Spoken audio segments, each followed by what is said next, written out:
The story kicks off on a totally wrecked and silent battlefield. But then bam! A woman with pink hair starts coughing up blood. She's in rough shape with a hole in her chest and grumbles about trusting a liar. Right then, a mysterious figure strolls onto the scene. She spots some dude, surprised he's still kicking. This grabs the princess's attention, and she realizes it's Phantom Spear. The guy's so messed up he can't even talk. And the woman says she'll keep her promise, asking what he wants. The beat-up dude is too weak to speak, but she gets that he wants to be revived. She breaks it to him that it's a no-go, cause he hasn't done enough cool stuff. The spear dude, who we figure out is the MC, is so bummed he can't revive, he just dies. This makes the goddess step up, wondering why he'd want to come back to this mess. The princess gets it, calling the goddess Venerable Gluttony. He wants to rewind time to have a place to call home, but turns out, he's got nowhere to go back to. So why didn't Gluttony bring him back, since she seems pretty shook? The goddess just says it's hard not to be sad when someone who could lead others dies. Hearing this, the princess takes off a necklace, catching Gluttony's eye. There's a deal between the royal fam and the goddess, and since the world's already toast, the princess wants to make a wish. She wants the earthling's wish granted.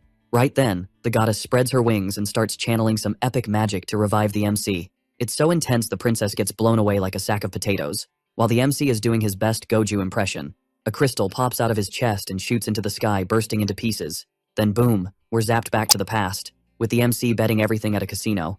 But next thing, he's kicking a trash can, so yeah, he didn't win. Some dudes in the back know him. Apparently he was born lucky cause he used to win all the games. But then he lost it and stopped winning. The guy's ticked off cause he can't see something anymore. And he needs cash to pay off his debt. Then we hit a cafe where a good-looking guy's trying to score the waitress's number, but she shuts him down, and the waitresses start listing his traits to see how good he is. But the vibe gets wrecked by the MC, who storms in, fuming. He plops down, asking for an Americano, and the waitress says she'll handle him. She makes the coffee and brings it to his table. He immediately calls the manager, claiming there's a nasty cockroach in his drink. But it's obvious he's up to no good, so the manager steps in. She asks what's up, and he says he wants compensation for damages, since he almost had a heart attack seeing the bug, and he also says she ditched him after he helped her. The manager's mad, but she'll still send him some cash, since he helped her when she was studying abroad. But when the money hits his account, the MC's not happy and asks if she thinks he's a beggar, throwing in her face that he funded all her fancy stuff abroad and this is how she repays him. This just makes the manager sadder, and she starts crying, wondering what kind of person he's become. Since back in the day, he was the one who helped her the most to get back on her feet. How did he break so much? Upon hearing this, the MC gets super ticked off, knowing exactly how he messed up. Turns out, he was born with this wild ability to see colors. If something was green, it was all good. But if it was colorless, things could go sideways. As a teen, he decided to test it out at a casino. And surprise, surprise, the dude raked in the cash. But he overdid it, and after a gnarly fever, he lost his color vision. By then, he was hooked and lost his girl. This is the tale of our addict, chilling by the river with a drink. Even with the cash, he's clueless about piecing his life back together, and ends up crashing right there on the ground. But when he snoozes, that piece the goddess swiped from him pops up, and dives into his head, giving him the worst nightmare ever, dreaming of monsters and chaos on a battlefield. He wakes up, totally confused about what went down, then decides to light up to chill his mind. Seems the crystal made him realize he messed up with his ex, and he decides to give her money back. But when he checks his pocket, the cash is gone, realizing he got jacked while he slept. He thinks maybe he got caught on CCTV. The dude sees a train zooming by and reaches out like he's gonna grab it. But then he's like, nah, that's a dumb idea. Laughing at himself, he wonders how he'd even pull that off. All this leaves him super frustrated. Then, ticked off, he yells about losing his money. He feels more and more defeated, and starts heading down the stairs, totally bummed out. Entering the water, he thinks the only thing left is to peace out. For him, this choice is better than living like this, and he feels bad for Sunhwa about it. He also says sorry to his parents while crying. The water mirrors his face.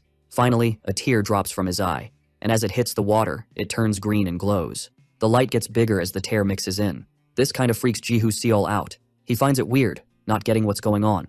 The light gets even bigger, and everything around starts glowing with green light, leaving him amazed and wondering if the light is back. This time, his tears are from emotion, wanting to know how this is possible. Someone's coming towards him. The woman says the water's pretty chilly these days, then says she came to chat with him. Jihu Seol is totally impressed with the woman in front of him. She tells him again why she's there, and it makes his head hurt again. For him, it's like deja vu, but he's sure he saw something like this in his dream. She then asks him to come up, despite the view from above. For her, it's a kind of special day. Showing her card, she introduces herself as Hannah Kim, director at Shinyong. The dude then climbs the stairs with his soggy sneakers. As he gets closer, she extends her hand, and he takes the card, checking out the info. Suddenly, he finds it weird he thought of a human shield and wonders why he'd think that now. But Hannah Kim wants to cut to the chase because they're short on time.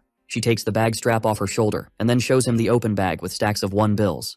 The woman then dares him to a bet. Ji-Hoo looks at that pile of cash, super curious. It's way too tempting for him, leaving him deep in thought about it. But he says he's done with betting and wants to know how she knows him. But she asks why it matters and says he could win it all in one go. It'd clear his big debt. Being blunt, he says it's none of her business and just wants Hana Kim to answer his question. Keeping her cool, she says it was data collection before business and apologizes for not telling him sooner. He asks what kind of business it is. Again, she says she's a director and wants to hire him, but Ji-Hoo needs to hear her out. This leaves him wondering why Shin Young would hire him and what the bet's about. But that's not the main issue. For him, there's something bigger. Hana Kim smiles in a weird way, and he can only think of a human shield. And with that, he turns down her offer. The woman seems shocked at what she heard, and she's all, "At least hear me out," thinking he's got nothing to lose, but Ji-Hoo just like, "Nah, I'm good." She's got to roll with it, so she's like, "Wow, you're really sticking to your guns." Then she whips out her phone, and she's like, "Oh, what a coincidence, the spot just got filled." Hana Kim's all, "Sorry for the hassle, good luck," and she's about to bounce. But then the dude's like, "Hold up," and she's low-key pleased her plan's working. She turns back. "All right, spill it." Ji-Hoo like, "As long as it's not a contract." Without that, he's down to listen. Hana Kim's kinda confused, and he's like, "I'd rather it be an invite than a contract." Suddenly, a massive monster with a huge iron ball lifts her up.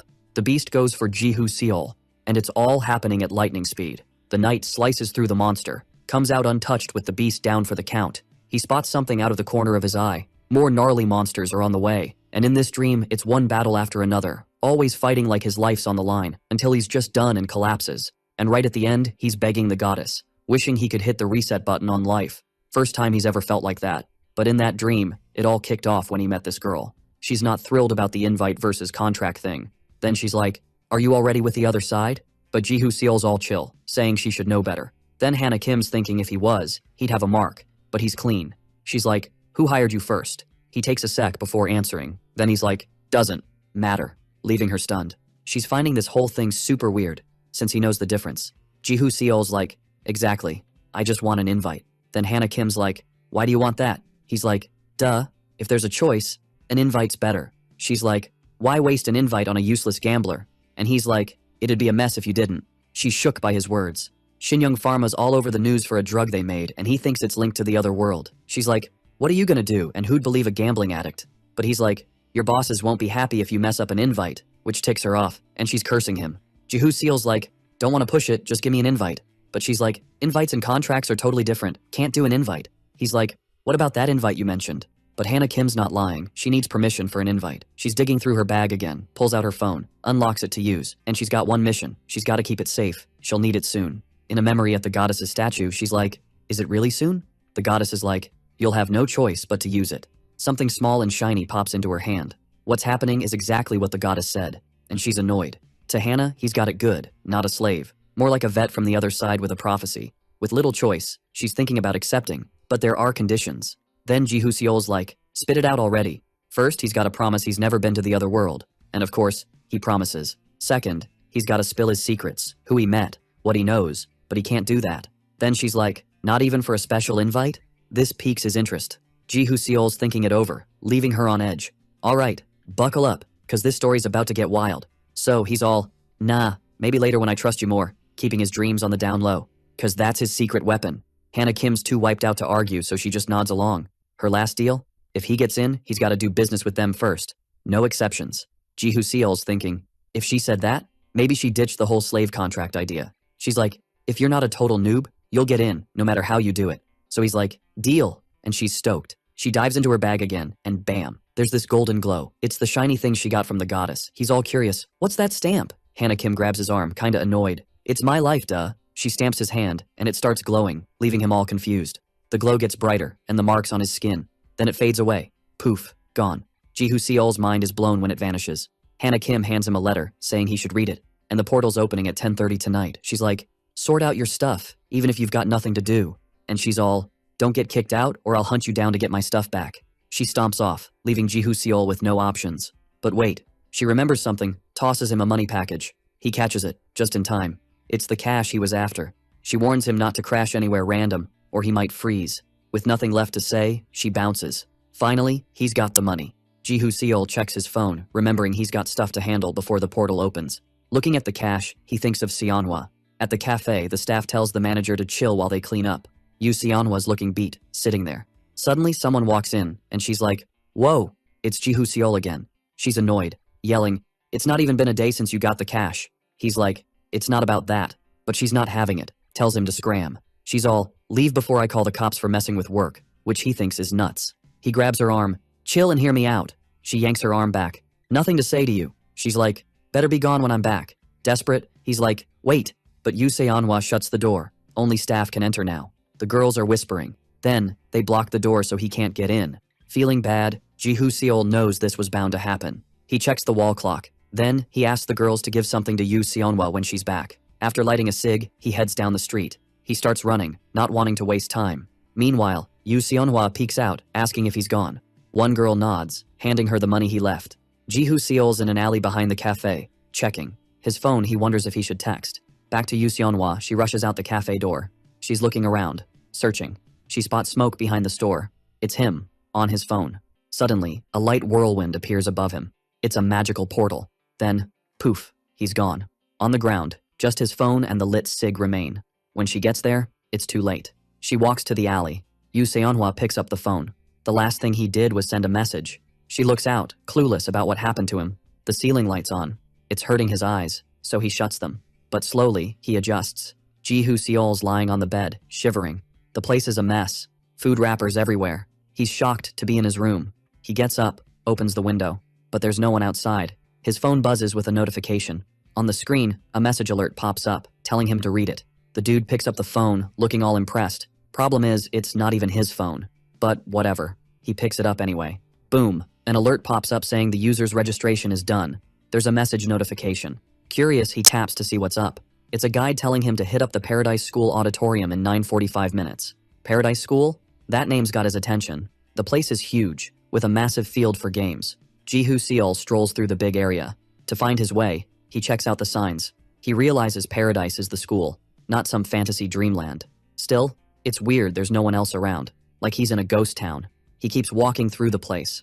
Finally, he spots the Paradise School auditorium. As he's climbing up, someone's already waiting for him. Soon, he's face to face with her. The girl greets him all friendly. To Ji Seol, she seems like she's from another country. Without a word, he tries to slip through the door, but the blonde girl sticks out her hand, then the other one too, leaving him all confused. With her hands out, she seems to want something from him. He figures she's waiting for his invite to check. In a packed room, a woman says they just want him to show the contract. Some dudes are chilling in the chairs, more into cracking jokes than anything else. One of them cracks a joke about being there because he's useless. Ji Seol's kinda curious about them, but he hands over the letter from Hannah Kim. She opens it, noticing the crumpled paper right away. As she reads, the girl's already impressed. So much so, she starts trembling. He doesn't seem impressed, just wants to get her reaction. She bows to him, like he's some big deal. This impresses Ji Seol and grabs everyone's attention in the auditorium.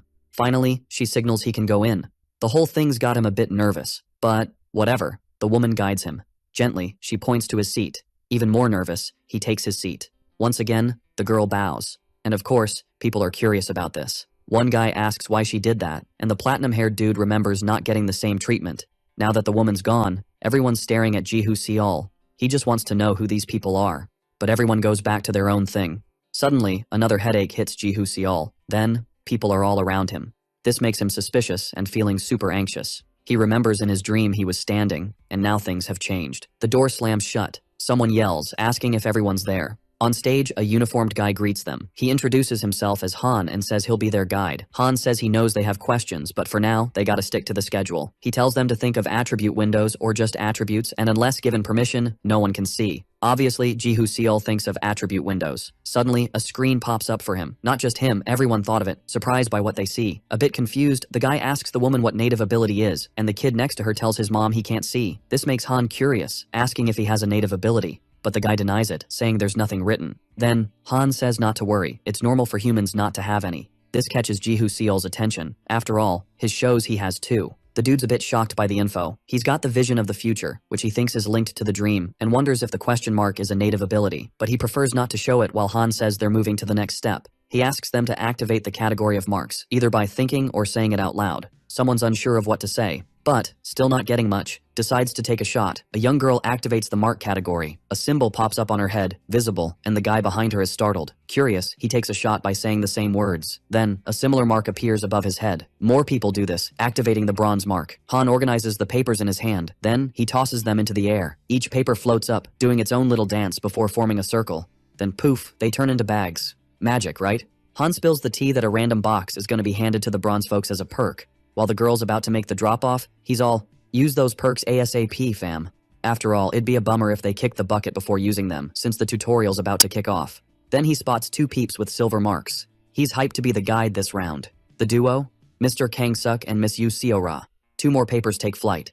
Then they morph into boxes, this time in shiny silver. And, unlike the bronze crew, they score perks for the invite. He's low-key relieved the girl snagged this. Then, Han finally spots Ji-Hoo-seol chilling there, and tells the dude to activate his marks category. The guy breaks it down again on how it's done. His eyes look like they're carrying the weight of the world, until suddenly, they pop open like they're about to jump out. To his shock, Ji-Hoo-seol's rocking the gold mark. Han's mind is blown, it's the first time he's seen one, and he's all, only one person ever had this. He notices the lady next to him acting kinda sus, but she's just cracking up at his reaction. With Ji-Hoo-seol's invite in hand, he's like, we're in the presence of a VIP. This makes everyone else eyeball him, feeling a bit jelly. Just like the rest, he gets the box, the only one in gold. The young woman hands it over. Before bouncing, she gives him a thumbs up, making him all jittery. Curious like a cat, Han nudges him to open the perk pronto. Ji-Hoo-seol cracks it open, scoring 5,000 survival points, a survival mark, and some students' updated diary. He's peeping at his window when his phone buzzes. 3 shiny cubes chill in the bag. Han chats about these boxes, saying they're a breeze to open. He pops open the first necessity box, which finds what's needed most. Impressed, he peeks at the window, and the future vision ability is vibing with a new power awakening. The ability levels up to 9 eyes, turning green for general peeping. He needs to confirm this. Ji-Hoo-seol's still in a daze with all this info. Something grabs his attention, and next to him is Yoon Seo-ra. Her screen's in his view, and the dude's a bit shook. He might even see others' windows. This makes him Seuss, as Han said only he could see his own attribute window. The second box opens, revealing a scroll. Thus, his ability levels up to 9 eyes. With yellow eyes, he's got the focus. Orange is a heads up to back off. Red screams, run for your life. The third box is blindingly bright. Still squinting from the light, a memory of a woman saying how dope his eyes are. The memory of being told as a kid they're like the 7 colors of the rainbow. Still reeling from the chaos, Han yells at him, wanting to know if all the boxes were cracked open. Then Ji-Hoo-seol gives the nod. The guy knows that, for everyone's sake, the boxes can dish out wild perks without caring for balance. The young dude says he got a message to check the attribute window, and Han thinks it's cool, just an upgrade. And pumped, he's all about the games kicking off. Everyone's vibing with this. But someone's like, hold up. A participant's like, wait up, and stretches her arm, not leaving Han too thrilled as they're about to start, so he's like, what's up? She's like, we didn't get any perk bags. Han explains it's only for the invited ones, but she's like, we got invited too, so what gives? The guy's like, it's simple. The perk squad got invited after a deep dive. As for them, they came through contracts. Then Han's like, besides, she's already been through enough IRL. This hits Shinsang-ah hard, making her shake with fear. The guy's like, enough talk, let's get started. But another person's not feeling it either. The guy's getting heated, saying everyone deserves a better explanation, and he's like, why are we even here? But Han's like, you'll find out soon enough, 'cause it's already too late. He taps his phone screen with a sneaky grin. Everyone in the auditorium gets pinged on their phones. Ji-Hoo-seol's got his phone ready. The guide's message says the first tutorial mission, Escape the Auditorium, has kicked off, and his journal's been updated.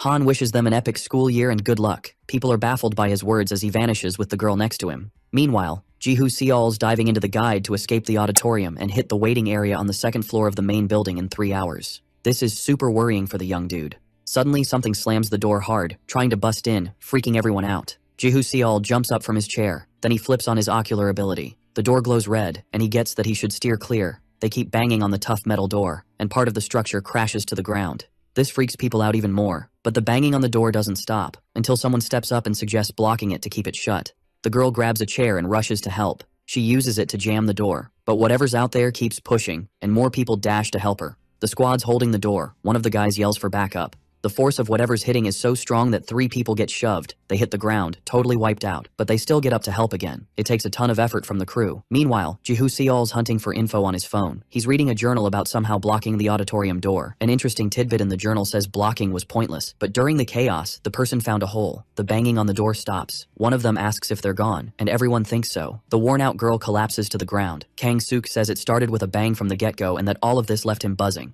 He tells his crew it's time to scope the place out. Then, that dude calls for him. With a not-so-happy look, Kang-suk glances at him and asks the dude if he was talking to him. The dude just wants to know what his plan is, and Kang-suk simply says to investigate, leaving the dude puzzled. Then, he points to a specific spot. Yoon Seo-ra's on the stage checking behind the curtains. She then spots something and pulls the curtain to get a closer look.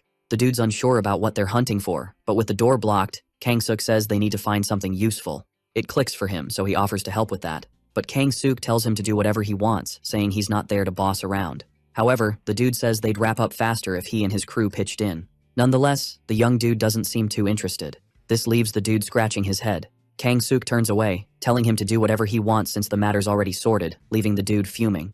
Annoyed, the dude calls him a total loser. The young dude pauses and takes a deep breath. Then, it's Shin Sang-ah who calls him a selfish jerk and says he's only thinking about himself in this mess. Kang-suk asks her to repeat what she said. Annoyed, she asks if he didn't notice everyone there. After all, there are women and kids too, but it doesn't seem to bother him much. Many seem as ticked off as she is, while others are pondering the situation. But the young dude gives a slightly sarcastic smile. Then he asks what she wants from him since they've got a lot on their plate. Shin Sang-ah says that's why they offered help, like it's no big deal. He brushes off the help, which seems to tick her off even more. Then, Kang-suk asks why she's dumping all the baggage, annoying her even more. And he doubles down and says he knows they're trying to use him and tells useless people like them to get out of his way. The woman clenches her fists, shaking with anger. But Yi Seola stops a bigger showdown and says they need all the help, and that's why it's crucial to team up. The young dude says whatever and offers her and her brother to join his crew. Suspicious, she asks why he wants to take them. And Kang-suk simply says they seem useful. What ticks off Shin Sang-ah is when he asks how he can know what's useful or not. With a grin, he says it's simple, and explains that it's because the two of them were invited. As for the others, he says they got dragged in because of a contract. His words make the young woman even more ticked off. Then Kang-suk calls out to someone, and it's Ji-hoo Seol, chillin' in the middle of the auditorium. He turns around curious about who's calling him. Kang-suk asks if he wants to speedrun the tutorial, saying it'll be a breeze if he joins them. The dude pauses, deep in thought, while everyone else is staring at him, waiting for an answer. In her mind, Yi Seol-ah is hoping everyone gets a helping hand and isn't left hanging. Ji-hoo Seol shuts his eyes, and when he opens them, boom, they're green. He sees green vibes in people, and the door that's safe is glowing green too. But Kang-suk's vibe is orange, screaming for attention. But the real plot twist is Yi Seol-ah, who's got zero color. This leaves Ji-hoo Seol puzzled, and he's not sure what to say or do. Until suddenly, everything goes red, screaming, GTFO! More rumblings start, freaking everyone out. This time, the thuds are from the ground, and people are like, what's going on? Some even think it's an earthquake. But Ji-hoo Seol yells for them to bolt. Everyone listens and dashes as told. People are in full-on panic mode, trying to save themselves. In the chaos, Yi Sung-jin twists his ankle, and bam, he's down on the ground. His sister spots him. She rushes over, freaking out, telling him to get up ASAP. A dark circle appears behind him, and it shatters, pieces flying everywhere. Hooks on ropes pop out of the hole. The dude's startled like, what the heck is that? And the siblings are about to bounce before getting snagged, but one hook's coming right at them. Seeing this, Yi Seola shoves her bro out of the way. He hits the ground, landing hard. Desperate, he looks at his sister. She's acting as his human shield. Then something smacks her hard. It's the hook on the cables, which then drags her toward the hole. Desperate, Yi Sung-jin screams for his sis and begs others to help. The dude tells his wife to grab their daughter and get her out of the chaos. Meanwhile, Yi Seol-ah's halfway into the hole, and the others are struggling to pull her back. Ji-hoo Seol and the crew just watch the drama unfold. Then Hyun Sang-min's like, yo, help out. People are frozen, unsure if they should jump in. One woman joins the squad, but for Ji-hoo Seol, it's already game over. Yi Sung-jin's desperate, clinging to his sister, and the young dude notices his look. Then he asks for help to save his sis. The crowd's whispering about someone with the gold mark not stepping up, and Ji-hoo Seol feels the pressure to help, so he sprints to assist. From the hole comes a gnarly scream, and a ton of red goo splashes on Yi Seol-ah. Something starts spinning around her, and the others hit the ground. Another roar sends chills down their spines, and the girl's body starts shaking as the hole closes. Her legs, still outside, drop to the ground. Yi Sung-jin rushes to his sister. Desperate, he grabs her foot, pulling it out. The scene's a total horror show, leaving everyone stunned. Only part of Lee Seo-ah's left, and something's creeping out of the hole. The dude's the first to spot it. A nightmare creature with red eyes and razor-sharp teeth. It crawls out, towering over them.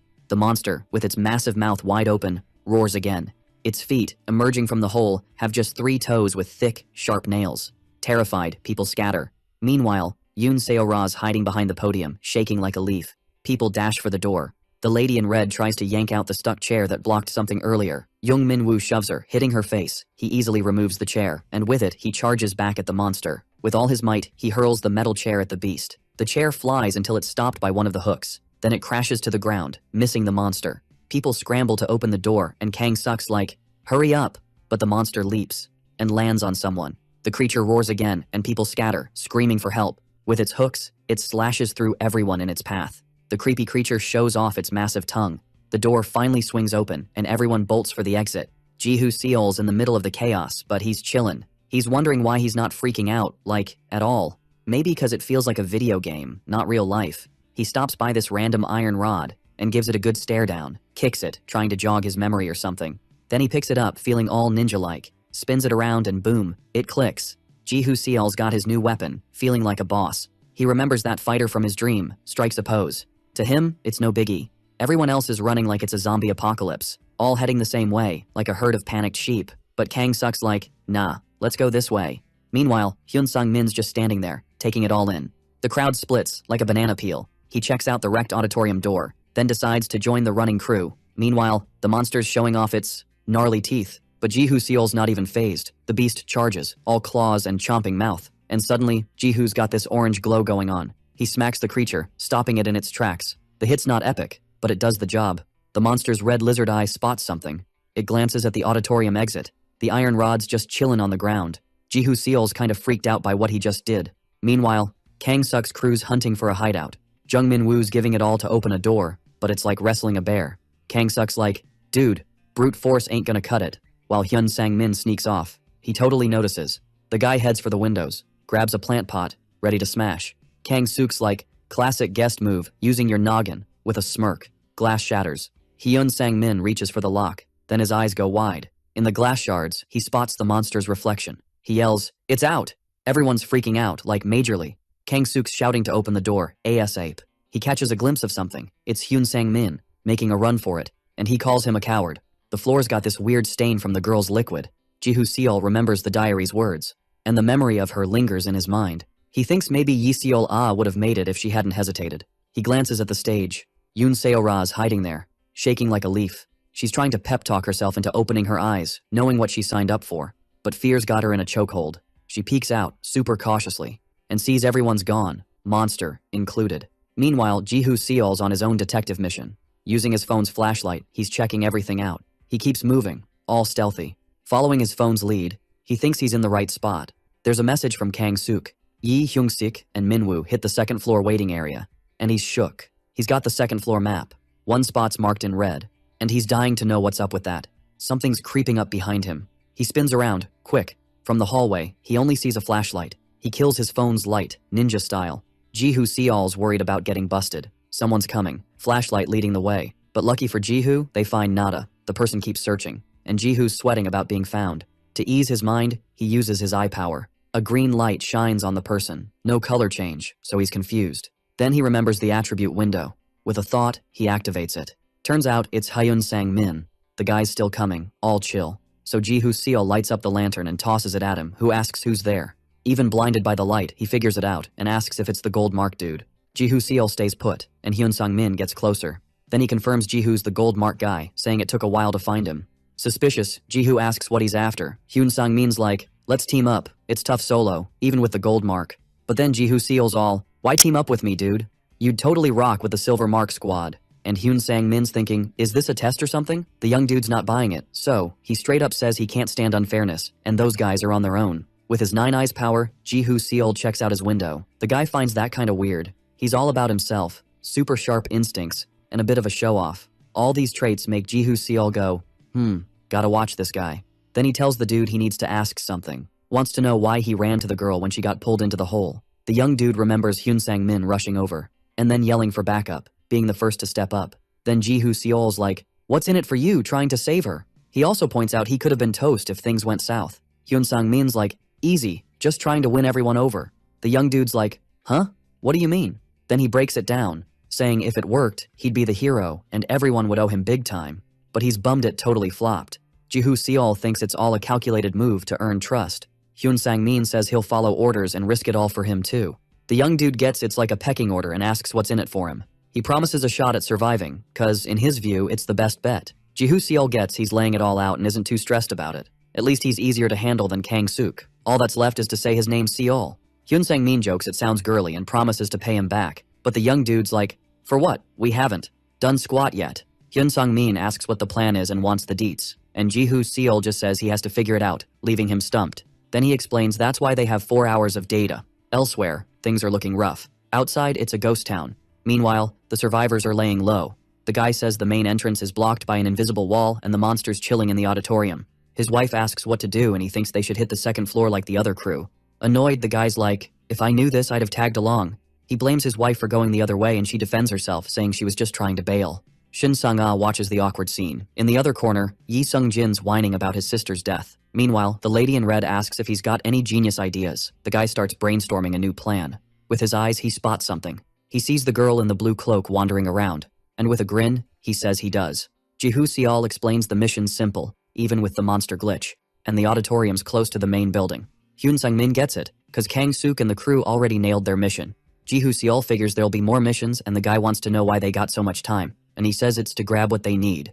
And Hyun Sung-min asks if it's a monster-busting weapon, but he says he's not sure, he's after something else. Curious, the guy asks what it is then, with the answer that they'll find it there. Hyun Sung-min asked what place he opened the door to, and like it's obvious, Ji-hoo Seol says it's the main building. Meanwhile, the guy asks if everyone got what he said. From their faces, they're not totally on board. Then Shin Sang-ah asks if they really gotta do this. Cocky, the guy asks if she's got a better idea. The lady in red's the only one backing his plan, asking who'd say they should just give up. Shin Sang-ah looks at the guy's wife, but she quickly looks away like she's scared of something. With no one else speaking up, the guy says they should start and find something more fitting. Alright, buckle up, cause this is gonna be a wild ride. Each person heads to their corner. They're searching every nook and cranny. Meanwhile, the lady in red asks the boy if he's sticking around in the same state. Yi Sung-jin just shrugs, not really bothered. Then Shin Sang-ah's all, I get it, but don't throw in the towel, there's a reason we're here. The young dude just whimpers, not much else. She's like, are you gonna let your sis's death be for nothing? That hits him right in the feels. He remembers his super cheerful sister.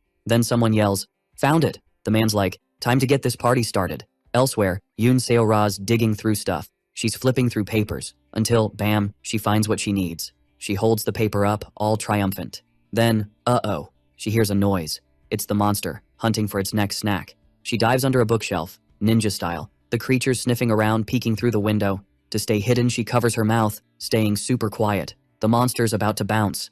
Then, crash, a stone smashes the window. The thing lands right by her. The monster's all, what's this? Turns out, the boy nailed the window. And the man's like, nice shot. The boy's bragging, told you I was a pitcher on the basketball team. The lady in red's like, should we bounce? But the man's like, hold up, gotta make sure the monster's in. One kid's squinting, still don't see anything. The building's dark, no one's creeping around. The monster opens the door. Yoon Seo-ra's heart's racing, she's freaking out. With its giant mouth, the monster's on the prowl, and the girl's squeezing her eyes shut. It spots the glass shards on the floor, which makes it peek outside, and bam, it sees the squad making a run for it. The monster leaps through the window. Everyone's eyes go wide with fear. The man's yelling, run for it! He's leading the charge carrying his kid. Basketball boy's like, head to the back. Meanwhile, the monster's picking its first target. Someone trips on a rock, face planting. The monster's red eyes lock on. It charges, tongue out, teeth bared. The kid on the ground's terrified. The creature's ready to chow down, but the pitcher hurls something at it. Now the monster's all about him. The rest keep sprinting for their lives. The man spots the iron door. He's trying to open it like before. He gets it open, and the crew rushes in, but Sang-ah's hesitating. She's eyeing the trio in danger, but the bossy guy's like, get in now, scaring her. She's got no choice but to listen. Once she's in, the man slams the door shut, and locks it, just to be sure. Worried, she's like, what are you doing? He points at the monster. Too late for them, but she's like, no need to lock it. He's all, we need every second. Sang-ah tries to argue, but he cuts her off. Think you'll survive without getting dirty? He adds, don't let your justice get us all killed. And he storms past everyone, all grumpy. Sang-ah glances at his wife, who looks away. The woman tells her daughter Hee-jin, let's go. Sang-ah's about to join them. Then she spots Sung-jin standing there. Curious, she asks if he agrees, and the boy's looking nervous. But he just says, we couldn't save them. This hits them hard, feeling the weight of it all. Meanwhile, Ji-hoo Seol and Sang-min are snooping around the building. He's shining a light on a store's facade, and Ji-hoo Seol's like, the guy didn't mention this, no one asked. Then he's like, it's the time limit and tutorial conditions. Hearing this, Sang-mi's spooked. He's thinking, no wonder the guy's got the gold mark. So he's planning to level up, sticking close so Kang-suk doesn't outshine him. Ji-hoo Seol's at the store's door. He's about to open it when the other's like, hold up. Sang-mi's like, let me handle it, who knows what's in there. And with confidence, he's like, use me for this kind of stuff. The store looks chill, no danger vibes or signs of anyone lurking around. The dude lights up the place with his phone's flashlight. He tiptoes through the store, all sneaky-like. Outside, Ji-hoo Seol is just chilling, waiting for him. The young dude is super chill while waiting, and, seizing the moment, he activates his 9 eyes ability. The store glows all green, like a neon party. Then the door swings open again, and Sang-mi says it's all clear inside, no spooks. Trusting his ability, the young dude just nods. The plan? Hunt for snacks and anything useful for emergencies. While digging through the bag, Sang-mi jokes they could beat the monster, and maybe even delete it. Thinking about that, Ji-Hoo-seol rummages through his bag too. Noticing this, the dude jokes even the bags are different, but they share stuff almost equally. Then Ji-Hoo-seol gets it. That's the gold mark's worth. As they walk, Sang-mi asks if they're hunting for weapons, and the young dude says they're heading up, got something to check. Telling him to peep the stairs, the young dude says the waiting room's upstairs, leaving Sang-mi curious about how he knows this stuff. Then the phone gets flashed. This surprises the dude with the map he didn't get, but it's all thanks to the perks. Sang-mi asks if they gotta go up there yet. Tapping the screen, Ji-Hoo-seol tells him to look. The map's zoomed in, super detailed. He explains the points were blue, but when Kang-suk rolled in with the crew, everything went red, and the dude asks if that bugs him. Then he says the crew's got 3 peeps and there are 3 red points. Not just a coincidence, huh? Thinking it over, Sang-mi gets it. Makes sense. Suddenly a thought hits him, asking if first arrivals get perks. But Ji-Hoo-seol denies it, saying they'd have been notified, so Sang-mi says they gotta check it out. The young dude waits at the staircase. From above, Sang-mi scans for danger. Seeing it's all good, he announces it's clear. While one's nervous, the other's super chill. Pointing to the door, Sang-mi thinks it's the first floor corridor door and asks if they should explore. But Ji-Hoo-seol says nah, they got what they need, no need to risk it. They climb the stairs, all chill, but the one in front halts. The two are on high alert, and Ji-Hoo-seol's chill is gone. Access to the second floor is barred. The two sigh, gotta try the first floor. Ji-Hoo-seol says they'd be toast if a monster popped up right there. Spooked, thinking about it, Sang-mi gets chills. The only option left is the exit door. The two dudes press their ears against the door to listen. Sang-mi speaks first, saying it's quiet, asks if they should open it. The door creaks open, just in case. Soon a nasty stench and red goo hit their noses, making them cover up. The corridor's all red like a horror movie. All Sang-mi can say is the place is not friendly. Ji-Hoo-seol steps back from the door. Then he activates his 9 eyes ability. The corridor turns orange, and he gets it's a warning to stay away. The dude asks if they should try upstairs again, even joking the bars might be rubber. Ji-Hoo-seol thinks about analyzing stuff with his eyes. With that, he tells his buddy they should try. Back at the second floor entrance, Sang-mi asks if he thinks it might be electrified, and before the dude touches it, Ji-Hoo-seol tells him to hold up. Once again he activates his eye power, but surprise, it shows no color. The dude beside him asks what's up, not getting it. The young dude with the gold mark thinks if it's not green, it ain't normal. He reaches through the bars, back to the monster on the loose. The young thrower's still in danger. His girlfriend's scared, clinging to him. The monster's footsteps echo. Having only each other, the couple holds hands. The monster's ready to pounce. And this makes the young couple grip hands tight. The only move? Run while the monster's on their tail. The two are in panic mode, trying to stay alive. The young dude looks back, no monster in sight. But his girlfriend calls out. The creature's closer than they thought. The monster gears up to strike. Then comes the smackdown. No chill. Everyone's watching this go down. The girlfriend's yelling for him. But the dude's totally zonked out. The creature, being extra savage, splits him in half. Its creepy grin gets bigger as the guy's life juice splatters everywhere.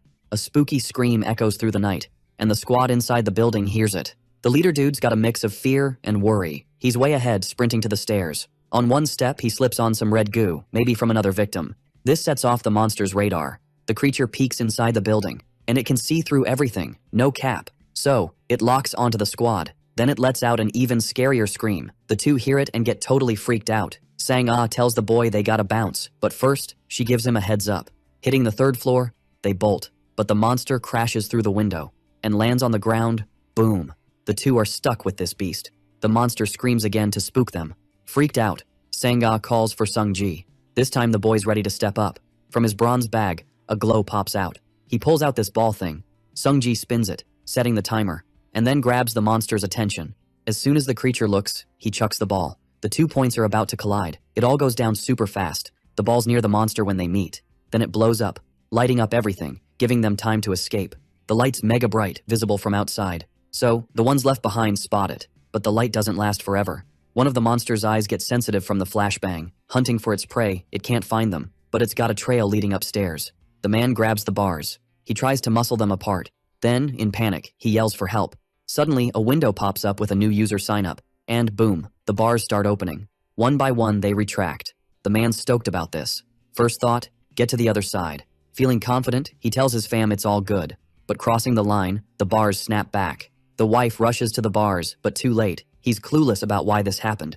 In a panic, he tries to open them again. His wife and daughter call out to him, With not much else to do, he tells them to stay put. The man scans around for help, then he's got no choice but to check the long hallway. He spots some people there. It's Kang Suk and his crew. In desperation, he begs for help for his wife and daughter. The silver leader just asks why he's being so loud. The man explains the bars won't budge, and the young dude just says he should handle his stuff like a grown-up. Then Kang Suk's focus shifts. The man's on his knees, begging for help, saying he doesn't know when the monster will pop up again. This ticks off the young dude, who says the man's causing him trouble and if he doesn't help, he'll get a bad rep. The man keeps pleading for help.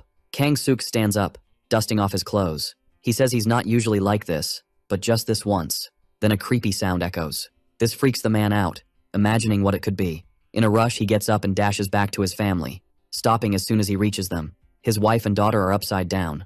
The monster's got them, calling for him. Kang Suk, right behind, says it's a bummer. Without a care, he says they showed up too late. But the man turns to him, and once more begs for help, his last desperate move. The young dude looks at him seriously, then frees the arm the man's holding, to point at the button on the wall. The man eyes the button, thinking hard. Kang Suk says it'll open if he presses it, but they're too late. But the man insists it's not too late. He's about to press it when the young dude asks if he can take out the monster. Kang Suk says instead of asking for help, he should have been more careful while searching. His wife calls for him again. Even near the button, the man wonders if he should do it or not. Meanwhile, the dude's all, "Yo, if I open these bars, we're all toast." And then he's like, "Your call, no hard feelings, bro." His fam's screams are echoing in his brain, and he's sweating over what to do. Meanwhile, Jihu Seol's poking the bars. And boom, a window pops up, asking for a new user sign-up. Super sus, right? Sang-mi's all, "How'd you do that?" But even Jihu's clueless. And then he stops Jihu Seol from climbing, saying there might be traps. But as soon as he gets close, the bars snap back. And just like that, the whole path's blocked again. Jihu Seol's thinking it's set to let only one person through. The dude looks at him, totally freaking out, but just turns around and starts climbing the stairs. Sang-mi's like, "You're just gonna leave me here?" The dude pauses halfway. He's searching for something he knows is there. And, finding the red button, he slams it. The bars lift again. Sang-mi bolts through before it closes again. Panting, he's like, "Man, I thought you were gonna ditch me." And Jihu Seol's like, "Yeah, it crossed my mind." While climbing, Sang-mi asks if it was a prank. Way ahead, the dude spots something. It's Kang Suk's two buddies, and they spot them too. But before they can react, a monster's roar freaks them out. Mom and daughter are still screaming for help. The monster's using them as bait, just to mess with them. Kang Suk's loving the chaos, watching the dude squirm. His grin fades when he sees people coming. Seeing them, he asks if they're teaming up. Jihu Seol just glances at the button, saying nothing. Kang Suk's like, "Only the dude can press it." Sang-mi's watching, realizing the first to touch the bars gets the power. Jihu Seol's not vibing with Kang Suk's attitude, who seems to enjoy the chaos. Everyone's eyes are on the outside. The monster's pounding the bars. It's going wild trying to break through. Kang Suk's like, "Almost got me there, but we're safe with these bars." And then he adds, "But if they vanish, we're toast." The dude's still stuck on what to do. His fam's screams are haunting him. Jihu Seol's annoyed, wanting to help but feeling helpless. His gold bag starts glowing. He reaches in to see what's up, until Sang-mi puts a hand on his shoulder. The dude signals there's not much to do, and they both look at the only one who can act. The dude's still undecided. He's just crying, totally lost. Jihu Seol gets that it's not their call. Head down, the dude apologizes to his wife and daughter, Hee-jin. Even as they beg not to be left behind, the monster seems to get his choice, and all the dude can do is look away. The creature brings its bait to its mouth, then chomps down, spreading their liquid everywhere. Jihu Seol's horrified, while Sang-mi tries not to watch. The monster wipes its mouth after its meal, then turns away, finally leaving. Defeated, the dude collapses. He's crying, and Kang Suk's amused by it all. The dude's like, "Tough luck, but you did the right thing," and says they should rest in peace. Nothing could have saved them, and Kang Suk's crew bounces. Otherwise, they all could have been toast for nothing. That's just how it goes. In this world, only the strong survive. But Jihu Seol's like, the real world's always been like this, and he wonders if he could have done the same. If it was Seonhwa instead, what would he do? The dude's alone in his pain. Kang Suk and his pals chat like nothing happened. While Jihu Seol and Sang-mi are bummed out, the dude tells him to stay focused, saying paradise is even wilder. Which shocks the other, asking if they're not already in paradise, since that's the school's name. Sang-mi's shook, not knowing this, even though he's from the gold mark. But Jihu Seol, feeling a bit nervous, says he just stumbled into it. The other dude nods, saying everyone's got their reasons, so he won't pry. He explains they're not in paradise, but in the portal, hence the whole tutorial vibe. Jihu Seol recalls Hannah Kim's advice about staying alive, realizing she meant this. Sang-mi looks at the guy, wondering how his whole fam ended up here. He doesn't want to pity the guy, but if he brought his wife and kid here, his life must have been rough. Ji-hoo Seol says everyone's got stories. Stuff you wouldn't get unless you lived it. With a smirk, the young dude agrees, saying he doesn't need the guy's life story. Something on the floor grabs everyone's attention. A window pops up, announcing Yoon Seol-ah's arrival on the second floor. The girl shows up, and Kang-suk starts teasing and calling her quiet one, but she's not bothered, and just keeps walking. Then she leans against a corner, and pulls her hood up to dodge the stairs. Kang-suk comments again, saying she's doing her usual loner thing. Meanwhile, Ji-hoo Seol notes they're now 6. Sang-mi, curious, asks what's up, about the iron bars in the waiting room. They're designed so the first to touch them gets registered as users. That way, they can open or close the entrance. There are 6 entrances total. Kang-suk's crew, being first, snagged 3 entrances. Ji-hoo Seol figures he took one of the 3 left. One belongs to the guy who lost his family. And with Yoon Seol-ah, all entrances are claimed, but the young dude's still puzzled. Sang-mi gets its 1 person per entrance, but it's still a head-scratcher. In short, Ji-hoo Seol says there's a 50% shot for the rest to find their entrance. The guy gets that part. Ji-hoo Seol asks if he thinks they'll just let others waltz in, and finally, he gets the worry. Meanwhile, the rest keep climbing the stairs. Sang-ah spots the issue first. They finally hit the iron bars. Clueless, she asks why it's blocked. The lady in red, impatient, tells her to move. In a panic, she yells for help. The guy behind her freaks out, telling her to hush so the monster won't hear. Soon, the entrance owner comes down, curious. The group's startled by who shows up. Kang-suk, impressed, says she made it, calling her a crybaby.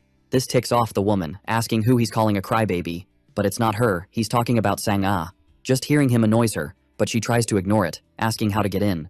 With a grin, he says it's easy, and points to the red button, saying it'll open if he presses it. He makes it clear it only works if he presses it, claiming the entrance as his.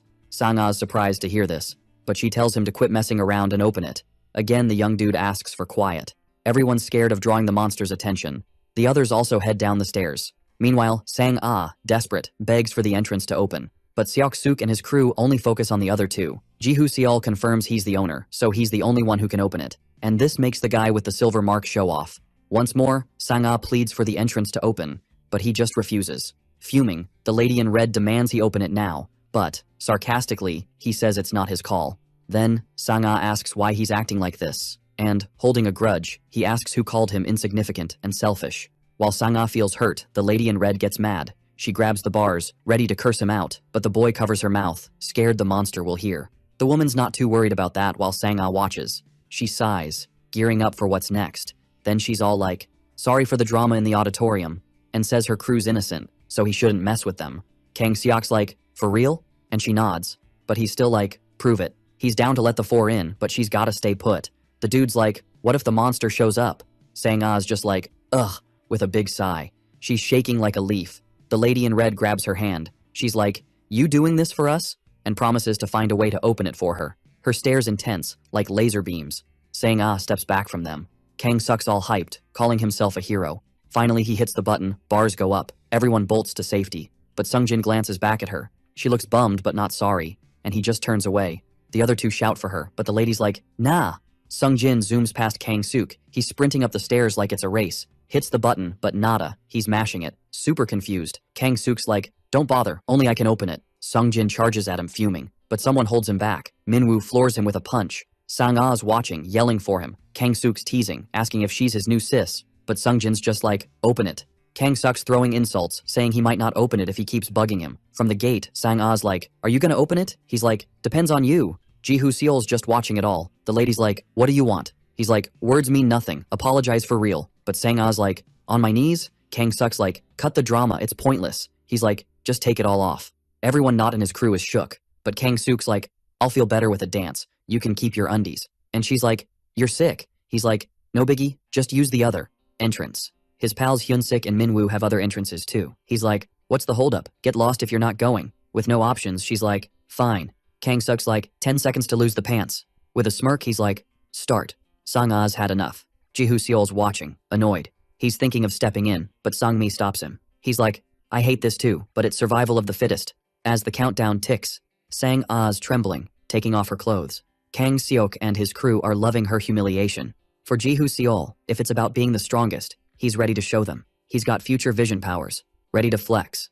After losing the bottoms, Sang-ah's head's down. She's shaking, poor thing. Kang-suk's like, ready for the top?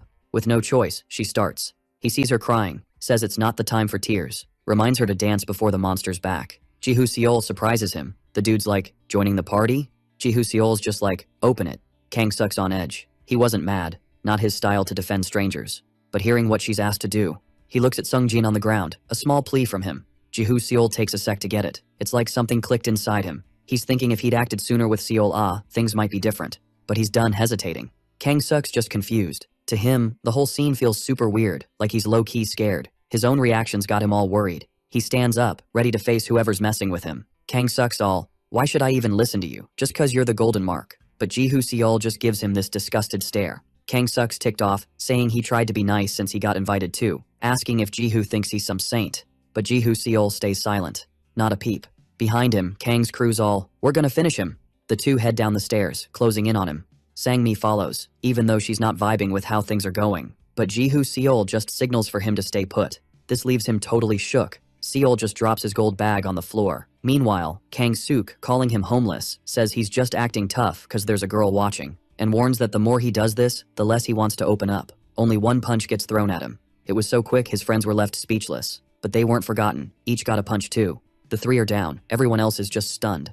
Sang-mi's like, how did that even happen? Didn't see a thing. Kang Suk's holding his nose, cursing him out again. Ji-hoo Seol grabs his wrist, dragging him upstairs, and makes him hit the button. Soon the bars start rising, and he tells Sang-ah to get in. The woman's totally shocked by this, but she goes in, leaving her clothes behind. Kang Suk's yelling to be let go, saying it's over. He calls for Min-woo, who's watching with his nose also busted. Then Ji-hoo Seol tells him to bring her pants. Remembering the missing piece, Sang-ah's like, I'll get it. But that's not how he wants it. Tells her to stay, and the other guy should fetch it. Min-woo's like, why me? Then Ji-hoo Seol says it's what he gets for hitting younger kids. And making Kang Suk feel worse, he says, as the man said, I'm a saint.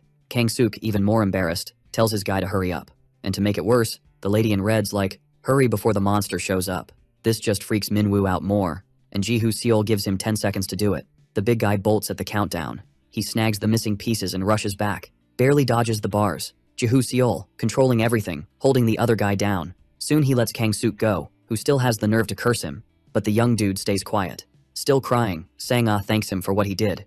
Even in silence, Sung-jin does the same. Sang-mi's looking at him, totally freaked out. The young guy's got this whole different vibe. The anger inside him still not cooled down. There's an annex leading to another building. The whole squad's gathered. The notice says to head to classroom 3-1 on the 4th floor of the main building through the 3rd floor annex with a 2-hour limit. Ji-hoo Seol checks the message on his phone. With nothing else to do, he heads through the glass door. On the other side, he walks down the long hallway. Meanwhile, images of what's happening are on a big screen for some people. One of them's like, the second mission's starting now. They chat about how 20 people already failed in the first phase, thinking they won't last till September. Hannah Kim, sitting right in front, just watches them. The guy seems kinda intimidated, while the woman just plays. It cool. The man looks back, asking if the other knows about the other area's performance. The young guy says, speed-wise, areas 2 and 7 are tougher. The answer doesn't sit well with him, saying he gets it if it's Europe. But what's up with the Chinese? Apparently, they're finishing missions and sacrificing contracts when needed. Worried, the man asks about Area 2, and the young guy says a French girl named Delphine's carrying everyone using her initial bonus and taking out the Spectre. He also wants to know about the rest. Area 5's fighting well, but nothing crazy, and their second mission started 30 minutes before theirs.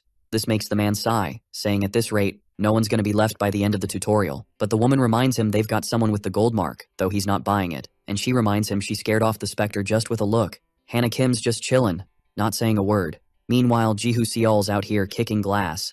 The dude's like, bro, what's up with you? Think before you act. And the lady in purple's all, did he even read the mission deets? Then he turns to Hannah Kim. Should we trust this guy? Annoyed, she's like, zip it. But even she's wondering if Ji-hoo Seol's worth the drama. The afternoon sun's painting the building orange. 2 workers are on a smoke break, and the bald guy's like, what's up with Hannah Kim? To him it's wild she gave a gold mark to a dude supposedly under a slave contract. The young guy nods. She must know who he is. And the bald guy's like, he's the type to gamble while his fam and girl suffer. Gold mark? Makes no sense. The gold mark's Hannah Kim's personal thing, so he's scared to ask her and get roasted. The young guy warns, keep talking like that, and you're toast. Then jokes their leader's almost 30. The bald guy's not feeling it. He's like, why so defensive? Anyway, he tells them to get back before they get busted for slacking.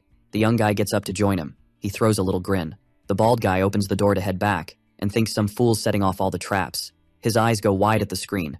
The crossbow trap's gone off. It's launching spears like it's a game, but Ji-hoo Seol dodges the first arrow like a ninja. He uses an iron rod to block the rest, whacking the spears away like a boss. It's all live on the screen. The bald guy's sweating bullets. Ji-hoo Seol checks out more of the place, then steps on a trap floor. More spears launch at him. The dude's quick and sharp. He nails all the spears before they touch him. The last one heads for his head, and then hits the ground. Red liquid drips from the arrow. The lady in purple jumps up, worried he's hurt. But the bald guy's like, nah, he dodged it. He saw Ji-hoo Seol dodge the side spears, thinking he'd do the same with the ceiling ones. The lady's trying to figure out why he didn't. But the bald guy's clueless. It's like Ji-hoo Seol's body had a mind of its own. Freaked out, she asks if he thinks Ji-hoo Seol saw and tried to deflect them all.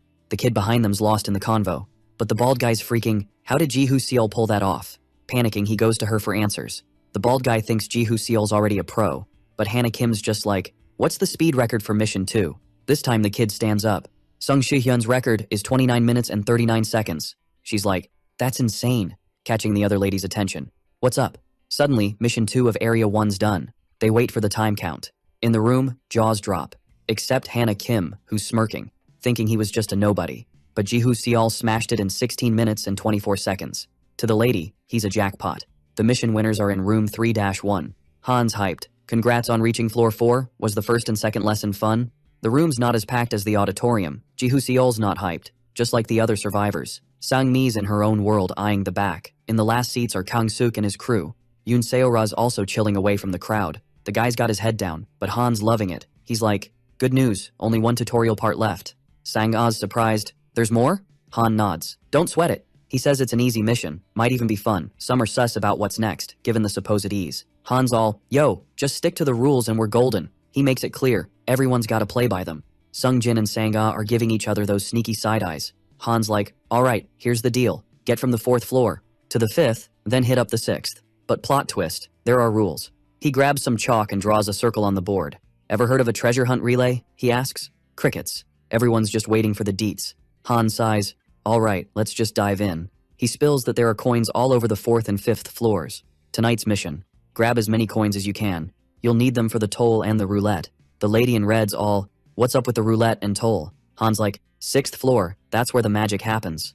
Everyone's ears perk up, especially Ji-hoo Seol's. But Han's like, no free rides, the toll's 100 coins. Even Kang-suk's stressing about snagging that many coins. Han's all, chill, there are 3,000 coins out there, and 100's a breeze if you've got a map. Yoon Seo-ra's just fiddling with her hoodie pocket. Han continues, roulette's on the 5th floor. Got coins? Use the machine. Score some items that'll be super clutch. Sang-ah's curious about what they might score. Han's like, food, essentials, maybe even gear, weapons, and magic spheres. And catching Sung-ji and the other dude's attention, he hints they might find something to bring the dead back. He warns, it's possible, but don't treat life like a game. One guy tries to sneak out but gets busted. Han's like, nope. Mission kicks off 30 minutes after my spiel. The guy just accepts he's gotta wait it out. Ji-hoo Seol asks why the roulette's got such wild items, and Han flips it. Why not? The young dude's like, why need all this if it's supposed to be easy and fun? Han grins. Smart question, you're thinking. He taps his phone. That's your answer.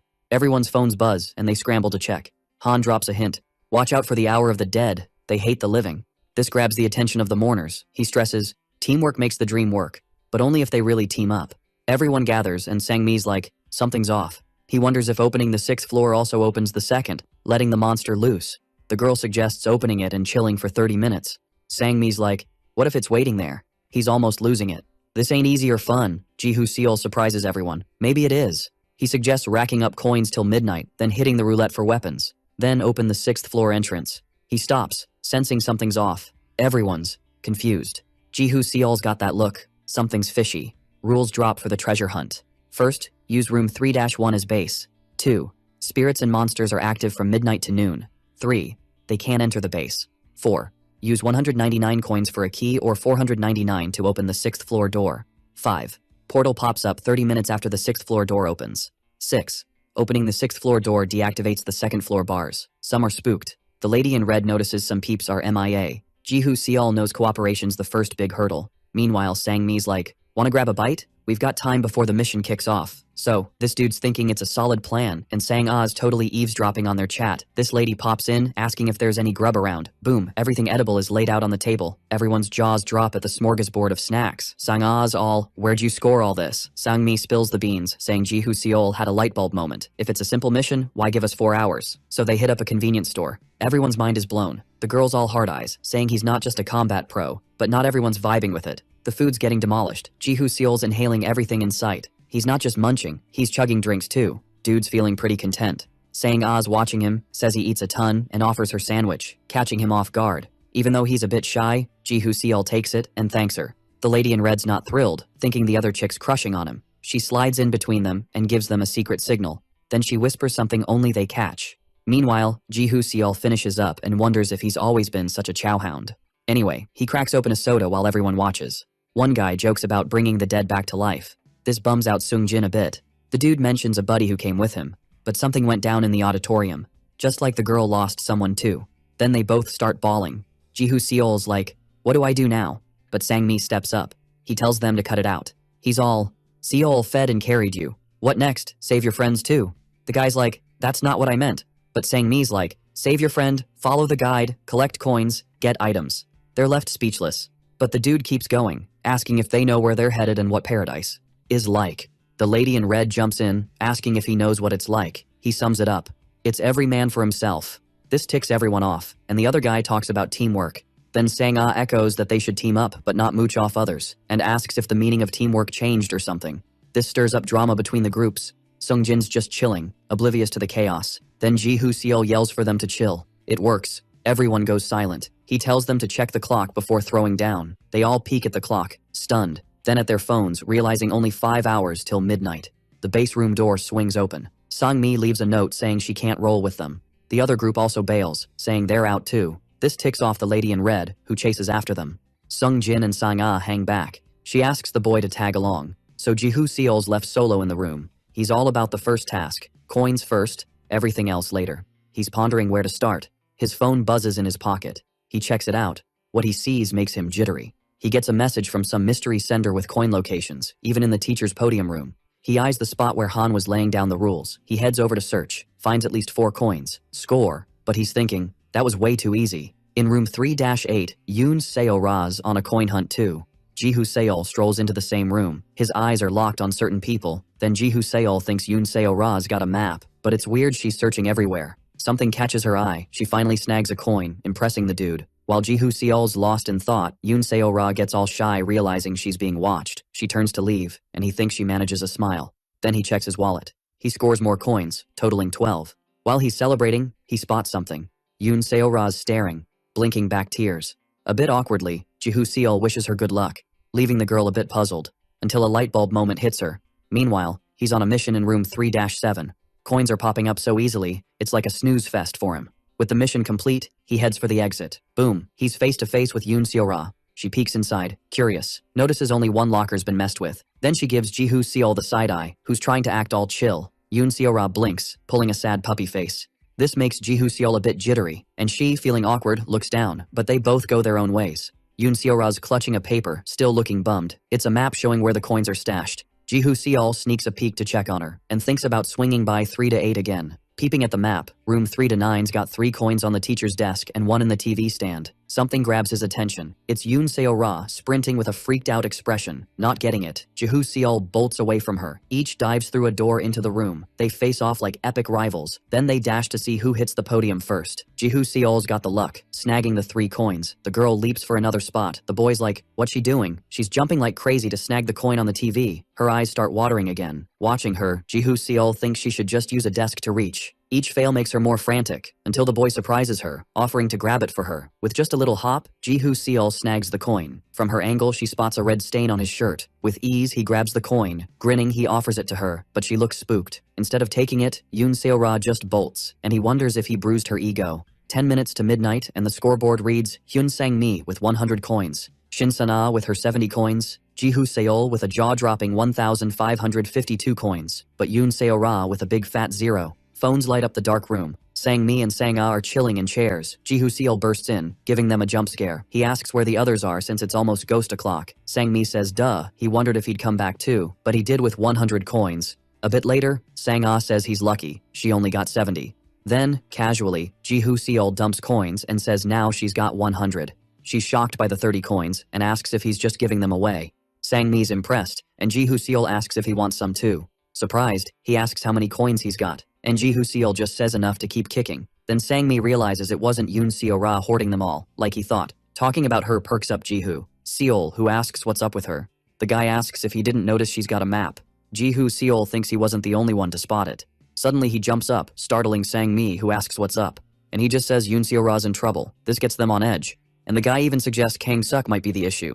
Ji-hoo-seol just nods. Suddenly, phones start buzzing. Not just his, but everyone's. The alert says it's ghost hour. The moon lights up the whole room. Drawers are open, stuff's everywhere. Meanwhile, Sung-jin's on a coin hunt. He's working hard to clear the clutter. Carefully, he moves the glass vases and scores a single coin. The boy nudges, almost there, but the coin slips away. It hits the ground before he can grab it and rolls under the tables. Sung-jin hunts for the coin, not caring about anything else. Desperate, he searches for the coin that should be there. Using his flashlight, he finally spots it. But suddenly, a drop of red liquid lands beside him. The boy stands to see what's up. A creepy silhouette is floating. To see better, he shines his flashlight. His eyes go wide when he sees who it is. Sung-jin calls out to his late sister. The creature's turned away and starts to turn around, until it fully shows its zombie face. Startled, the boy hits the ground. The dead calls out her brother's name. The boy's all freaked out, asking if it's really her, and the creature's like, "Get up, quick!" Sung-jin hops up, still asking if it's really her. The spirit's all, "Search!" and the boy's like, "Chill, I got the coins." Seol-ah opens her creepy mouth and more gross liquid spills out. Freaked by the sight, he promises to do anything to save her, and the ghost just calls out, saying he's hers. With bloody tears, she says she'll always love him. Then the boy bounces out of the room. He's got this super serious look, and he's all in to do whatever it takes to get his sis back. Sung-jin's at the women's bathroom entrance, thinking he might not find squat. The boy lights up the end of the hallway, then starts to walk away from the bathroom, but suddenly he freezes. His mind's racing, thinking he must do whatever it takes to save his sis. Meanwhile, in room 3-1, Sang-ah's like, "Is Ji-hoo-seol really going out to find the girl?" He says he'll be back once he finds Yoon Seo-ra and Sung-jin. Sang-mi's all, "If the leader goes, I'm in." But then a terrifying scream freaks them out. The three peek through the classroom window. Sung-jin sees something super scary. He even drops his phone in fear. The trio rushes to him, and Ji-hoo-seol's like, "What happened?" Still spooked, the boy can only stammer, "Nuna." As they enter the bathroom, Sang-ah asks if he's talking about his sis. A voice from one of the guys startles Sang-ah.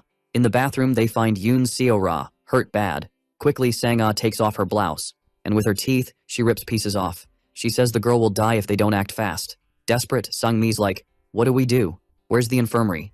And the woman says they need to find something, but he doesn't know what to find, as there's nothing around. Then Sung-jin's like, "There's gotta be alcohol in the science lab." However, the boy says there's a catch.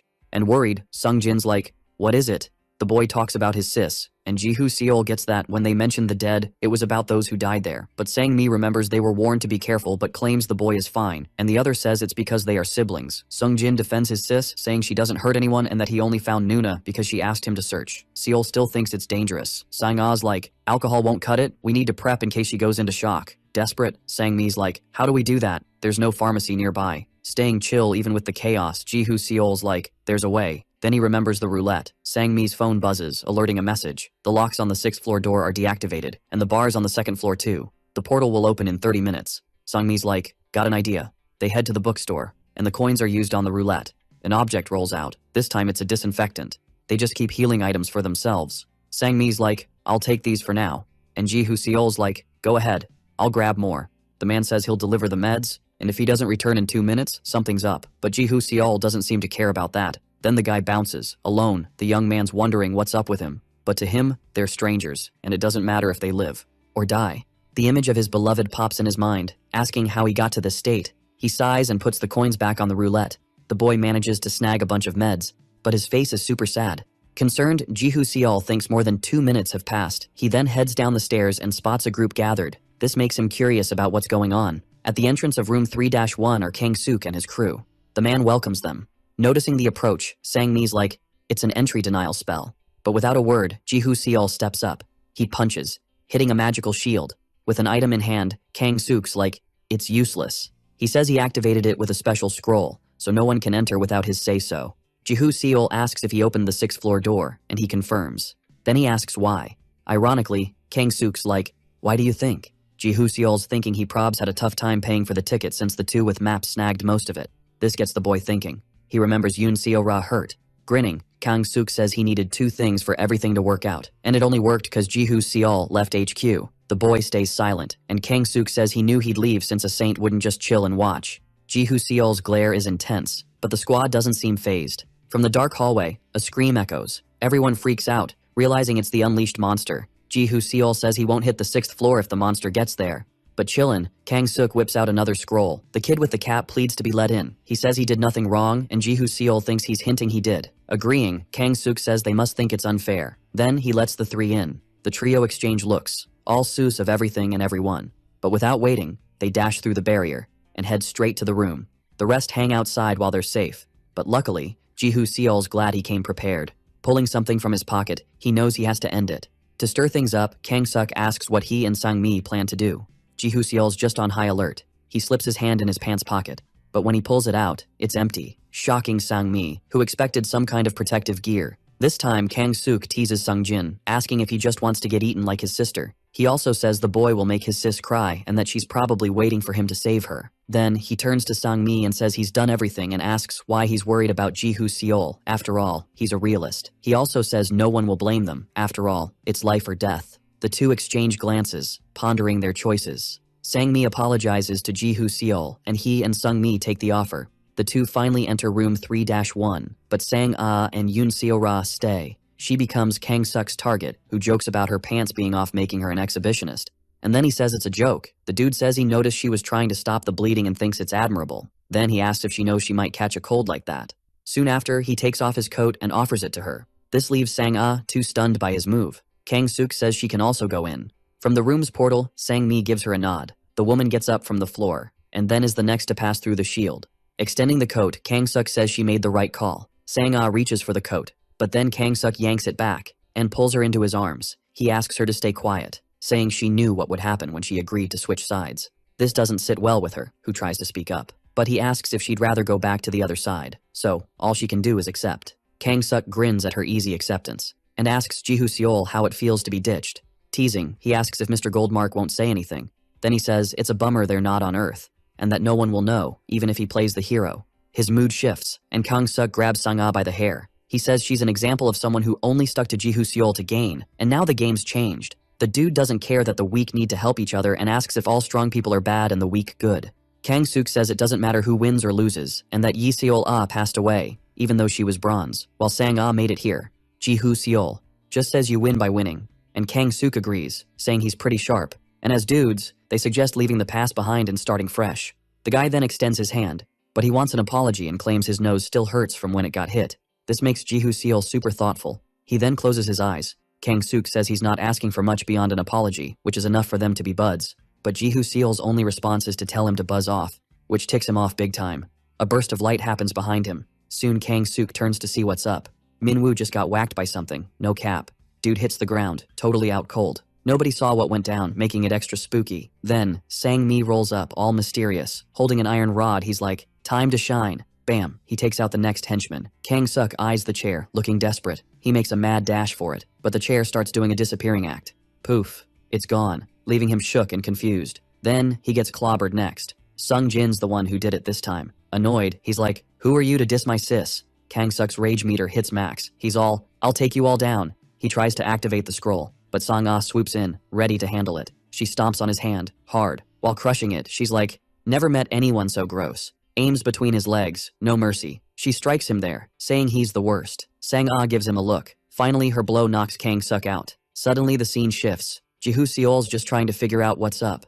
Sang-mi spills the tea, explaining the disguise spell. He's still quiet, processing it all. Sang-mi's like, thought you were betrayed? The young man's unsure. The man wants to ask something. Sang-mi mentions the magic sphere, curious why he hesitated. Ji-Hoo-seol's like, wanted to see it for myself. Everyone's puzzled by this. He's like, wanted to see how you'd act under pressure. Sang-ah's annoyed at being tested. The young man just shrugs it off. Sang-mi's like, did we pass? Ji-Hoo-seol just smiles, and they all crack up, but the laughter's cut short by a noise from the stairs. The young man turns, and Sang-mi's worried. Something's coming up the stairs. It's the wide-mouthed monster, carrying Yoon-seo-ra. Sang-mi's like, hurry! Ji-Hoo-seol's not thrilled about another fight, but the base general door slams shut.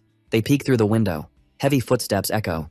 The monster's searching every room. It finds room 3-1. The lady in red's like, can't it get in? Sang-ah tells her to hush. The monster spots something interesting. Minwoo, knocked out on the floor. The creature gobbles him up right there. The door to 3-1 swings open. Kang-suk's trembling, begging for help. Everyone's frozen, unsure what to do. He's almost hopeless on the floor. Then someone steps up. It's Sang-ah, still mad and not keen to help.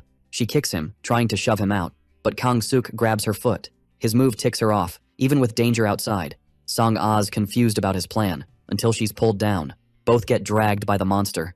Everyone just watches it unfold. Song Ah fights to break free from Kang Suk. He's smug about trapping her, until his grin fades. It's his turn to be Monster Chow, but he still clings to her. Kang Suk's like, not going down alone. His eyes go lifeless. The monster chomps him more, but his grip keeps Song Ah stuck. She struggles hard to break free. The lady in red warns her about staying outside. Sung Jin grabs a mop, not just gonna watch. Sang Mi gets it, but says a mop won't cut it. He spots Jihu Seol digging in his bag. The young man's deep in thought. Meanwhile, the monster keeps munching. And Sang Ah's desperate for help. The two guys rush to her. She reaches out to them. They grab her, pulling with all their might. They're almost getting dragged too. Despite their effort, the monster's too strong. A crack sounds as the creature's jaw snaps shut, leaving only Kang Suk's remains. Everyone tumbles to the ground, but the monster's ready for another bite. Sang Mi gives the heads up. Jihu Seol's ready. He takes advantage of the open mouth, tossing the sphere. Inside the monster, it's a bubbling mess. Explosions start popping off, and the monster's zooming around, crashing into everything. Another grenade gets lobbed its way. Soon, the timers sync up. Boom! An explosion wraps the monster like a giant net. It's caught, totally stuck. Jihu Seol's gearing up for the big finish. He chucks another one of those magic spheres. Its timer syncs up too. Kaboom! It blows up right above the monster. Lava-like drops start raining down. The monster's screeching, burning up. Slowly, it melts away, until there's nothing left, just like it did to its victims. Everyone's jaws are on the floor, and Sang Mi's like, whoa, he actually did it. Sang Ah's all, dude's a legend with just a few magic spheres. But Jihu Seol's all humble, saying he just got lucky with the right combo. The monster's toast, and he's thinking, teamwork, man. The guide was spot on. He turns around, getting a pat on the back. Sang Mi's like, this is epic, a total miracle. And young Sung Jin's cheering, totally agreeing.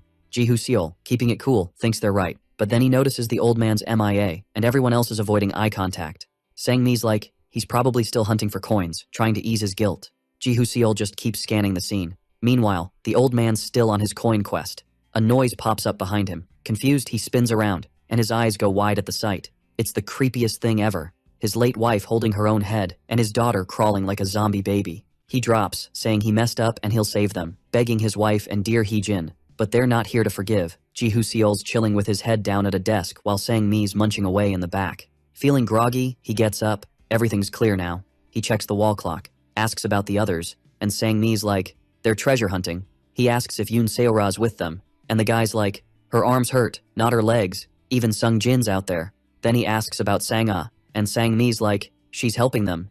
And Jihu Seol's like, what about me? The guy's like, someone had to watch you. And Seol remembers there's 3 hours left till the dead's time is up. Sang Mi's like, the dead won't spook us now, we've handled the specter, and asks what he'll do with all the coins. Jihu Seol's deep in thought. He heads out, pays 100 for the toll, leaving him with 785 coins, still clueless on how to spend them. He climbs the last step, and bam, there's Sung Jin, sprinting in panic. They almost crash. The boys all, sorry, and Jihu Seol's like, no worries, asking if he scored any coins. A bit sheepish, he says he only got enough for his passage, and Seol's like, bummer, gotta go. Jihu Seol then muses that desperation makes people impulsive, and impulsive folks miss the obvious. He spots 2 coins, surprising the boy. Tossing them to Sung Jin, he tells him to go, leaving the boy puzzled. Then he's like, let's go find that treasure. They're back at the bookstore. Jihu Seol's like, I'll try my best, but no promises. With his 800 coins, he figures the Renaissance should be special, so he can run the machine twice. Sung Jin's only thinking about his sister. But as they open the door, they see someone already at the machine. It's Yoon Seora, using her coins. Worried, Jihu Seol asks if she's okay. But she's just there, tears in her eyes. Sung Jin offers his coins. The young man notices she can't even move. Yoon Seora's shaking, barely holding the coins. Even closing her hands is tough. She's still pretty hurt. Sung Jin looks super bummed for her. But Jihu Seol pats his shoulder, reminding him they've got stuff to do too, and that it'll take a while. The coins are stacking up, hitting 299. Finally, they get to 300 coins.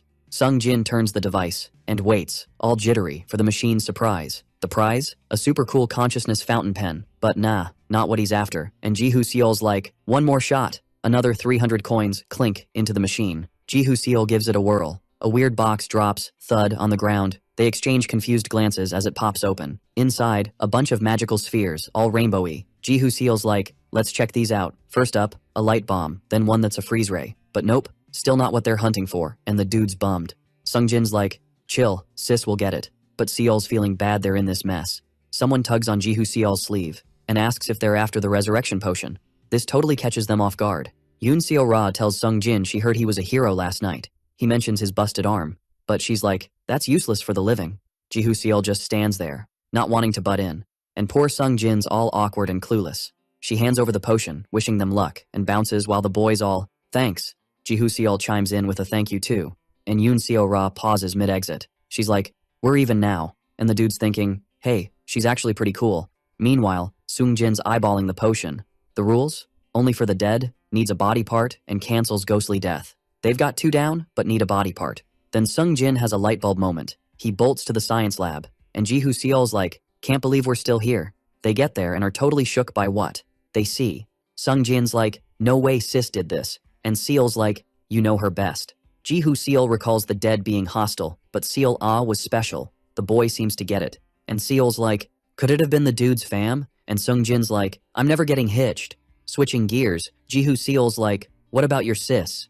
The boy's puzzled she's MIA and suggests searching elsewhere. And Seol's like, time's ticking. He drops the second rule, needing a body part, and asks the boy to check the clock. The dead's time runs out at noon. And Ji-hoo Seol's like, sis is gonna vanish soon. Sang-mi's stretching, taking a breather. Through the window, he spots Ji-hoo Seol sprinting. He's like, what's up? And the other dude's like, seen Sung Jin sis? Sang-a's coin hunting when the door swings open, spooking her. It's just Sang-mi, saying she's not around, and the woman's like, what's missing? And he's like, looking for Yi Seola. The trio starts the search. Sang-mi and Sang-a each hit a room. Only Ji-hoo Seol's left standing. And when they return, he's like, any luck? The woman's like, Yi Seola's not on the 4th or 5th floor. She suggests checking lower floors or another building. No rule says it's only where the treasure spawns, and Sang-mi's like, chill. Meanwhile, Ji-hoo Seol's considering using his skill, but the girl's innocence might turn her green. Desperate, Sang-a's like, what now? Only 17 minutes left. Sang-mi's like, Seol, hit the auditorium, it's fastest. And the other remembers it's where she died. He tells Seol to head back to the underground parking if she's not there, and says he'll start in the teacher's room. Sang-a's like, what about me? And he's like, 5th floor, talk to Sung Jin, wait on the bridge. She's all, got it. Meanwhile, young Sung Jin's on the hunt for his sis. Sang-a finally finds him, just like she said. She's like, found her? And he's like, nope, all bummed out. The lady in red's like, how can you not find her with all this help? The boy turns away and she's like, look at me. Are you ignoring me? Sang-a's like, leave him be, we're not even coin hunting. And the lady's like, what's the deal? Sung Jin spills the tea, and out of nowhere, she rudely asks why they're hunting for a girl who kicked the bucket in the auditorium. The two exchange glances, and the boy's face screams, help me out here. Sighing, Sang-a figures they're knee-deep in trouble already, so any help's a win. Then the woman kicks off, while the boy shrinks like a deflated balloon. Once she's done explaining, the woman asks if they're ghost hunting for Yi Seola. Sang-a nods and asks her to hit them up ASAP if she spots her. But suddenly, the woman looks like she just bit into a lemon.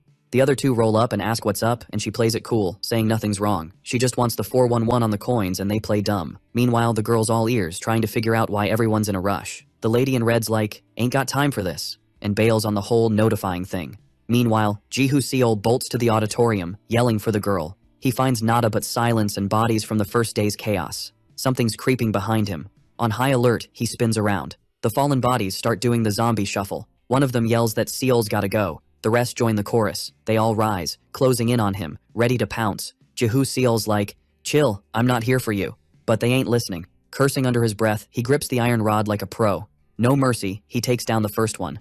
Then he goes full-on action hero on the rest. Even while dodging, they're coming in hot, so he eyes the monster-made hole. He makes a break for it. Meanwhile, on the bridge between buildings, Sang-a's pacing, worried sick. Meanwhile, Sung Jin's sprinting outside. No luck on his end. In the distance, Sang-mi's also on the move. He asks about Seol, and the woman shrugs. Haven't seen her. He clocks that there's less than 5 minutes left, while Sung Jin's bawling for his sis, wondering where she vanished to.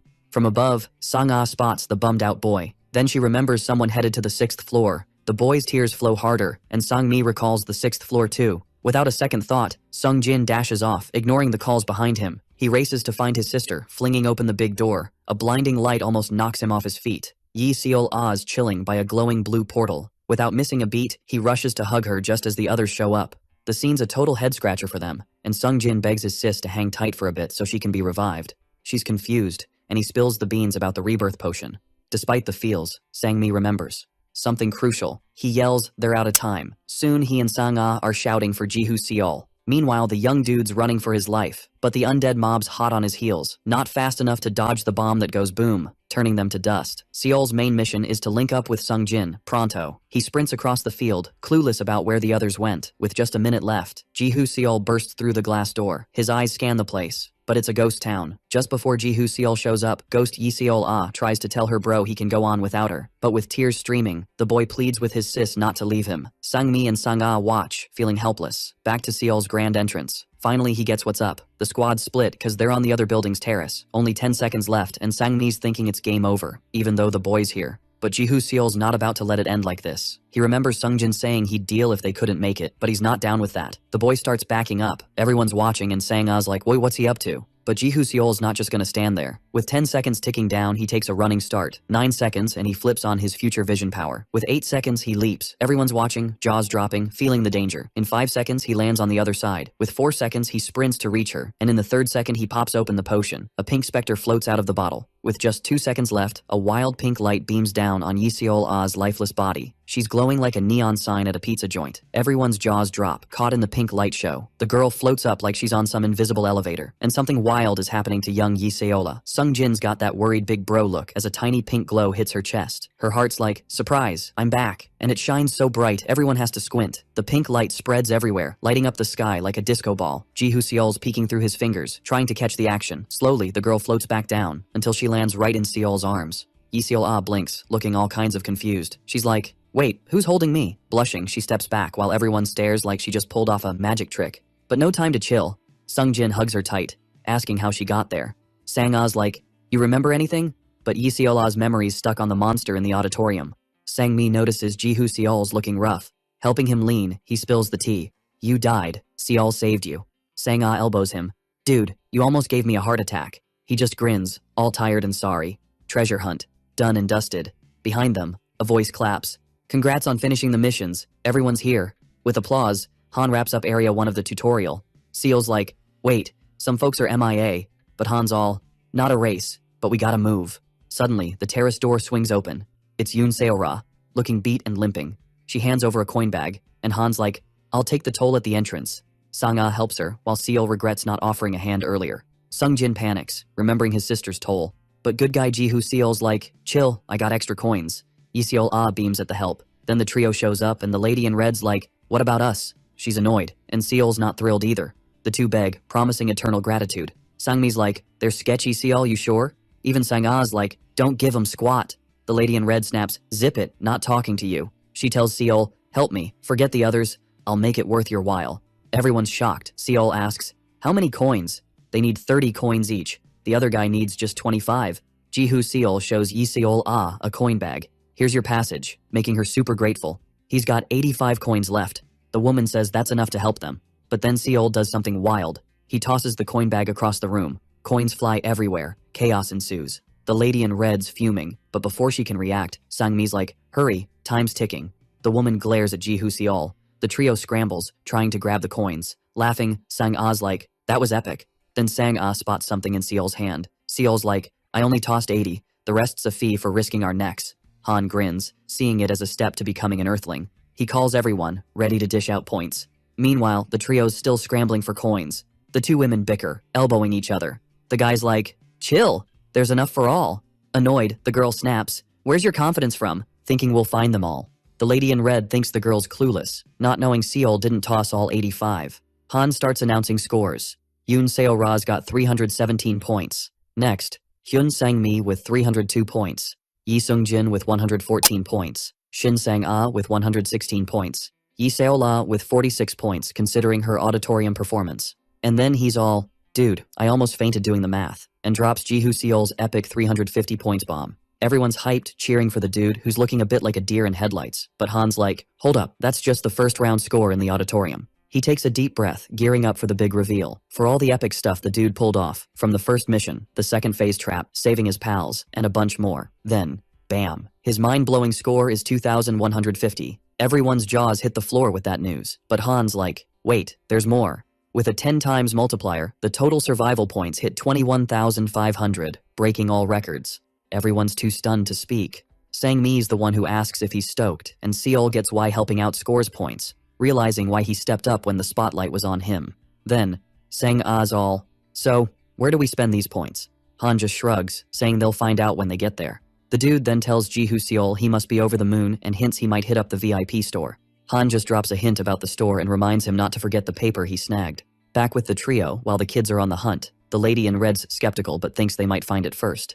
The girl yells, "Found 'em all!" She's bouncing around, singing her victory song, while the defeated dude just watches. The young guy's like, "Yo, help me out," saying teamwork makes the dream work, since they got this far together. Meanwhile, the lady in red's just watching, plotting her next move. Her eyes are glued to the fallen iron pipe on the ground. The young guy keeps begging for help, saying they can all make it if they just try a bit harder. But she's like, "Not my problem if you can't find your stuff." She's about to bounce without even a good luck. Then, bam, the hit lands. The girl hits the ground, covered in her own stuff. Annoyed, the woman's like, "You think you're some kind of goddess wishing luck on people?" Rifling through the girl's pockets, she says, "This is the quickest and safest way," calling them suckers for falling for sweet talk. She then asks if he's coming or if he's squeamish about coins with someone else's stuff on them. The dude gulps. But in the end, he's in, and all the woman needs is a sidekick, since nobody else wants to roll with her. Han tells them to pay the toll, handing it to the assistant next to him. A knock echoes behind them. The group spins around, shocked. It's the lady in red and the regretful dude. She tosses the stained pipe on the ground and struts past Jihu Seol. Sang-mi cracks a joke about how terrifying she is. She says she's got the toll cash, but Han gives her a weird look. Annoyed, she's like, "What's your deal?" Grinning, he says they'll take it since the portal's still open. She drops the cash and heads for the portal, but Han says her survival points are 35, making Min Young, the infamous lady in red, freeze. She turns and asks what these survival points are, and the dude spills that she got them for her earlier aggro behavior. Even shaking at his words, she steps through the portal.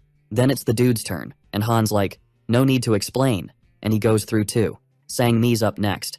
Then the rest follow, with Jihu Seol needing a little push from the assistant into the portal. Han's bent over, watching the survivors go in. He wishes them luck in the neutral zone. Everyone's blown away by the Grand Hall's beauty. Sang-Oz shocked by all the foreigners, and Sang-mi tells her not to embarrass them. They're shown where to sit. Jihu Seol, while sitting, spots something super interesting. Across from him is a girl who seems to notice him too. She waves with a tiny smile, and it leaves the dude totally flustered. Suddenly, something weird happens to Jihu Seol, starting a sync. The sync with the system was a win. Meanwhile, mission data rolls in. Area 9, Oceania, failed. Area 8, South Africa, failed. Area 7, China, failed. Area 6, Africa, failed. Area 5, Asia, passed. Area 4, North America, passed. Area 3, Germany, passed. Area 2, Europe, also passed. And it's announced that Area 1, South Korea, passed. And Seol's shocked the girl can talk. There's this whole vibe of confusion, like, can everyone even understand each other with all this sync stuff going on? Then, boom, someone steps up. On stage. They stroll around, giving props to everyone for smashing the tutorial and giving them a big welcome.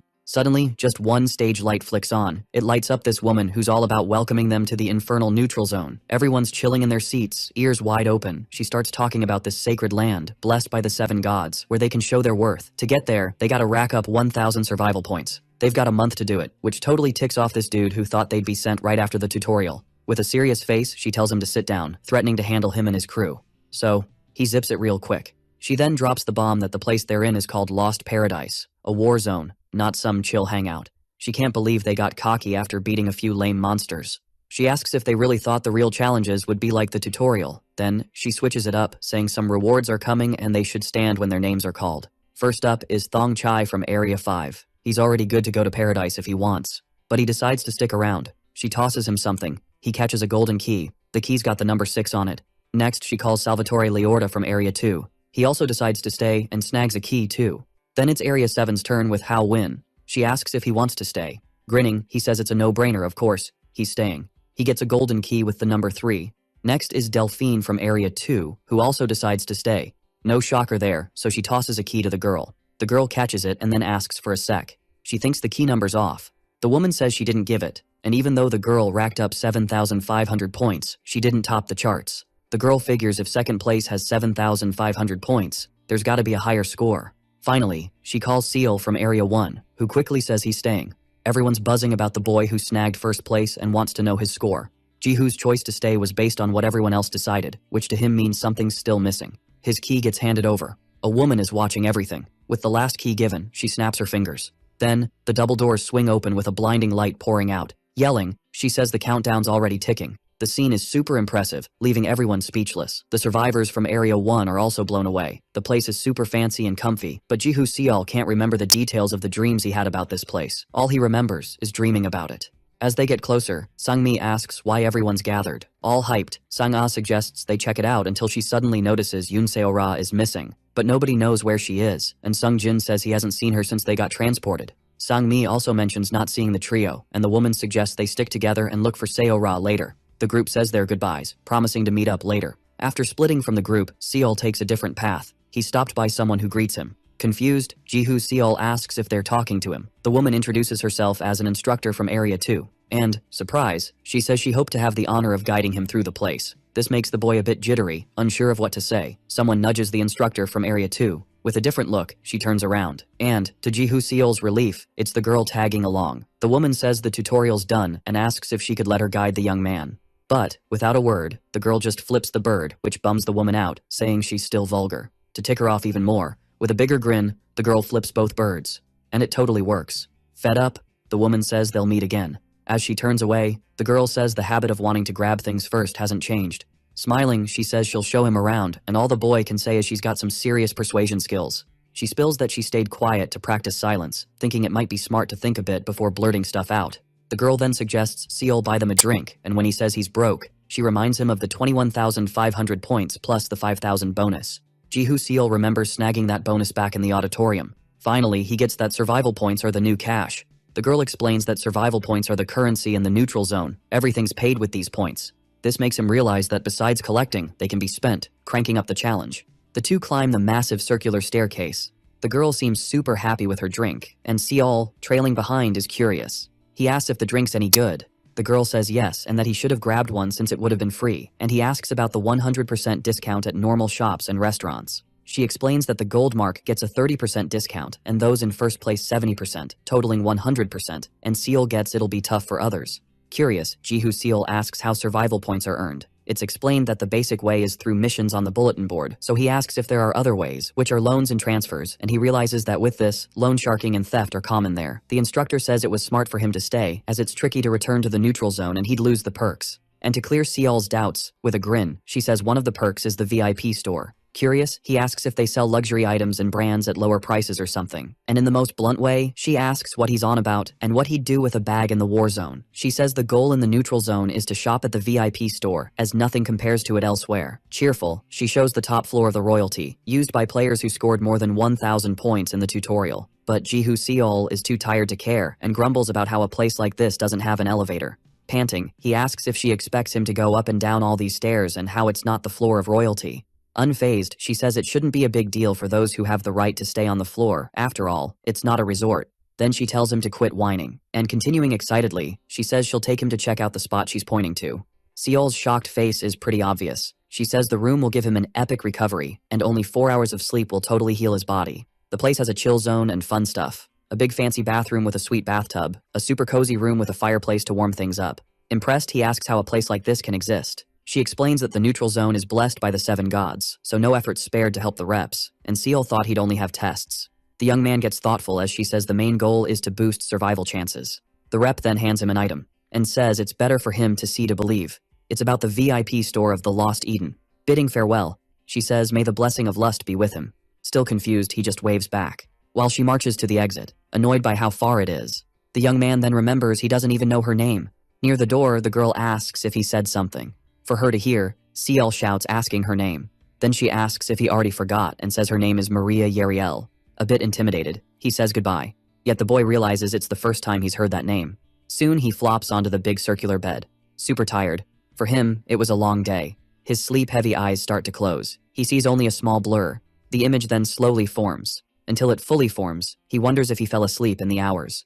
Looking at his phone, it's 11:12 p.m. Yawning, for him it was a good nap. Looking at the bed, he remembers what Maria Yeriel handed him. Curious, he opens it and wonders what kind of stuff they must sell to be so hyped. His eyes widen at what he's seeing on the list. The cheapest item costs 30,000 points. He drops the info paper on the bed, thinking it's all bonkers. Jihu Seol bounces out of room number 1. Curious, he wonders if the squad hit their rooms and if the shops are shut. There's a small crew huddled around the info board. He strolls over to check it out. The crowd, spotting him, doesn't hide their stares. They don't seem thrilled with the dude's vibe. Hao Win eyes him suspiciously, while Delphine looks intrigued. For Jihu Seol, it's all a bit much, but whatever, he's all about the mission. He has to pick one and rip the paper, then boom, he's transported to the spot, and for team missions, they gotta squad up with peeps from other zones. He wonders if missions have a retry limit. One mission is a normal level maze with a 2-hour cap. The prize is 100 points.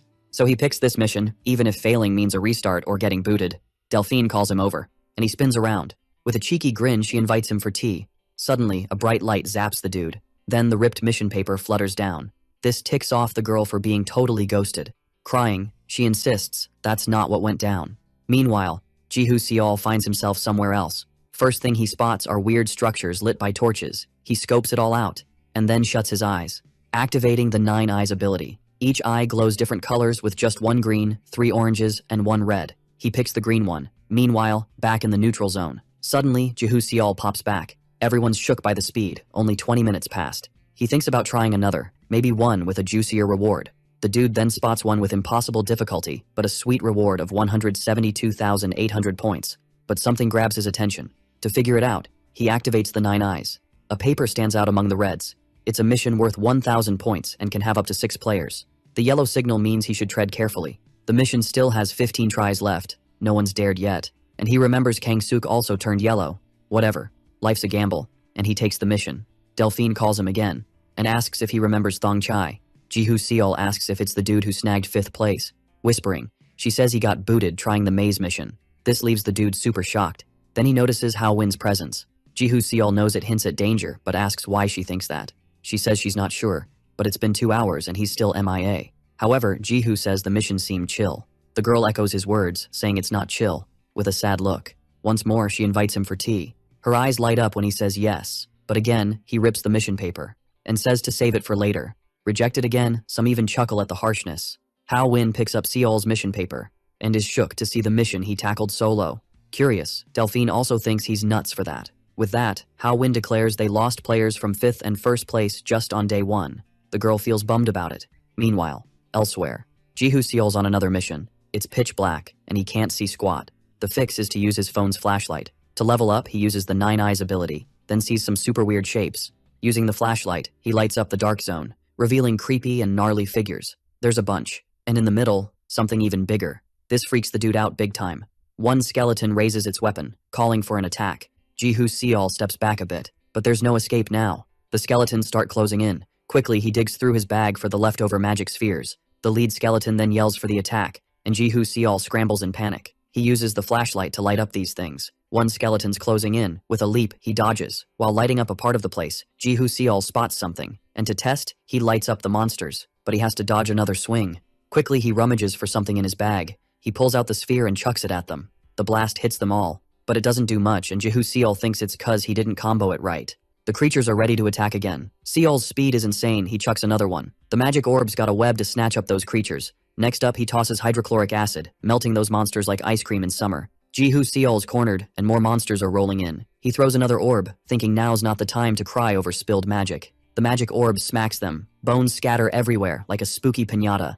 But the fight's far from over. This has the dude shaking in his boots. The skeleton's dragging a massive axe. The monster's huge and ready to pounce. He thinks it's game over.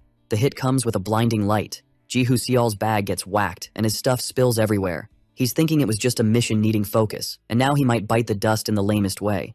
The giant skeleton's gearing up for another swing. Meanwhile, in the neutral zone, everyone thinks he's toast, and Hao Win's like, what a waste of time. Then, a light pops up behind him. Surprise, Jihu Seol's back in action. This leaves the dude shocked, thinking the kid's got some cheat code or something. But then he spots it. Seol's looking wiped out and spooked. In his room, he's crashed by the door. His face shows pure terror. He can still replay the mission in his head after the monster smacked his bag. The mirror that fell with his other stuff, and when it hit the ground, reflecting a mega bright light. That zapped the big monster, and slowly turned it to dust while it screamed. It was the item he snagged from the library machine. At that moment, he grabbed the mirror from the ground and aimed it at the beast, making the light even stronger, obliterating the monster. Out of the corner of his eye, he saw something. More little creatures were lurking. Only a few left. One by one, they got wrecked, leaving Jihu Seol totally wiped out. And slowly, the mirror started cracking. He nailed a tough mission, scoring 1,000 survival points. But Jihu Seol's feeling it, wondering if he was too reckless, and doubting his top spot. In the end, life's all about risks. Tears flowing, he thinks he's a total fool and loser, wondering how he got so cocky. Someone knocks, and he quickly wipes his tears. He opens the door and is stunned to see who's there. With a sweet smile, Yisiol Oz at his door. He gets all flustered when she calls him Ora Bayoni. Sitting on the wooden bench, Seol wraps up his story, saying it's a miracle he's still kicking. Then, with a grin, she asks if he wants to go for a run. He's like, "What?" She's hyped, saying running will clear his head and make him feel awesome, even if it's weird with everyone snoozing. But she says there's a spot. It's a team run, 10 laps on the track, and you can try as much as you want.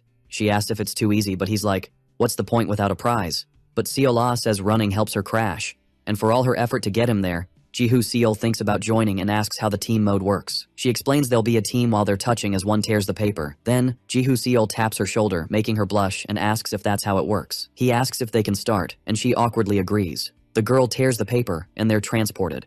Jihu Seol's amazed such a place exists. They start stretching, and it doesn't seem like a bad idea. But the dude just throws some air punches, and Yi Seola thinks he needs to stretch his legs. Jihu Seol's already gassed, feeling like he might hurl, just thinking about how much is left. Yi Seola's pumped, saying only 2 laps left and reminds him about the breathing pattern. But he's already done. Collapsed on the ground, Seola says he needs more stamina, and Jihu asks how she's so good at running. Smiling, she says her family's full of athletes, and he thinks that's hardcore. Meanwhile, he's flat on the ground. But thinking about it, it's been ages since he worked out, diving into the world of partying, smoking, and gambling. Anyway, he chills and realizes running's not so bad. Seola's all hyped, saying running's the ultimate stamina booster. He just nods, leaving her all confused. He's like, "I can think straight now, all thanks to you." She blushes, saying she didn't do much, but she's stoked to help, and honestly, she's grateful he saved her. Jihu Seol's down for another round, and she's totally in, calling him her Ora Bioni. Chill, he grabs her hand, but she's like, "Dude, you haven't even finished the last lap." Meanwhile, in the dorms, Yunseo Ra strolls into a room. She drops her bag on a bed and plops down. The others fake sleep but are totally spying on her. Her arm's still hurting, and she's trying hard not to cry. She thinks she can't ask for help anymore, feeling she's been a burden. She wants to show she's got this, and she's got to survive on her own strength. Meanwhile, Sang-a's wondering where Yunseo Ra is, and Sang-mi's like, "Let her be, no points for helping." She's like, "How can you be so cold? One day you might need help too." He sighs, saying she thinks only he's cold. She's annoyed, asking what he means. Sung-jin jumps in, saying thanks to her, his sis is back, and Seol-a's all about repaying. Then Sang-a's like, "Where's Jihu Seol?" The dude's munching alone, deep in thought. His brain's buzzing about more missions. Something like the labyrinth sounds cool, but the reward's meh, not worth it. He remembers the place is all about boosting survival odds. He's focused on leveling up and getting fit. His bag's patched up and he's impressed. But then, a light bulb moment, and it clicks. He digs through his bag, remembering Han's advice about the paper, the guide's note. The paper's got tips for the neutral zone and an item to boost strength. Jihu Seol's curious about the item and realizes everyone's buzzing about the VIP store, so he decides to check it out. The attendant's snoozing on the counter. Half asleep and drooling, he greets him to the VIP store. The dude's exhausted but still checks him out. He's like, only those with 30,000 survival points can enter. Jihu Seol's shocked, asking if he can't even peek, but the guy's face says nope. Seol's just curious about competence, catching the attendant's interest. Surprised, the guy's like, "Did you just say competence?" To clear things up, Seol reads the paper and the guy realizes it's from the guide, asking for the ticket. The guy heads to the cabinet behind the counter. He opens the door. There are tubes inside, and he says competence is also in other stores. He grabs a vial and says the VIP store's stuff is way better, cost-wise and effect-wise. Jihu Seol's intrigued, asking what's the big deal. He says it boosts training by 4 times for 12 hours, and VIP ones double that, like training for 8 days. The boy's mind is blown, and like sharing a secret, the guy says it's 400 points, and since the normal one's 250, it's a steal, mentioning it's super rare. Jihu Seol's only thinking about the 8-day training effect. The guy thinks he's got him hooked, with a sly grin, asking if he'll buy it. Showing his key and gold pouch, he asks if discounts apply. The guy's like, "You must be the one from the rumors, but no discounts here." Still, Jihu Seol's set on buying them all. He uses a competence vial, and his energy's through the roof on the run. Meanwhile, 2 survivors are duking it out, and one dude's all, "I almost bit the dust because of that kid." Min Young's just chillin', watching the drama unfold, same as everyone else trying to figure out the tea. Little Delphine's all ears, super curious about what went down. Lorda spills the beans about his teamwork issues, saying they got picked by score and faced some serious struggles. The guy mentions Thong Chai went through something similar, firsthand, but the other dude's like, "Nah, my story's different. I just did the challenge out of pure curiosity." And Delphine's like, "Everyone thought you got booted cause you took forever." Thong Chai's all, "My bad, I'm just a wanderer at heart." Someone yells, grabbing the trio's attention. It's the kid whining about how he's gonna rack up 1,000 points, even for socks. And the other guy's like, "At this rate, I'll have to quit eating and sleeping." Min Young spots someone coming over. It's Maria Yeriel, sipping her drink. The lady in red calls her over. She asks if the deadline's in 2 weeks and wonders if they're planning to disqualify everyone, causing chaos. The kid suggests using Earth money and everyone's on board. But the girl shrugs, calling them broke for not affording vending machine coffee. This ticks people off and they ask who she thinks she is to talk like that. Fed up, the girl says, if they've got beef, take it up with the boss. Just thinking about that woman gives everyone the creeps. Finally, Maria's like, stop wasting time with this arrogant girl, go on a mission. Hao wins chilling with the crew, while Maria Yeriel strolls with her drink. In one facility, they're worried about Seol, thinking he's dumber than expected. They also think the kid's nuts. And he spent half a month training. They didn't expect someone like him to show up. The woman in charge says the deities must be pretty pleased. Then the Area 2 rep asks if it's time to spill the beans. She asks if she means the deadline. The blonde says the neutral zone's a mess. Can't imagine the survivors' reaction to the real deadline. But the boss says she's sweating the small stuff, just say they felt bad and extended it. Then she asks what if she said the deadline was 3 months. To her they'd slack off, needing only 30 points a day, not a pretty sight. She says even the most useless will finish normal difficulty in time, and with gradual growth, the talented will ace the tougher missions. To her, with the tight deadline, they're taking missions seriously, but soon they'll hit their limit. The boss remembers when she completed missions like a madwoman, and says if she trained hard like him, she'd be twice as strong. With that, the rep agrees. The boss tells her to go ahead, help him if she wants. The woman tries to argue, but the leader says she knows he was recommended by Miss Foxy. However, she found out something interesting. Jihu Seol's still running, lost count of laps. But who cares? He's running till he drops. He wonders if he should pause, but thinks he can start again if he walks to catch his breath. In the end, no point overthinking, no one's judging, and he wonders if coming here was smart. The kid's exhausted, wondering if thinking like this means running's getting tough. He thinks he's pathetic, and that's why Xianhua dumped him and his family bailed, so he screams. This distraction makes him trip. He loses balance and faceplants. The kid's down but fights to get up. He needs to keep going. A pain hits his stomach, like a punch, and, as a result, he pukes. Jihu Seol's drenched in sweat. He's wiped out from all the effort. Still, he nailed a basic mission, scoring 10 survival points. The trait of lacking determination got wiped, and his vigor level went from low to low intermediate. The light hits Jihu Seol, and he's transported. He's back at the neutral zone HQ, ready to rock. This young dude spots someone chillin' right in front of him. The person's holding a drink, looking all casual, and then, boom, offers it to him. Turns out, it's the instructor he met on day 1. Needing a pick-me-up, he grabs the cup and thanks her. No time to waste, Jihu Seol gulps it down like it's a race. But then, plot twist, she says it cost 10 points. She admits she never thought she'd say this as an instructor, but tells him to cut down his training time. He's all, why would I do that? Surprise. She says his training's gone way over what his body can handle. She advises him to chill, saying the more he naturally recovers, the faster he'll bounce back. She also suggests he eats at this place she recommends, for some power-up meals. He's thinking, bet that place is pricey, and worries it'll mess with his training time. But she's like, eating's training too, gotta boost efficiency in a short time. Another tip, she says, is to try different training methods, and she'll help him out. Jihu Seol's curious why she's helping, wondering if it's about the gold mark.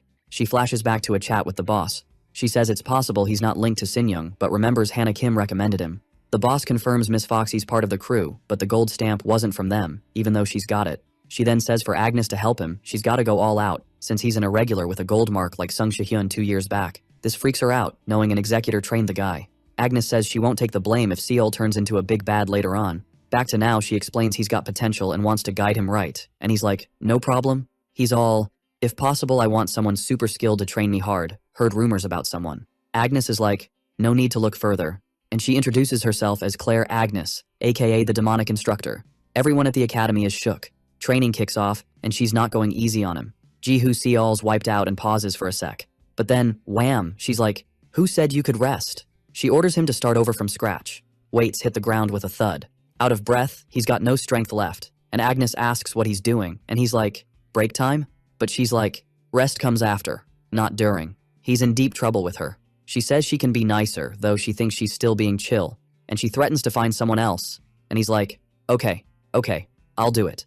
Agnes tells him to quit whining and get up fast. She pushes him harder, and now he gets why she's called the demonic instructor. Jihu Seol dives back into training, giving it his all, but during the workout, his legs shaking like crazy. She yells, told you to watch those knees.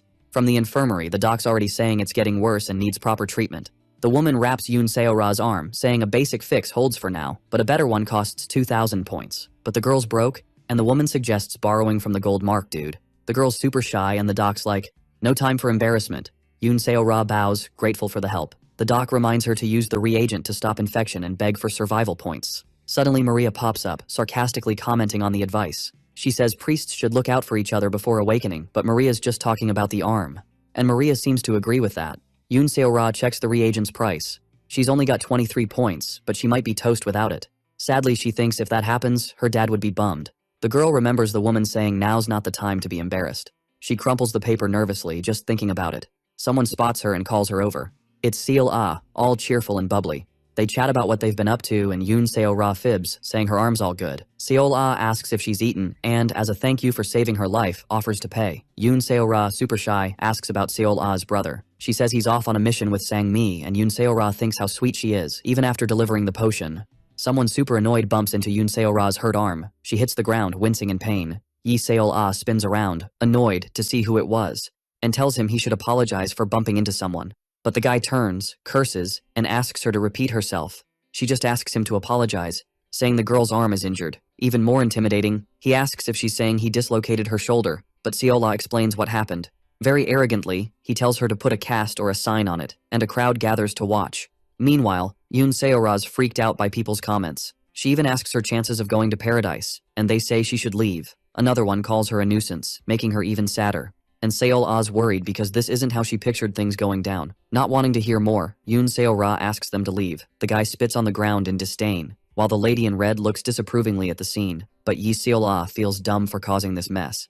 Yoon Seo-ra just keeps walking, not waiting for anyone, and says she just remembered she has something to do. But before she vanishes, someone calls out to them. It's Sang-ah, rocking a new and stylish outfit. The woman bangs on the table, hearing the whole story. She says she should have been there, but Yoon Seo-ra tells her not to worry, and Seo-ah says it was her fault. Sang-ah says the guy's nuts, and curious about the meds, asks to see them. The girl agrees and tries to fish the paper from her pocket. The woman notices she still can't use her right arm. When she finally gets it, she hands it over. Sang-ah remembers they talked about the pricey antibiotics. The woman hands it over and asks about the points, saying she's spending more than she earns. The girls feel awkward talking about it. Then Sang-ah suggests asking Seol, but Yoon Seo-ra insists on finding her own solution. However, the woman reminds her it's tough to gather 1,000 points alone with less than 10 days left, and she should treat her arm. But Yoon Seo-ra says she thinks they don't have just 1 month. This leaves the two confused about what she means. Meanwhile, at the Neutral Zone Academy, Ji-hoo Seol keeps up with his training ritual. He pushes himself to the max while the count goes on. Upon reaching number 1, Agnes tells him to stop, but he keeps going, wanting just a bit more time like this. He wants to test beyond his limit, which doesn't last long, and he collapses on the mat, exhausted. Agnes says she admires his willpower, but overdoing it will harm his body. Besides, it'd be terrible if he got injured. But for her, it's great that Seol follows through without complaining. Her worry is he might get impatient or greedy with missions. Ji-hoo Seol wants to ask her something, and she encourages him to go ahead. The young man wants to know what they do in paradise, catching her off guard. Agnes says for someone with a gold mark, he asked a question only a contractor would ask, and wonders if the person who used the stamp didn't explain. He thinks Hannah Kim kind of explained, but he doesn't remember much from the dream. To explain, Agnes says it's like fantasy medieval-style games, but IRL, and Seol asks if it's about slaying monsters and selling loot, but she says the only difference is you're really risking your life, but skips the war part. Then Ji-hoo Seol stands up, more determined, and asks if he shouldn't be learning some techniques. For a new question from the young dude, Agnes is all, chill, it's not time yet. He's stressing, saying there's only 9 days left, so they should totally do some missions, but she's like, trust me if you want me as your trainer, or bounce and do your thing. Ji-hoo Seol's worried he'll just be dead weight when he gets there. Agnes is confused, like, why worry? Your class isn't even picked yet. Then she's all, what if you just keep training till the end? He's deep in thought about what he'd do. The young dude's like, even with little time, I know you're being real with me. And she's thinking, how can he say that without cringing? But he's a bit unsure about her weird reaction. Anyway, she's not supposed to spill, but she'll tell him if he keeps it hush-hush. Back with the girls, Yoon Seo-ra spills about the 3 months and how they haven't done the big thing yet. Then she drops the bomb. It's the awakening. Agnes explains to Ji-hoo Seol he'll get one of 4 classes in the awakening chamber and train up. The boy's like, that's way too short to do everything. And she's like, we'll get more time. Everyone's hyped hearing this. While Seol-ah's celebrating, someone's creeping on her. The boy's mind is blown by the news. He bolts to a dorm and yells he's got good news. But Min Young's not alone. Annoyed, she's like, next time, knock. Don't be rude. The guy's like, close the door. It's getting chilly. The boy's all, what's he doing here? And she's like, just because we ate and slept doesn't mean we're dating. Don't be naive. Her words leave him shook. The moon's just chilling, watching it all. The guy doesn't hold back and punches the other. The boy hits the ground. Min Young's like, ready to cooperate now? The young dude's like, I couldn't get all my points. She gives a signal and the other gets it quick. So she punches him again, right in the ribs. He's down, drooling from the pain. Min Young steps on his head and she's like, wanna keep going? We can do this all night. But he's done. Begging her to stop, he'll hand it over. And she's like, see? No need for round 2. They only get 70 points, which ticks off Min Young, who's like, we need 500 more. The guy's like, what now? No one left to take from. The whole thing's stressing her out. On the morning of day 30, instructors gather, and Cinzia makes an announcement to all survivors in the plaza. And obviously not everyone's thrilled, and the guy's like, what's this about? Cinzia's like, are you deaf? Anyone without 1,000 points failed. Even annoyed, she's like, here's who passed. The names are Jihu Seol, Delphine, and Liorda. And finally, Hyun from Area 1, only a few made it. A bit salty, Sang-ah calls him stingy, but the guy's like, every man for himself. But Hao Win from Area 7's like, that's not what I heard. Cinzia's like, don't care what you heard, I'm the boss here. He and his crew aren't happy. Then Yoon Seo-ra from Area 1's like, what about the awakening? With sass, the woman's like, you think the 7 deities bless those who can't get 1,000 points? But this just confuses everyone. And they all want to know about the awakening and the gods. Hao Win's like, what if I get 1,000 points now? This gets Shinzia curious, and she's like, how? He orders his crew to send all the points, and they do it. No fuss. And then everyone's like, we can do this, and start begging for points. But Shinzia's not having it. She's like, stop it. She's like, you're trash. Not even good for a human shield. Not worthy of the awakening. To her, they're all useless, just like on Earth. That shuts them up real quick. Shinzia's all right, last shot folks, you got 2 months to show me you can turn into recyclable trash. Everyone's buzzing, thinking they're saved, but she's like, hold up, party after you meet the 7 deities. 'Cause, you know, it might be a bit of a downer for some. So, they line up to the 8th floor, heading to the awakening chamber. Right now, Jihu Seol's up next. Something grabs his attention. It's Delphine, just out of the machine, chilling on the floor. He checks if she's cool. Even though she's wiped, she grins and says she's a mage. This piques his interest because of something he heard. When Agnes broke down the 4 main classes in Paradise, warrior, archer, priest, and mage. Warrior's the basic one, archers are next, and priests are rare, like finding a unicorn. In his head, he wonders about the mage. She mentions with so many peeps here, mages might not even show up, since it's the rarest class, all decided by the deities. Anyway, it's his turn now. Jihu Seol's checking out every corner, super curious. He steps into this wild room, eye symbol on the door, everything's blindingly white. Then, bam, a weird anomaly hits. It's so intense it lifts him off the ground, like the wind's gone rogue. Jihu Seol's in a place where space-time's all funky, and a strange voice says the awakening's kicking off. A ball of energy zooms towards his belly. The deities are chatting, shocked by his mana levels and native skills. They mention he lost an ability once, draining his mana, but he was clueless. At least they agree to make him a mage, but the dude's not feeling it. That's not his vibe. They get he wants to be a warrior, thinking maybe mage isn't his jam. The deities can't decide, so they vote, ending in a tie. But Gluttony hasn't spoken yet. Jihu Seol kinda senses the deity, even if it's just a glowing shape. That seems to be inching closer. He exits the room like Delphine did, and right away Agnes asks about his class. Even though he's still catching his breath from the whole ordeal, they celebrate with toasts. At least some of the Area 1 crew is there. Sangmi teases, saying Sang-ah's on cloud 9, and she jokes he should think about what to say to a priestess. Jihu Seol notices Seol-ah's not too thrilled, so he says the archer class is awesome too. She says she's worried about her brother, but Sung Jin says he's not the only warrior. To chill them out, Jihu Seol says they need all classes, each in their spot, but Sang-mi says he's only saying that cause he's in a good spot, and not everyone like Yoon Seo-ra took the result well. Meanwhile, Maria Yeriel's eavesdropping, but she thinks they're all clueless, thinking it's easy to survive with a busted arm, especially as a warrior. One customer complains the order's wrong, but all she cares about is why she's even stressing. Even with the customer whining, she decides not to sweat it since Yoon Seo-ra won't pay her. With a sly grin, she plans to snag the special perks and stack some cash. Then, with a sweet smile, she says she'll handle the customer. Shinzia's chilling, getting another drink. The awakening ended with 1 mage, 4 priests, 22 archers, and finally, 51 warriors. She asks if Agnes is bummed about the outcome, and Shinzia guesses she's thinking if he was at least an archer, he could have led an expedition. She says warriors are needed too, but there are so many, they end up as human shields, and now Jihu Seol's one of them. But Agnes says she just needs to train him right. She's in a meditation sesh with the young dude. The exercise looks tough from his face, and Agnes stays firm, saying she just needs to train him right. She then announces they're moving to the next training phase. To Jihu Seol's surprise, it's all about feeling the mana. The woman's all, yo, mana kicks in once your class is set. Can you feel it yet? Then he's like, oh yeah, that energy from the awakening chamber. She's like, time to train your class in mana, dude. Suddenly he jumps up and Agnes is like, what's up? Jihu Seol's like, I heard I can buy stuff at the store. But nope, he just gets a playful smack on the head. She's like, Sure, it helps, but if you don't train, you'll hit a wall. The mana kicks in when he tears the mission ticket, zapping him to the chosen spot, and she's got his back for a week. She's like, remember that awakening chamber vibe? You've got a week. The boy's all, huh?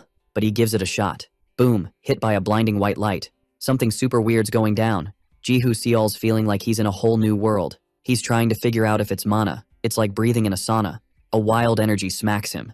Then, bam, he's wrapped in a bright light.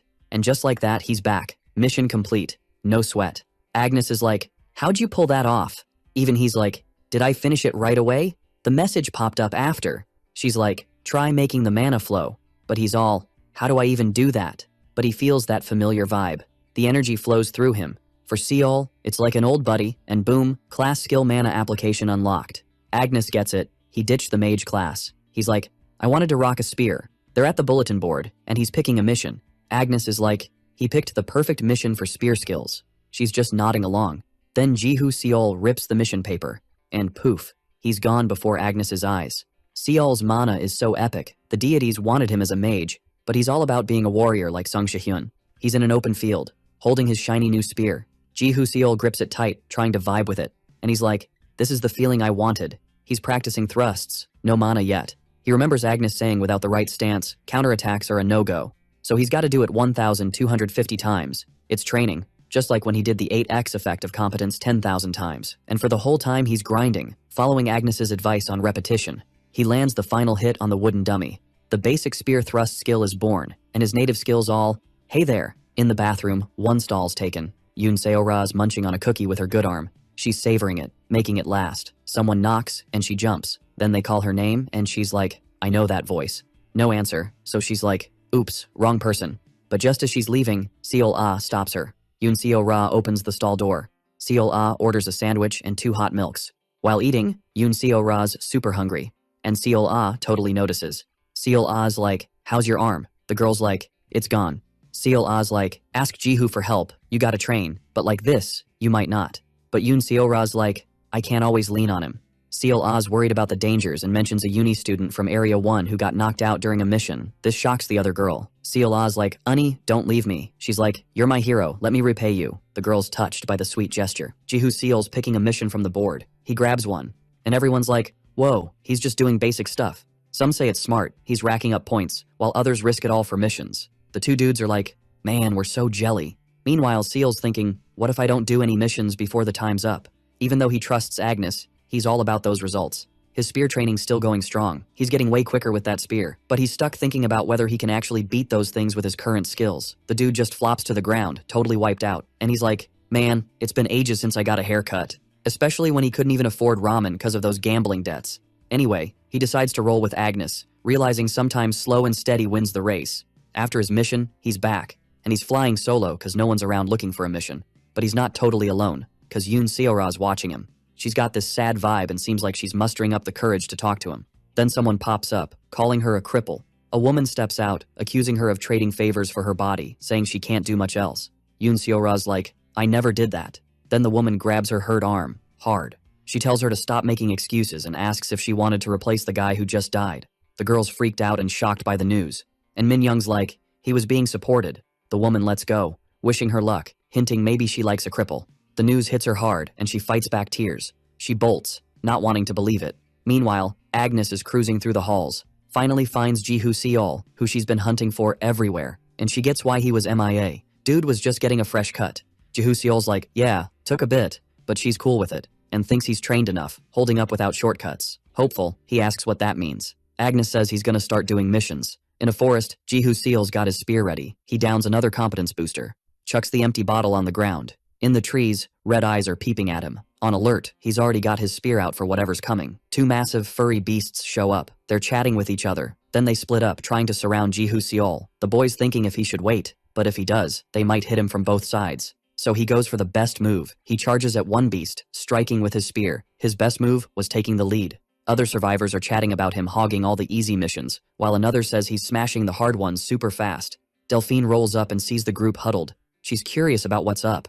Meanwhile, Jihu Seol's becoming unstoppable, hunting for new missions. He's caught off guard by Delphine, who says he'll need a team someday. She explains that handling missions way above his level solo is a no-go, and even if he's not feeling it, he needs teamwork experience. Jihu-seol gets she's got a point, cause these missions, though tough, offer 10,000 points, but he says there's something he needs to handle alone, and without waiting, he rips the paper, ignoring her again. Delphine figures out where he went. Transported to his chosen spot, Jihu-seol grins at seeing them again. He's back where his fears kicked off. The creatures are charging at him. No escape, no retreat, only one thing left to do. This time, Jihu-seol's not standing still. He charges to attack. With his spear, he takes down everything in his way, his weapons glowing with mana. A few more fall easily to him. The Monster King roars, trying to intimidate, and with a huge axe, it goes for the attack. It comes from behind while Jihu-seol's dealing with a smaller skeleton. He's been waiting for this day forever. With fire in their eyes, the two face off. Jihu-seol's been waiting for this moment forever. Their weapons clash. But Seol's not about to lose. He gives it all he's got. His spear pierces the giant skeleton, splitting its top half. Mission accomplished, earning 1,000 survival points, totaling 85,280. But Jihu-seol's points drop from 128,780 to 38,780.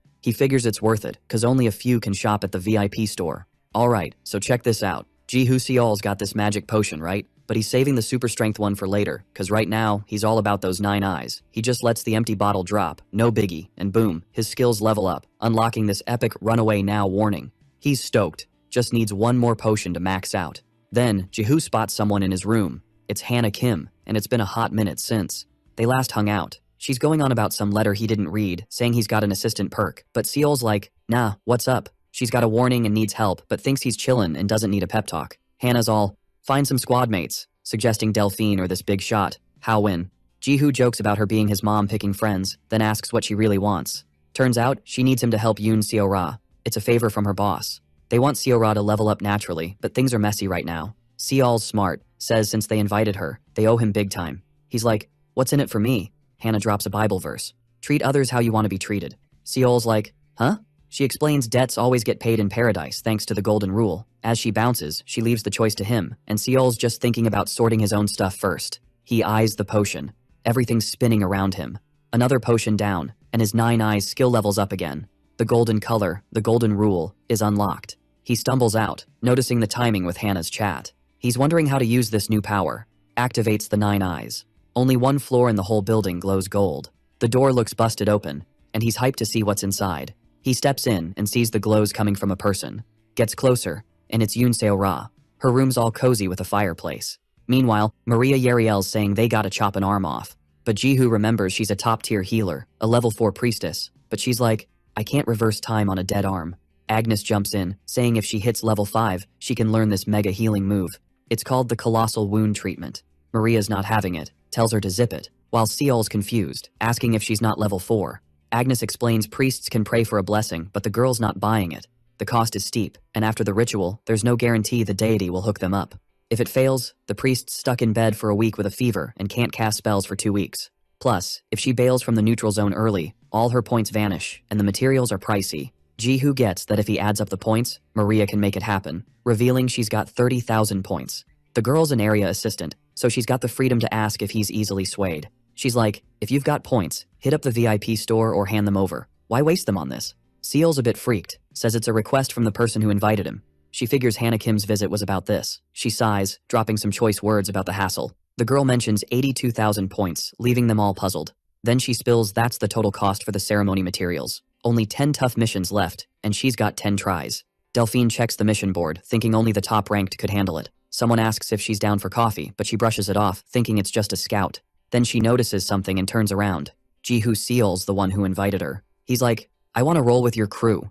The squad's together, and Hao-win's shocked at the 82,000 points price tag. At least with Seol joining the squad, the endless chatter about his mission obsession might finally chill, plus he can tackle those mega-hard challenges. Anyway, Hao-win's all in, wanting him on the team, and promises they'll help him rack up those 82,000 points. Thongchai thinks they're going overboard, suggesting finding another skilled warrior might be smarter. But Delphine argues he's awesome enough to handle missions solo, though the dude's not totally convinced. Then Leorda's like, Seol, show us what you got, needing proof to believe. So, Jihu-seol's ready to step up and prove himself. The siblings feel bad about the whole situation, feeling guilty for dragging Seol into this. Meanwhile, Seola's freaking out about how to score all those points. Suddenly, the door swings open with a bang. The siblings jump, surprised by the visitor. Maria Yariel bursts in, all hyped, with her crew, announcing she's here for the ritual. Meanwhile, the rest hang outside the room. Sung Jin calls out for Ji-hoo Seol. The dude's curious how he snagged almost 80,000 points in a day. Hao Win, puffing away to chill, asks what he's on about. The guy says they only managed around 40,000 points. The room's so lit up, the golden glows peeking through the door cracks, freaking everyone out. They all want to know what's going down inside. Finally, the door swings open. Maria Yariel stumbles out, exhausted, with the other priestesses helping her, all beat up and worn out. She reminds Seol he's now in her debt. Then, he remembers the golden rule, as Ji-hoo. Seol watches her leave. Everyone stares in awe at the door. It's Yoon Seo-ra, fully healed. Yi Seo-la rushes to her, super happy she's okay. Yoon Seo-ra then glances at Ji-hoo Seol. The young guy just gives her a nod. That's all she needs, and she smiles back in thanks. Watching the scene, Hao Win wonders if this is love. With Seol and Delphine's crew, they crushed every mission they took on.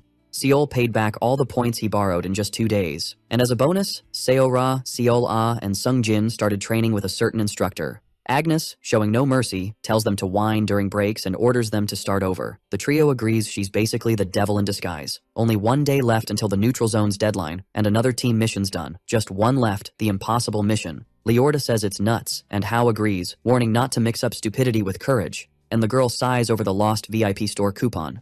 Ji-hoo Seol grins watching the scene. Then, the moment arrives, and they wonder if it's time to split up. In room number 1, the trio gathers while Seol checks his stuff, like 3 spheres, a consciousness fluidity pen. Among his things, he finds a scroll that's been forgotten forever. It was what he got in the auditorium.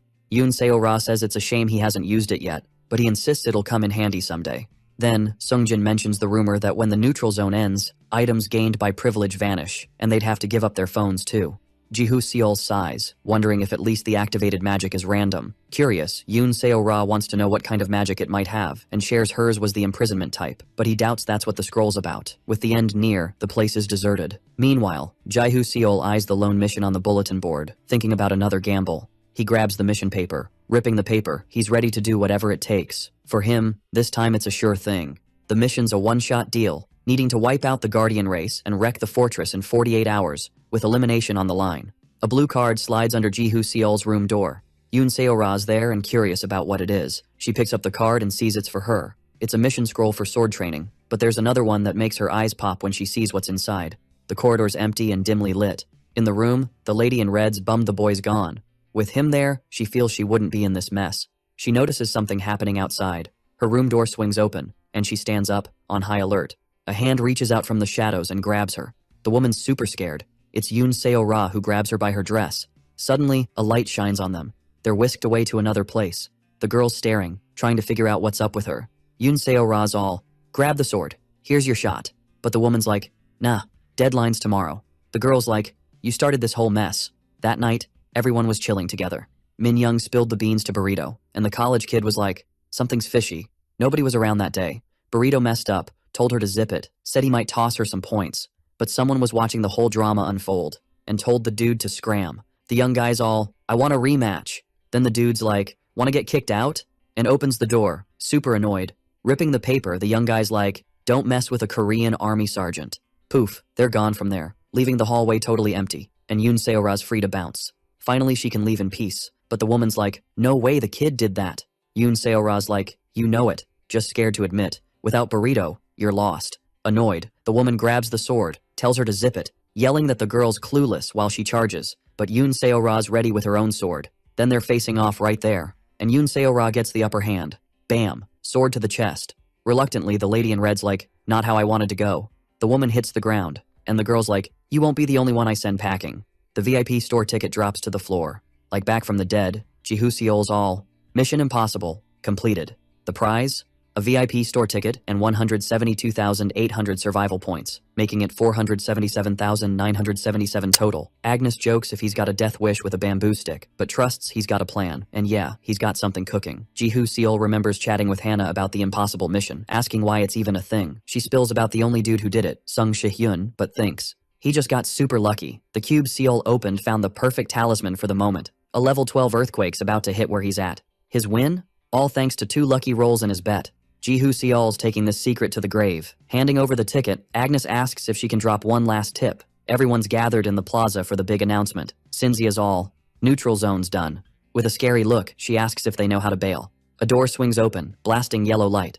Some squint, but Jihu-seol's peeping and sees they're out of the neutral zone, in Lost Paradise. He's wondering if it's really over. Claire Agnes steps through the portal. Looking at her, the young guy gets it, and realizes it's not over yet. This is just the start of everything. A voice from behind's like, "Now you look like a real earthling." It's Hannah Kim, offering a ride home. But Jihu-seol's not thrilled. The woman's freaking out, saying time's slower here, he's been gone 3 months, asking if he wants a missing person report. Each survivor gets an assistant, and he's wondering if he'll see everyone again. But he's hopeful, as long as they stay alive. Jihu-seol's taken to Scheherazade, the Temple of Lust. Hannah Kim says Yoon Seora's staying at Sinyoung HQ, suggests it's goodbye time. Grinning, Seol's like, "It was fun while it lasted." Then he tells her to take care. But before he bounces, the girl runs up, wanting his name. She's like, "Seol isn't your last name. Spill the real one." Smiling, he's like, "It's Seol Jihu." The new place is super cool. There's an open portal there. She's asking why he kept his name secret, and she only knows because she did some digging on him. But Jihu-seol says he never dropped his name at the casino, feeling he wasn't cool enough to use it. After a while, it just became a habit. Plus, he didn't want to mess up the name his parents gave him. Then Hannah Kim wonders if it's time to start using it again. Without a word, he just tells her he'll catch her later on Earth. The room's still a disaster zone, just how he left it. Only the portal's light gives a quick glow. Jihu-seol cracks open the window that's been shut forever.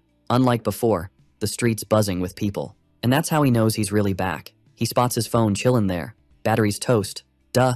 He was MIA for a month. Time to juice it up. From a total flop, the dude's now cruising in a fancy ride. Hannah mentioned sending cash because their gig's all about earthlings living the dream, but 150 million won? Mind blown. He's back at the casino, and yep, that's where the taxi drops him. Jihu-seol grins, thinking about how long it's been since he was there. But nah, that's not where he's sticking around. Another car drops him at a spot less bougé than the casino. He steps into the house, hoping it's empty, cause he's not ready for eye contact. But an annoyed voice asks what he's doing there. The guy's name is Hyung, and he asks again, more serious this time, what he's doing there. Showing the bags, he says he's returning the 50 million won he borrowed and that the laptop and car are for Jin-hee. Curious, the guy asks if he hit the jackpot or something. From upstairs, a girl asks who he's chatting with. Her smile fades when she sees who's there. She comes down, asking how he dares to show up, since she threatened to end him if she found him. But she notices something's different. The girl checks out the car, asking if it's his, saying she thought she'd never see it again after Seol sold it. The guy asks if he came from the casino, then tells him to scram with the dirty money. But Seol says the cash isn't from gambling. He just went to the casino to blacklist himself. Then the guy asks where all this dough's from, and the girl already assumes it's shady business. Ji-hee grabs the bags and won't give them back, even if the guy asks. She says she'll take it, even if she regrets it later. The guy says they'll chat another time. Jihu tries to stop Hyung from leaving, but he's too late. The boy's bummed. This wasn't the plan. It's night, and the coffee shop's still buzzing. The staff's unsure how to judge the dude, and are curious about his link with the manager. Seonhwa says she got a call from Wooseok asking if she lent money for gambling, but Jihu-seol says he earned it through work and a bonus for his skills. She asks what kind of work, but Seol says it's top secret, so Seonhwa just has a hunch about what it might be. The woman asks if he went there by any chance. Jihu-seol dashes through the busy street in a rush. He heard they go abroad and then return. The chat with his ex where she asks about organ sellers, which leaves him totally confused. She asks how he scored such a big amount in just a month. Being compared to those kinds of people wasn't fun, especially from her. Hannah Kim's waiting for him. The young dude's not as chill as before. He then rests his head on her shoulder, leaving her speechless. In a panic, Jihu-seol begs to go back. The carriage has got some folks on board. One asks how much longer till they hit Haramark, and the guy says if he knew it'd end like this, he'd have waited for a girl to join. The knight asks if he agrees, but Alex says it's not bad having a bro trip. Since the ride's gonna take a while, the guy introduces himself as Priest Alex, level 3, and the other is Hugo, the level 4 barbarian warrior. He says the spear's epic and must be at least level 2. The guy in front says he's a level 1 warrior, and this knight is Jihu-seol. Alright, buckle up for this wild ride. So, there's this planet, right? It's got monsters, magic, the whole shebang. It's called the Lost Paradise, and the 7 deities, they're handing out powers to Earthlings for one reason. They gotta take down this parasitic queen who crashed the paradise party. But, plot twist, the deities missed a memo. There's this professor, always yapping about some ancient tomb in the forest, back when magical engineering was all the rage. All he can think about is the bling in that tomb. Meanwhile, the squad's just chilling, not saying a word. Turns out the deities didn't realize humans can be super petty. Flashback to 7 days ago in Haramark. The sign outside this place screams fun times, with epic food and drinks. This dude's on a mic, looking for volunteers for an escort mission. He spills that carpe diem and the crew are leading the charge, but they need more peeps. He drops the bomb that it's a royal gig with sweet rewards. A knight's all, "Where are we headed?" And the dude's like, "To the forest of negativity."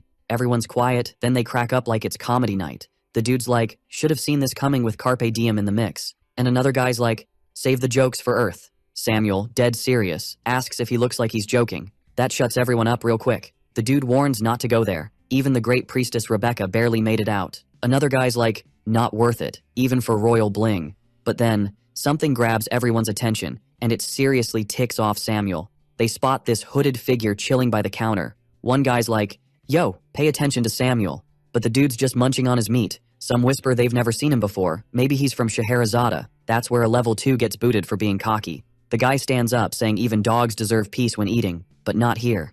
The redhead's like, "What's your deal?" He pulls back his hood, says he's level 1, and goes by Seol, keeping his name low-key. For some reason, everyone's shook. The warriors are like, "He's gotta be level 2 with that magic spear. No newbie could handle that." Others are just watching the drama unfold. Feeling dissed, the guy charges, saying no jokes allowed. But his punch gets stopped, no sweat. Jihu Seol's got him in a grip, and the guy realizes Seol's got some serious strength. Annoyed, he tries to amp up his mana, but it flops. The warrior's tough, but feels a bit of the mana buzz. He amps up his own mana. Then the guy realizes Seol's fibbing about his level. Jihu Seol's barely trying, while the other dude's wiped out on the floor. Seol's like, "Lost my appetite. What now?" The bartender, watching the mini-brawl, remembers Seol scarfing down at least 3 plates. The mix-up ticks people off, accusing the guy of lying about his level to catch Seol off guard. Dodging a hit, Seol just watches. The redhead whips out his sword. So do all the others who bet on Seol losing. The guy sees the mess the newbie's in, but no squad's gonna pick him if he chickens out. Someone's like, "What's the drama here?" asking if there's already a brawl. They burst into the tavern, door slamming, making a ruckus. It's Hugo and Alex, giving Seol a shout-out. The boy waves at them. Samuel's like, "You guys know each other?" And Alex is like, "Yeah, we came from Zra together." Everyone's confused, swords still pointed at Seol. Hugo's like, "What's the deal? Not happy?" He's like, "Since when does Haramark gang up on a level 1 newbie?" But the guy's like, "He's not level 1, he tricked me too." Only Alex backs Seol, saying he's level 1, and he checked his stats himself. But the guy's like, "Nah, Seol beat me in mana game." The guy says Cinzia told him a cool story about a standout from the March grads, that he only did basic training for 2 months, then took on a real mission in the 3rd. Then one day, he tackled an impossible mission solo, and topped the March grads, a golden legend. The knight's like, "He's an irregular, like Sung Shihyun." Then they call for Jihu Seol. He tells the young dude to chill, and that he owes them. Coffee's brewing. The guy's on it while Seol and Hugo kick back. He thanks them for the earlier backup. Hugo cracks up, remembering the time he dared Carpe Diem and Haramark, saying it's like logging out of paradise. The dude says the place has a bad rep, but it's just a bunch of wannabes thinking they can do whatever, and Hugo's like, "There are way worse spots." Someone rushes down the stairs. The lady asks when they showed up. Seol looks a bit spooked by her vibe, just as she finds his being there kinda weird. But then Hugo starts yelling that he already told her to dry off properly. She's soaking the floor, and she's like, "It'll dry eventually." Anyway, that's not her main concern right now. She turns to Seol, asking what's up like it's no biggie, and the guy says he's a guest, which she finds odd at this hour. Flopping onto the couch, she says she's never seen him before, but he's like, "You'll see me around." They introduce Chohong, the team's gem, a level 4 sacred champ, but she insists he's laughing, which ticks her off. As mentioned, Hugo's the level 4 barbarian warrior, the bald guy, and he claims it's super stylish. And finally, he introduces himself as a level 5 archer and the team leader. This is Haramark's Carpe Diem. But Seol thinks his 9-eye is glitching for seeing gold. Hugo says their motto is to do whatever feels right and happiness is key. Chohong asks if they're adding Seol to the squad. Pumped, the guy asks to join and promises to look after him, and Seol's like, "That's kinda sudden." The guy explains Seol will be the mule on the mission, and since it's his first trip, he's here to show him the ropes, and that a promising talent like him will be a great asset to the team. Even though he sees them as the Three Stooges, Seol gets that the Golden One has potential, but he doesn't need to join their crew. Chohong asks if he's basically saying Seol's just a newbie. He says his name when asked, but she keeps on about his grin, saying he doesn't know how scary Haramark is and asks if he wants to see what she can do. When he asks how to prove it, Chohong wants to know why he's so confident. Meanwhile, he's drooling over the drink, saying it's not coffee and tastes like medicine. Hugo asks what the plus alpha in the mission is, something they can snag even if it's not the main goal. He explains it's the same for Samuel's group and it's not just a simple escort gig, revealing they're heading to the depths, smack in the middle of the forest. The guy says they found a way to wrap up the forest of negativity. Bright and early, they gear up to leave. The Carpe Diem leader and Samuel are gathered. The old man greets them, noting it's been ages since they saw the professor, and soon he greets the lovely ladies, as usual. The old man doesn't miss a beat to tell Chohong she's still stunning, and she threatens to cut the old perv's life even shorter. Seol asks about the guy, and Hugo explains that Professor Ian is a level 4 alchemist, a mage from Haramark's royal fam, a big deal in paradise. Soon Samuel tells everyone to get ready. Each of them braces for what's next. Then, the guy declares it's time to roll out. The group splits between the two carriages that'll take them, and Jihu Seol can only think this is his first big adventure. The young dude can't shake off what he heard about being a gold mark at the top, but irregular. He wonders what it was all for, since in the end, a level 1 warrior's just a pack mule. Jihu Seol thinks maybe he should have hit up Sin Young, but if it weren't for the golden glow, the team keeps moving, until Samuel signals everyone to halt. There's an Etten cave, 30 of them at 12 o'clock and 10 at 10 o'clock from their spot. Then, all the troops get ready to rumble. You can already feel the massive creature's presence, and Samuel warns they're coming. Giant two-headed beasts start showing up, all fierce. And the signal's given to kick off the showdown. Jihu Seol's eyes are locked in, his spear's ready for action, but Chohong asks why a pack mule, wants to fight and tells him to chill and watch. Samuel leads the charge, hurling his weapons at them. The shurikens are lightning fast, and make a clean and precise cut on each monster hit. His move just made the monster even more ticked off. They start roaring, charging like they're in a monster derby. But then, arrows zoom in, and land right in their eyes bullseye. The team's archer grins, totally proud of her shots. Meanwhile, another warrior shows up. The dude uses his shield to knock down the Ettins like they're giant bowling pins, and just strolls right through the creatures. Banging on his shield, he gets the monster's attention like, "Hey, over here." Some Ettins are all confused by the noise, but they didn't even have time to react before losing their heads. Hugo swings his axe like a boss. The guy's grinning at his epic win over them. The forest is super chill, until suddenly, there's more rustling from it. Freaked out, Jihu Seol thinks it's an ambush. Anyway, more fierce Ettins show up, but most of them get roasted, thanks to a flaming arrow shot by the leader of Carpe Diem. Chohong gives Dylan props, and he tells her she's in charge of cleanup. And with a smile, she goes to do her thing. Some leftover Ettins are still dazed from the hit, but soon the woman's heavy weapon ends one of them. She smiles, just admiring her work, then takes out the rest of the Ettins. Impressed, Seal realizes this is how high rankers roll. Ian, watching, tells the young dude how awesome Chohong is, and she wastes no time telling the old creep to keep her name out of his dirty mouth. Hugo asks her to be nicer to the master, but she tells him to back off. To Jihu Seol, they act like one big, weird family. His smile catches Ian's eye, who says even a smile is something. The professor notices they didn't do intros right, so they swap names. The day rolls on during the trip. Hugo's all happy and calls Seol over. The young dude heads over and catches Samuel's eye. The guy sees the other pack mules are totally wiped out. Annoyed, he asks if they're dumping everything on Seal, and the woman says the locals always slack off. They claim they're tired, and even with magic to help, it's too much since they weren't blessed by the gods. But Samuel's not having it. However, Seol says he's cool with carrying. The guy asks if it's heavy, telling him not to overdo it since they'll be climbing a hill soon, but Seol sees it as training. Samuel's cool with that, as it's no biggie for him. They watch the young dude head to the other mules. He doesn't go unnoticed by Carpe Diem, and Hugo comes over saying he fits right in with the team. Chohong says he's not as weak as she thought. Curious, Hugo asks what Dylan thinks about it, but the guy's like, "No way." Hugo tries to argue, saying Seol's got potential and works hard, but that's why Dylan's not into it. This leaves them both pretty puzzled. For the leader, this is a crucial time for Seol, who needs a team that can lead and back him up, and Hugo says that sounds like their team, but Dylan says the old man's retiring and isn't too confident, and he reminds them they need a solution ASAP. Hugo tries to get Chohong to help, but she seems to ignore him. But she says Dylan's the leader, handpicked by the old man. She says there's no point in arguing, even with Hugo asking if she's really gonna leave it like this. The guy wonders why she had to act all mature right now. Chohong walks past the mules, and gives Jihu Seol a quick look, but then just keeps going without a word.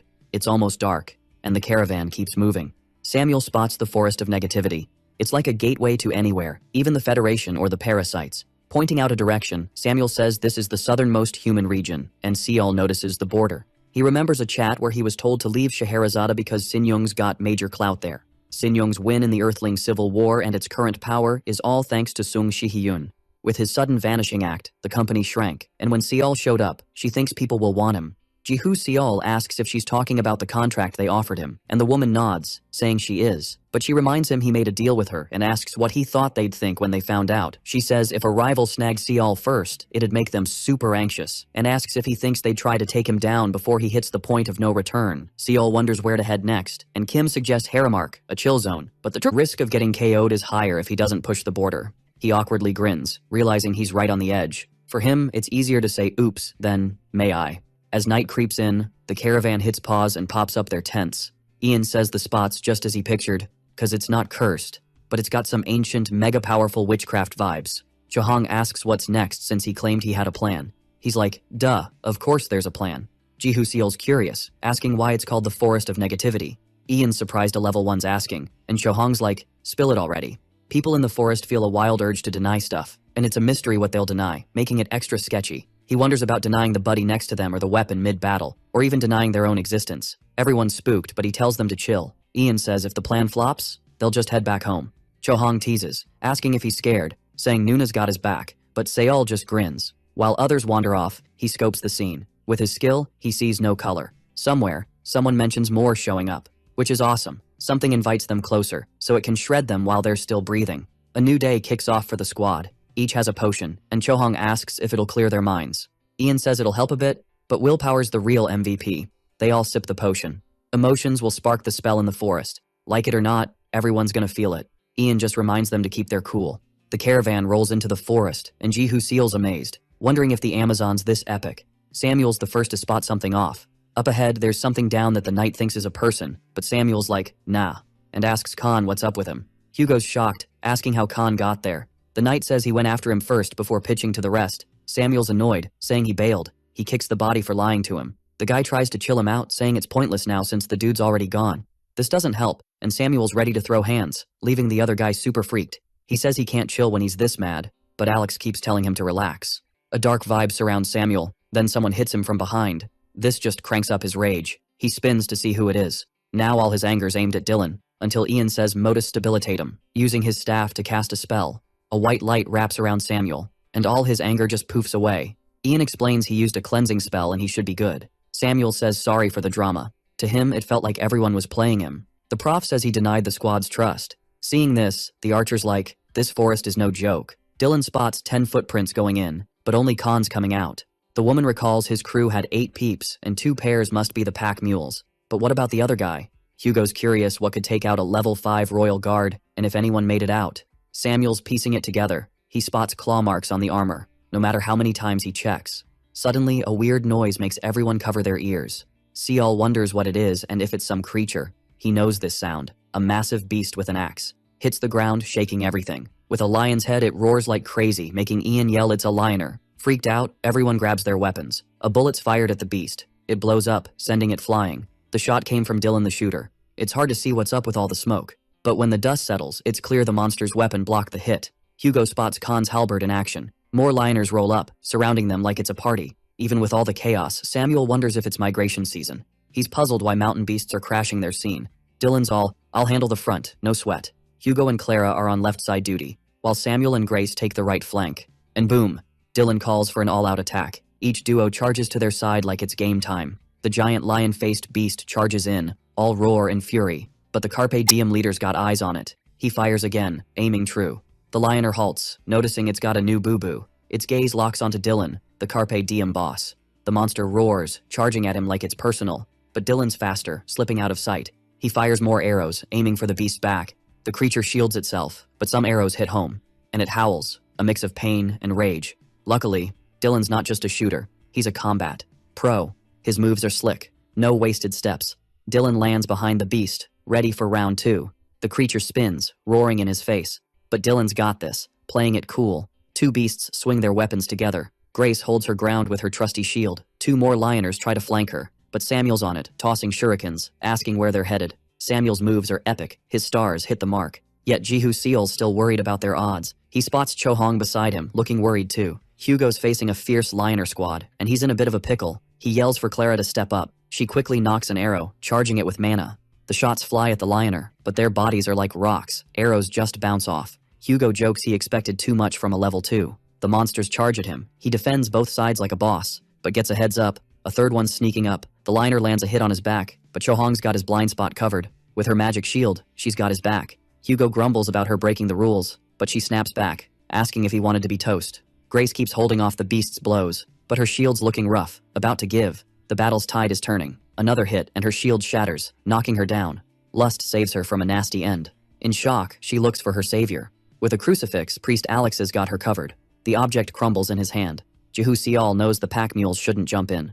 But seeing this, he wonders if he should just chill. Even Ian, not even summoned, jumps in to help. He's throwing all his power at the creatures. The old dude's like a wizard, no joke. He summons Gladio Ventus, firing magic crystals at the lioner. The crystals hit, keeping everyone safe. Chohong even gives the old guy props. But the lioner leader's not thrilled. He's hit in the knee, and the magic crystal digs deeper. The monster crashes down in front of Dylan. Carpe Diem's leader yells to keep the pressure on. Grace and Samuel hold their ground. Cho-hong's now backing up Hugo and Clara. Meanwhile, Ji-Hoo-seol stands firm, believing they can win. But the lioner roars again, making them cover their ears. Seol feels like his skin's peeling off. Then the mood shifts and he doubts their chances. Thinks they can't win. Ian casts Modus Stabilitatum, and his spell hits Ji-Hoo-seol. The young guy snaps out of the negativity fog. It crushed the team's hopes in a flash. He knows he needs to think straight and assess the scene. He notices the lioner's got a grin. Ji-Hoo-seol tries to figure out its game plan. He looks at Ian. Deciding he's not the enemy, he steps back. Cho-hong and Hugo notice his move. Even with his spear in hand, he's thinking, nah, not worth the risk. Ji-Hoo-seol grips his weapon tight and gets ready to launch it. He's done caring, so he just hurls that spear. Ian's watching, totally clueless about what's happening. The spear zooms past his ear and nails a beast lurking behind the old wizard. Samuel's like, oh no, it's a trap. The beast with a lioness head is super ticked off. They're staring each other down. She roars and pounces to attack. Her blade's swing is blocked by Ji-Hoo's spear. But dang, she's strong. He needs more mana, like ASAP. More energy surges through him and channels into his spear, soaking up the hit. Ji-Hoo-seol's not letting this go to waste. And the beast senses he's not your average Joe. The dude's got some serious power now. And he strikes back at the lioner. His spear's tip cracks from the impact. He's looking wiped out from that hit. The beast just stands there, stunned. But then it drops at his feet. That fight took everything out of him. Meanwhile, everyone else is just standing there, jaws dropped. The scene's got the other lioner raging. And Dylan's like, oops, my bad. Then he fires another arrow at the beast. The lioner realizes too late. It gets hit so hard, it's sent flying. The creature crashes to the ground. And that arrow shot was epic. With its fall, the other lioners freak out and bolt, and boom, they win. Ji-Hoo-seol collapses, totally spent. He charged in without using his 9 eyes first. They're all shouting his name in victory. Hugo's proud and jokes he should have been in the team, not a pack mule. But the kid's like, dude, I'm level 1. Ian comes over, asking if he knows what he just did, saying that Lioner was stronger than a level 4 warrior. The old man tells Seol he saved his life. Samuel's like, I thought the irregulars thing was just a myth. He's pumped to work with Seol for the rest of the expedition, but as a real team member. He asks what Seol thinks about it. Dylan, the Carpe Diem leader, is watching. So is Cho-hong, waiting for his answer. With a grin, Ji-Hoo-seol's in, and says he's counting on everyone's help. The squad keeps moving on their adventure. Samuel's leading the way, as usual. They spot a cave up ahead, wondering if it's the right spot. Ian says the negation energy's all over the forest. But here, it's chill, like the calm before a storm, and he figures the spells to keep this place safe. Ji-Hoo-seol remembers feeling relaxed as soon as he stepped in, like a weight lifted off him. Hugo's like, is this the place? And Ian confirms it's where the saint's tomb is. Clara's all, we gotta go in, I'm dying to know. Alex is so hyped, dreaming of rare artifacts. But Ji-Hoo-seol's not thrilled, wondering if they're really going in. Samuel says they need to find the entrance first, and someone's like, should we really go in? Ji-Hoo-seol's still worried about it. When asked why, Seol says it's because they're looting a tomb. 2 teammates are like, what's the big deal? It's normal here. Our hero's like, is it cool to rob the dead's resting place? Clara's like, he's such a newbie, and the warrior says he's not used to it yet. The blonde dude explains that's the whole point of the trip. For Mr. Ian, just proving theories is enough, but they need rewards. If it bugs him, he can wait outside, but then he'd get last pick of the loot. At the crypt entrance, Samuel spots signs of another group, and Hugo's like, probably Khan's crew. Samuel's like, we gotta hustle. If Khan's team took the artifact, they'll have to chase them. Outside the tomb, Cho-hong asks Seol what he did before ending up in this world. The young dude's all, isn't there a rule about not asking that stuff? And the girl's just curious, you know? Switching gears, Seol's like, why didn't Cho-hong roll in with the squad? And she's all, just in case things go sideways, she's got his back. He wants to tell her he's got it covered with his 9 eyes, but then, bam, the dungeon's gone all dark mode. Time to bounce, ASAP. Seol's thinking, last time this happened, it was during that insane level mission. Wondering what went down inside, he asks Cho-hong about the usual tomb hazards. She says, could be weak monsters, traps, or even ghosts. Then he remembers what the instructor said. He figures if the dead are hostile, they might have a brain, so maybe there's a way. Inside, Samuel's crew is on the hunt. The knight's like, Samuel, you almost got that door? Samuel's all, not so easy, this door's tricky. Dylan's like, is it really that tough? No sign of Khan's crew here. Samuel's unsure but agrees with Dylan, it's super weird. They finally crack the tomb door, and Clara, all hyped, tells them to open it up stat. Just then, Cho-hong shows up with Seol, who's wiped out. She warns, going in there is a death wish. Seol explains he read the dead's thoughts with the consciousness feather. Clara looks at Ian, who says it's a pricey item that lets you see someone's thoughts. Checking the paper, Samuel's like, are these the tomb's thoughts? Samuel asks Seol whose thoughts they are, and he says they're the tomb owners. Old Ian spills the tea about a noble daughter whose groom died at their wedding. The bride, now a widow, got buried alive with him, and that's why she's a saint. Cho-hong and Hugo are shook, and the girl's like, was she really buried alive? Ian confirms, but she planned it, which is why she's called a saint. He adds that a famous wizard supposedly cast a spell there. Seol thinks the thoughts could be the couple protecting each other. With a boss-level look, Dylan's not into ghost fights. Clara's like, you gonna bail over that?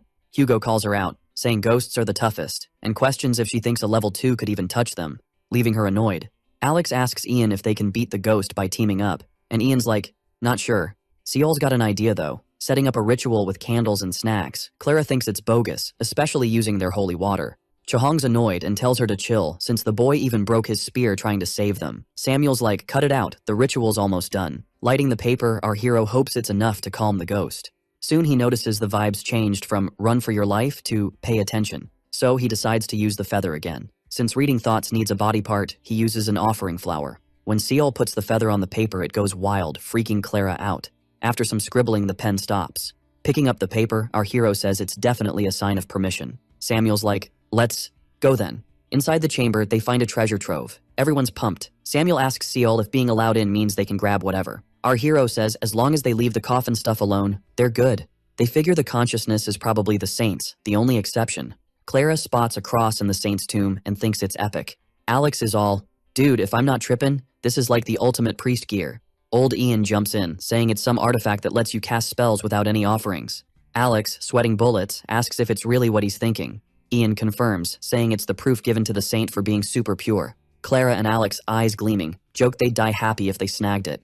As soon as they grab the artifact, everything goes wild, and Seol's yelling at them to put it back. He asks if they missed the memo about not waking the saint from her eternal nap. Clearly, the tomb's owner is ticked off. The girl, annoyed, says if he's scared of a ghost, he shouldn't have come to paradise. Samuel shows up, telling the greedy duo to chill and drop it for now. Even though they're bummed, they leave the cross, and the shaking stops. Clara asks if she can snag something else from the tomb. Seol, super mad, says they're being way too greedy.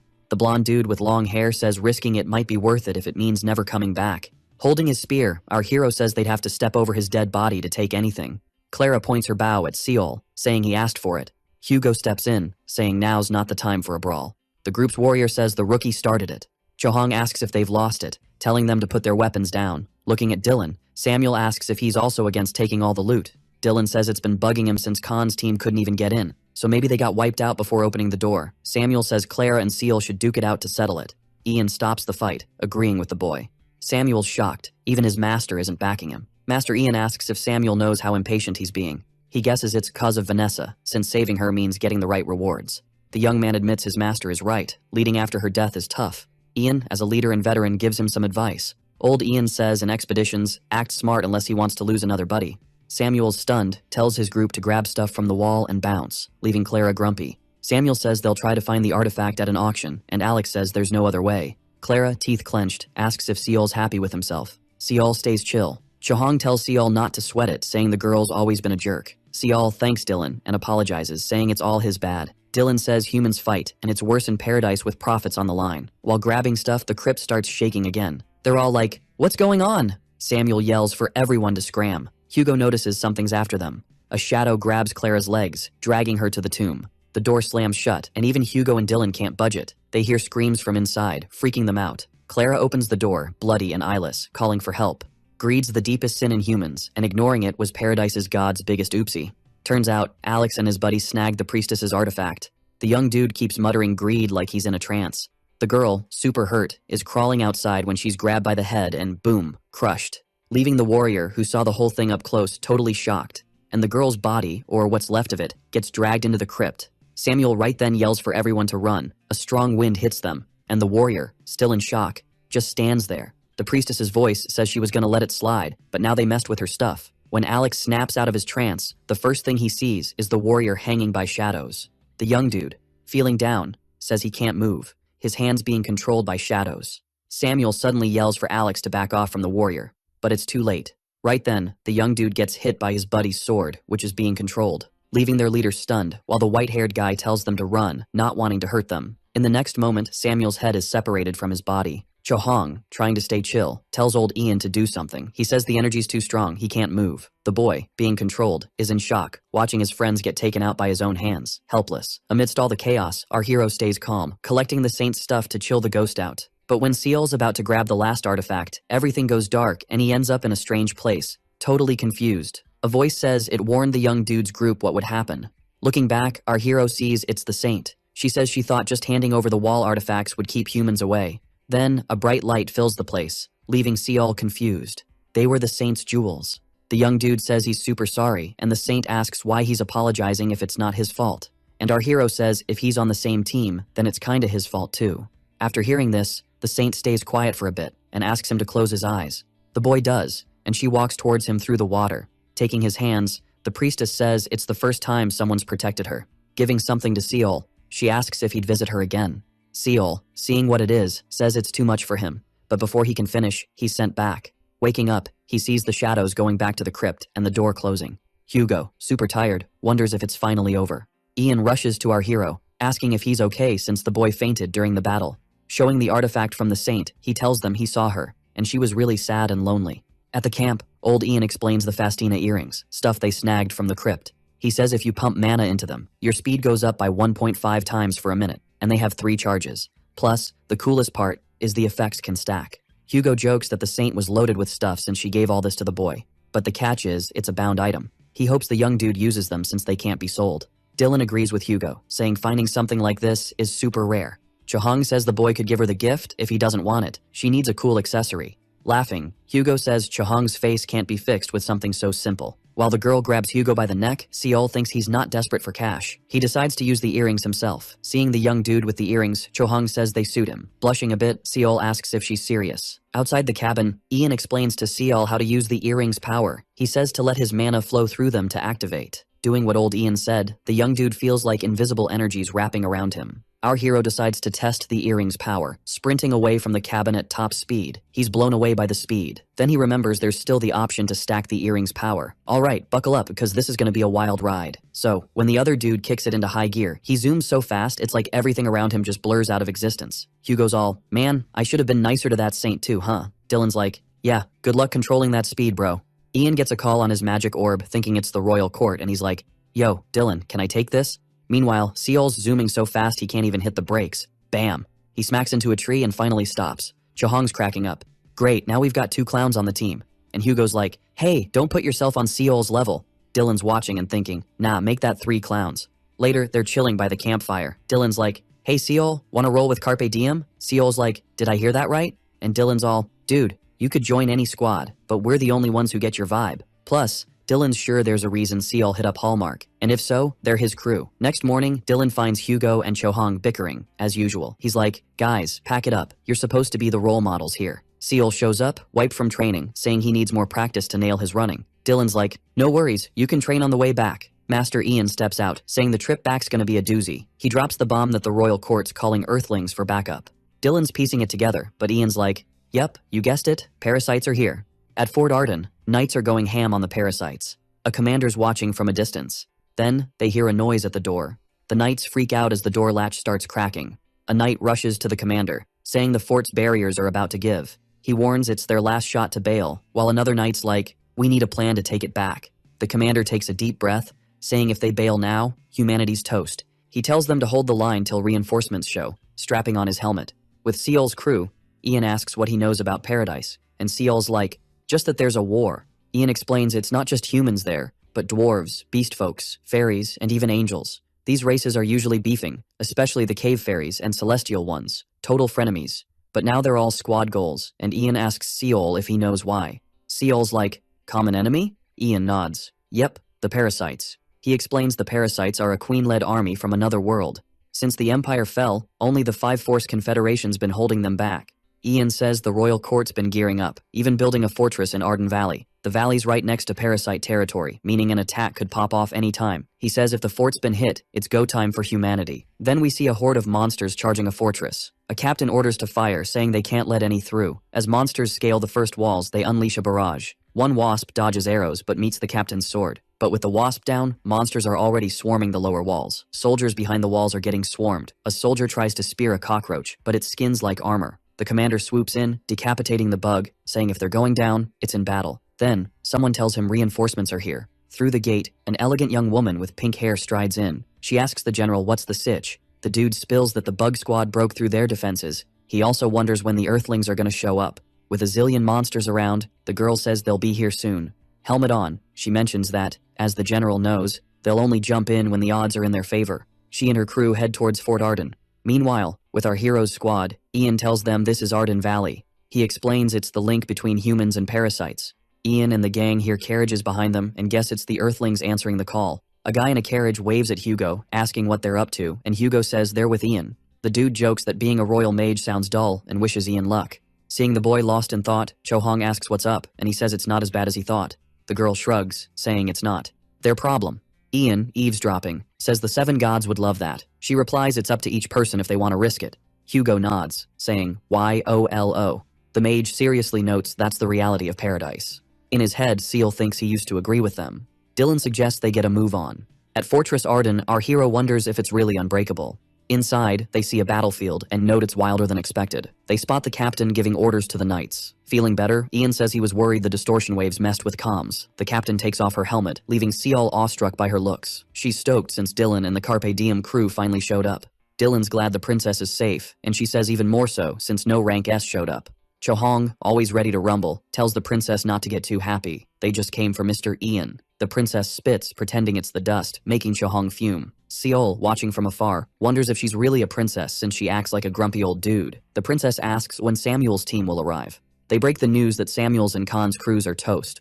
Looking sad, she gets it and asks about the new guy. They introduce Seol to Princess Teresa, and Ian explains Seol's from the exploration class, tagging along for this mission. Teresa comments on his level and jokes her conscience says to send him packing. But since Seol's with Carpe Diem, she just tells him to stay alive. The princess says it's strategy time. Looking at her, our hero wonders why his heart's racing. It's like she's someone he hasn't seen in ages, or might never see again. In the meeting room, the pink-haired girl suggests starting with the Medusa. The room goes silent, then a guy asks how she's sure there's a Medusa. The same general from before says his troops risked it all for this. Mocking the general, the guy and his buddy say the soldiers aren't weak, just unlucky. Having a deja vu, our hero wonders about this weird feeling. At dawn, in Fort Arden's command room, a guy says even if there's a Medusa, no point risking it with the fortress there. The princess says the fortress has limits, while the Medusa can keep cranking out bugs, wearing them down. Another guy suggests ditching the fort and ambushing the parasites in the valley. Teresa says if they do that and the parasites don't follow, they'll lose the fort for nothing.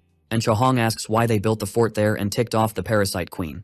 Alright, so check it out, the princess is all chill and explains they could totally flip the script on this fight if they just defend the fort. Plus, the Confederation's focus is all over the place. The knight, just shrugging it off, says Teresa doesn't seem too stressed since she's got time to worry about the Confederation. Ian jumps in, asking Cho-hong who she thinks is next in line for an attack after the Confederation gets wrecked. Everyone's suddenly on edge. The mage breaks it down, saying if the parasite land gets infected, paradise is toast too. The dude with the samurai bun chimes in, saying that's why they helped build the tower. But hey, not their fault if it flops. Teresa admits the fortress was a rush job, but shrugs, saying it's all water under the bridge now. A young guy pipes up, asking if she's asking too much, wanting them to risk it all for something that's not on them. Suddenly, everyone in the meeting is shouting, backing up the young dude. Seal flips on the 9 eyes and sees the ambush going down in flames, with monsters led by a Medusa. Back in the meeting room, Teresa's laying out the plan. Her cavalry's gonna handle the Medusa, and they need the Earthlings to keep the bugs at bay. The same guy from before asks the princess to rethink the plan, saying it's way too risky. The princess, totally over the young guy's whining, asks if he's got a better idea. She shuts him up for a sec and says, alright, let's roll with the plan. Then, the same guy's like, looks like we're gonna lose most of the cavalry. This mission's nuts. Meanwhile, Seol, who's seen how this plan's gonna crash and burn, thinks he should protect the fort. But the girl's plan is a total bust. Teresa's scratching her head, worried, thinking this isn't a place for a level 1. 2 young dudes chat about seeing our hero before, then remember he's the famous irregular with the gold mark. Ian introduces the young guy, saying our hero was the MVP in their last raid and even took down a lioner solo. The crowd's like, no way, can a level 1 really pull that off? A guy's like, don't you need to be at least level 4 to take on a lioner? He knows the kid's irregular, but this is next level. The elder's like, even though he's old, he saw it all go down, looking at Dylan. Dylan's like, sure, the kid's strong. But the battlefield's a whole different beast, and Ian's like, don't forget the kids from Region 1. Hearing this, the young guy finally gets what the mage was on about. The crowd's buzzing, saying if the kid's really from Zone 1, he's got army cred. Then, Teresa rolls up to Seol. She's heard about his epic feats and says if that's true, they'll hear him out. By dusk, everyone's outside the fortress, ready to kick off the plan. The princess checks if the kid's sure about going, since no one's got his back if things go south. Our hero's like, it's cool, he's used to flying solo. She asks why he's even here, since no one would blame him for bailing. The The kid glances around, searching for words, and says it's because the fortress and paradise need saving. Teresa thinks if more Earthlings were like Seol, there's still hope.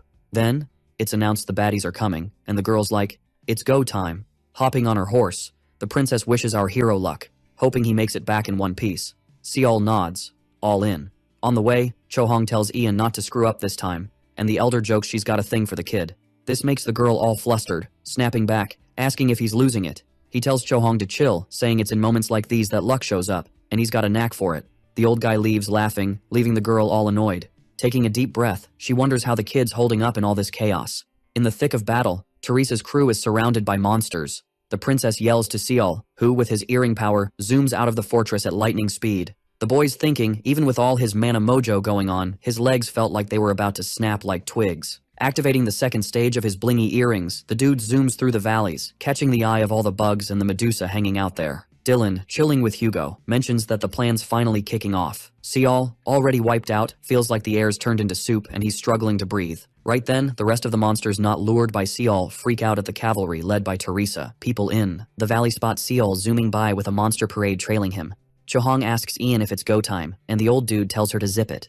Peeking to the other side, the mage waits for the perfect moment to make his move. Getting the nod, he whips out his wind magic, smacking the rock above him. The rock starts to crumble, and the princess, seeing this, slams her horse to a stop, yelling for everyone to chill. Everything's going smooth, but when the rock falls, it almost squashes Ian, who gets saved by Chohong. She jokes if the old guy's been skipping meals, cause he's too weak for a dude. He teases back, asking if she finally sees him as a man, making her crack up and call him a goof. The rocks start raining down on the monsters below, hyping Hugo up cause the plan's working. Seeing the monsters cornered, Teresa orders the knights to charge. While sprinting, Seol remembers someone saying the roaches can only hover for like 10 seconds. Tossing a net sphere, he figures this is his one shot. Bouncing out of there, the boy was warned the Medusa would be chilling under the Dawn Peak, where the sun's all shiny. He spots the place and upon arrival, gets a not-so-warm welcome from a swarm of roaches. With mad skills, Seol dodges the roaches' attacks, but leaning on a rock, he accidentally triggers a landslide. As he tumbles, he spots the Medusa enjoying the sunset. Glancing back, the boy sees the roaches closing in, so he's gotta hustle. His feet are screaming and his heart's about to burst. Still, he decides to wrap this up, charging at the Medusa.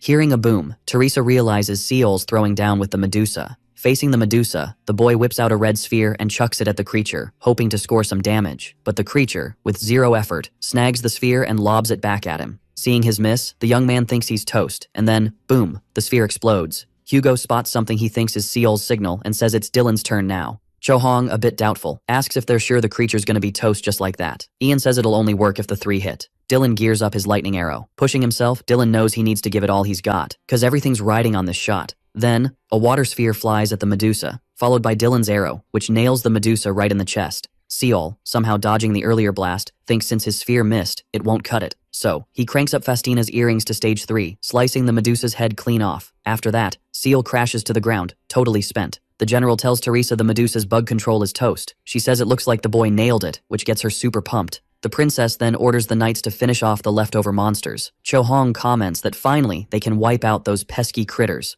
As they open the gates, the Earthlings who were waiting rush out, hunting the croc-like monsters. Back to our main dude, Seol, who's stumbling, trying to make it back to the fort. The boy spots someone heading his way. It's Teresa looking for him. First thing he asks the princess is if the fort's safe, catching Teresa off guard. Hugging him, the princess says he's quite the charmer. Back at the fort, someone wonders if there's gonna be a party. It's Chohong telling Hugo that with a new member, they should totally throw one. The guy asks how they'd pull that off. She admits she has no clue, cause they've never had a new member before. Hugo's all, why not just chill and party all night? I'll spill the tea on all the girls here. This totally ticks off the girl, and she's like, what do you mean by that? While giving his face a foot massage, but not the relaxing kind.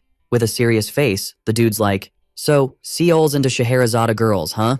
The girl hears this and goes full ninja, knocking him down with a flying kick, and his axe goes flying like it's got wings. Right then, Teresa rolls up, all Merry Christmas everyone. The two fighters pause, look at each other, and are like, is she nuts? Christmas is in December, not now. Dylan's like, what's bugging me is she's talking Christmas in paradise. Like, what? The girl whips off the cloth from her back, revealing a spear with a bluish tip, saying, it's basically Christmas, duh. The princess is all, where's Seal? Got a gift for him. Meanwhile, in the Temple of Gluttony, someone's asking to use the warehouse. It's Seal, and when he opens the cabinet, it's like a treasure chest, full of valuable stuff. He's thinking, at this rate, I'm gonna be rolling in dough. Our main dude's like, nothing special really, since I've got nowhere to go back to. Near the goddess statue, he hears a voice, come closer. As he steps up, the voice is like, You've done well, and hey, you can level up to 3 right now. The young dude's looking kinda down, and the voice, probably the goddess, asks if something's bugging him. Seal's like, yeah, something's got me curious. The goddess is like, you're talking about the dream, right? Can't spill the beans now, but maybe someday. With a hand on his chest, he's like, you're being harsh. You know what it took to get here. The goddess explains, even gods can't mess with the heavens' plans, but when the stars align, I'll tell you. He asks, when's that? And she's like, a dead star doesn't shine again, but for you, things might change. These riddles leave him scratching his head, and he's like, I don't get it. But the goddess says, when the time's right, it'll all click. The goddess then says, right now, let's talk about your future. With a dazed look, he's like, you mean becoming a level 3 Lancer? And she nods, but she's like, wanna try a path no one's taken before? In a place where you can see the universe. A goddess-like figure notices a light's gone out, but she's thinking, maybe it's just a dead star. Back with our main dude, he's trying to shape his mana. Chohong's like, what are you doing? And he explains he's trying to make a throwing spear with his mana. The girl's like, must be a pain, but that's what you get for picking such a weird class. We flash back to how he got the class. The goddess asking if he's sure he won't regret it. The boy's like, yup. And the goddess is like, by my power, I grant you the Mana Lancer class. Our hero's looking up, wondering if he's been played. Hugo strolls by, asking Chohong what the boy's up to, and she explains he's learning his new class. Seeing it's a magic class, Hugo's like, I know someone who can fix that. With eyes sparkling, the young dude grabs Hugo. Who is it? Dylan, watching from afar, says it's the person who created Carpe Diem, the top trainer in paradise. Seol's like, where's this person? And Chohong, arms crossed, wonders if the old guy's retired. Running her fingers through her hair, she's like, Seol, you can buy this with karma. You've earned loads from the fortress. Hugo's like, remember what the old man used to say? Our hero remembers his master saying learning this way's easy, but limits your path. The boy suddenly bolts out, leaving them puzzled, saying he'll be back soon. At the Sicily headquarters, Seol was on a mission to find his master. A red-haired general spotted him and joked about the lion cub visiting his mom. Agnes turned around, spotting Seol searching for her. Taklana, leaving, teased that Seol should stop treating Agnes like his actual mom. Agnes adjusted her glasses, curious about Seol's visit. Seol spilled the tea about his unique class and lack of info. Agnes reminded him it wasn't a neutral zone anymore, not ideal for training. From now on, he'd have to learn solo, which bummed him out a bit. She quizzed Seol on his class knowledge, making him sweat since he knew zilch. Agnes bombarded him with questions, almost frying his brain. She explained Seol was trying to use mana without a clue, like running before walking. Seol, hand on chin, admitted he might have rushed things. Agnes, turning to the barracks, was impressed he hadn't caved to the karma method. She promised to handle his training when she got back, sparking Seol's curiosity about her plans. She brushed it off, saying she'd catch him later. At Carpe Diem, Seol showed up with some spear tips. He heard a ruckus, then Chohong stormed out, fuming. Seol asked what was up, and she blamed him, slamming the door. Dylan, making coffee, explained it was over a new mission. Seol wondered what kind of mission ticked Chohong off. Dylan, lighting a cig, said he wanted Seol and Chohong on it, while he and Hugo did a king's escort. Seol asked if they'd be going far, and Dylan confirmed. Dylan said they'd need new teammates, but wanted Seol as leader. Seol asked why not Chohong, and Dylan said she wasn't leader material. Seol pointed out he was only level 2. Dylan reminded him he was a fortress-saving hero, leaving Seol no choice. Dylan, puffing his cig, said Seol's mission was to wipe out village monsters. Seol realized he'd need an archer and a priest. Dylan, sipping coffee, said that was a solid first step. He complimented the coffee, asking if Seol made it. Seol said he learned for a coffee-loving friend. Dylan said he'd need that recipe when he got back. In the Royal Library of Hallmark, someone chatted about Ranman Village. It was Seol, asking Ian for the 411 on the village. Seol wanted to fix the root problem, not just squash monsters. Old Ian asked what Seol already knew. Seol said no colonies or nests were nearby, yet monsters popped up. Ian, hearing him out, asked Seol to follow. In the library halls, Ian said it was predictable, so manageable. Whenever help was needed, the royal court sent Earthlings, a chance for new Hallmark teams. Even so, Seol wanted a permanent fix. Ian asked why. Seol explained if they couldn't help one day, villagers would be in danger. Ian found this intriguing. Ian handed him a scroll with all past subjugations. In a shadowy, mysterious place, someone was laughing, warning not to follow sounds from the fog, and to avoid anyone in gray clothes lurking in the mist. This mysterious voice says if they don't follow the rules, the monster's gonna get them. Yikes. Back to Seol, the dude's deep in study mode, checking out the records. Chohong walks in, asking if he was waiting for her and what's the scoop. Our hero says he was just cranking up the difficulty, leaving her all puzzled. Seol points out she was griping about the credits being low for the last gig. He then asks if she found the priest yet. She's all fired up, saying finding a priest ain't easy, like who'd want to roll with him. Seol's like, fine, he'll hunt down the priest and she can find the others, totally deflating her sass. She asks if he knows any priest, and after a sec, Seol's got someone in mind who might be down. On the streets, two folks are buzzing about a new Hallmark prophet who led the charge at Fort Arden. In Sinyung, they're all, who's stirring up all this chaos? Three dudes are chatting about our hero, the rookie with the golden rep. Watching from above is Hannah. One guy's curious about this prodigy's name. Scene switch, and Hannah's yelling for Seol through some magic gadget. He greets her, and she's all, didn't I tell you to keep it low-key in Hallmark? Plus, she says he didn't even ask her before making a scene. He replies if he had, she wouldn't have let him go, showing off the spear from Teresa. Hannah calls him a dummy, making Seol chuckle. With arms crossed, she says he did good joining Carpe Diem, but too bad it was after the old guy retired. He asks about this old dude. Hannah stumbles, saying no point talking about someone who's out of the picture. Switching gears, she asks why Seol called. He says he's going on a raid with Chohong and needs a priest. Can she hook him up? Noticing he only mentioned Chohong, she asks about the rest. Seol explains the others are on another mission, so he's the boss this time. After a pause, Hannah mentions someone might be up for it, but it'll cost a pretty penny. In Hallmark, at the Temple of Lust. Climbing the stairs, our hero's thinking he never guessed it was in Hallmark. Knocking, Seol asks if anyone's home, and someone inside says yep. The door opens, and the person grumbles, and Seol says it's been a while. It's Maria, who turns away, saying it's a hassle. He steps in, asking if it's cool, and Maria tells him to scram. He says he's here for a request, not a sacrifice, mentioning Ramen Village. Maria says her class isn't right for that mission, suggesting he find someone else. Seol asks if this would change her mind, tossing silver coins on the table. Maria teases, asking if he knows what that's worth back home. He says it's like 5 grand, and she asks if he's still game. She offers to introduce a cheaper apprentice priest. After more coins hit the table, Maria asks what he's doing, saying the job's not worth it. He says while she saved Yoon Seola, she mentioned spending extra cash on her. She asks if he's using it against her because of the sacrifice. Seol says he'd never repay her with just some silver coins. Maria tries to refuse, but seeing the cash, she reconsiders. Still unsure, he throws more coins, and she finally caves. With dollar signs in her eyes, she asks why all that dough just for her. Our hero says it's cause he wants to get closer to her. With her nose up high, the girl says, well, tough luck, dude, cause I'm not easy to impress. When they met, it was like Chohong and Maria were old pals. Maria says if Chohong's tagging along, she's gotta pass on the boy's invite. Chohong jokes that Maria's sharp tongue is still on point. The blonde girl laughs, calling Chohong an airhead, and wonders if they should check her brain to be sure. Chohong grabs her shirt, and two guys watching say, Seol's got a wild taste in girls. Just as the boy's about to break it up, someone bursts in, saying the tale of the golden-marked irregular is true. A pink-haired lady strolls up to our hero, saying his moves. At Fort Arden were epic. The knight says Chohong spilled the beans, and he introduces himself as Mihail, a 3rd-level sword pro. He points to the woman next to him, Veronica, a 3rd-level shooter, just like Gearshal, who's a guard. The young dude greets Seol, saying it's an honor to team up. When they roll into Ramen Village, Chohong and Maria are feeling queasy from the bumpy ride and last night's drinks.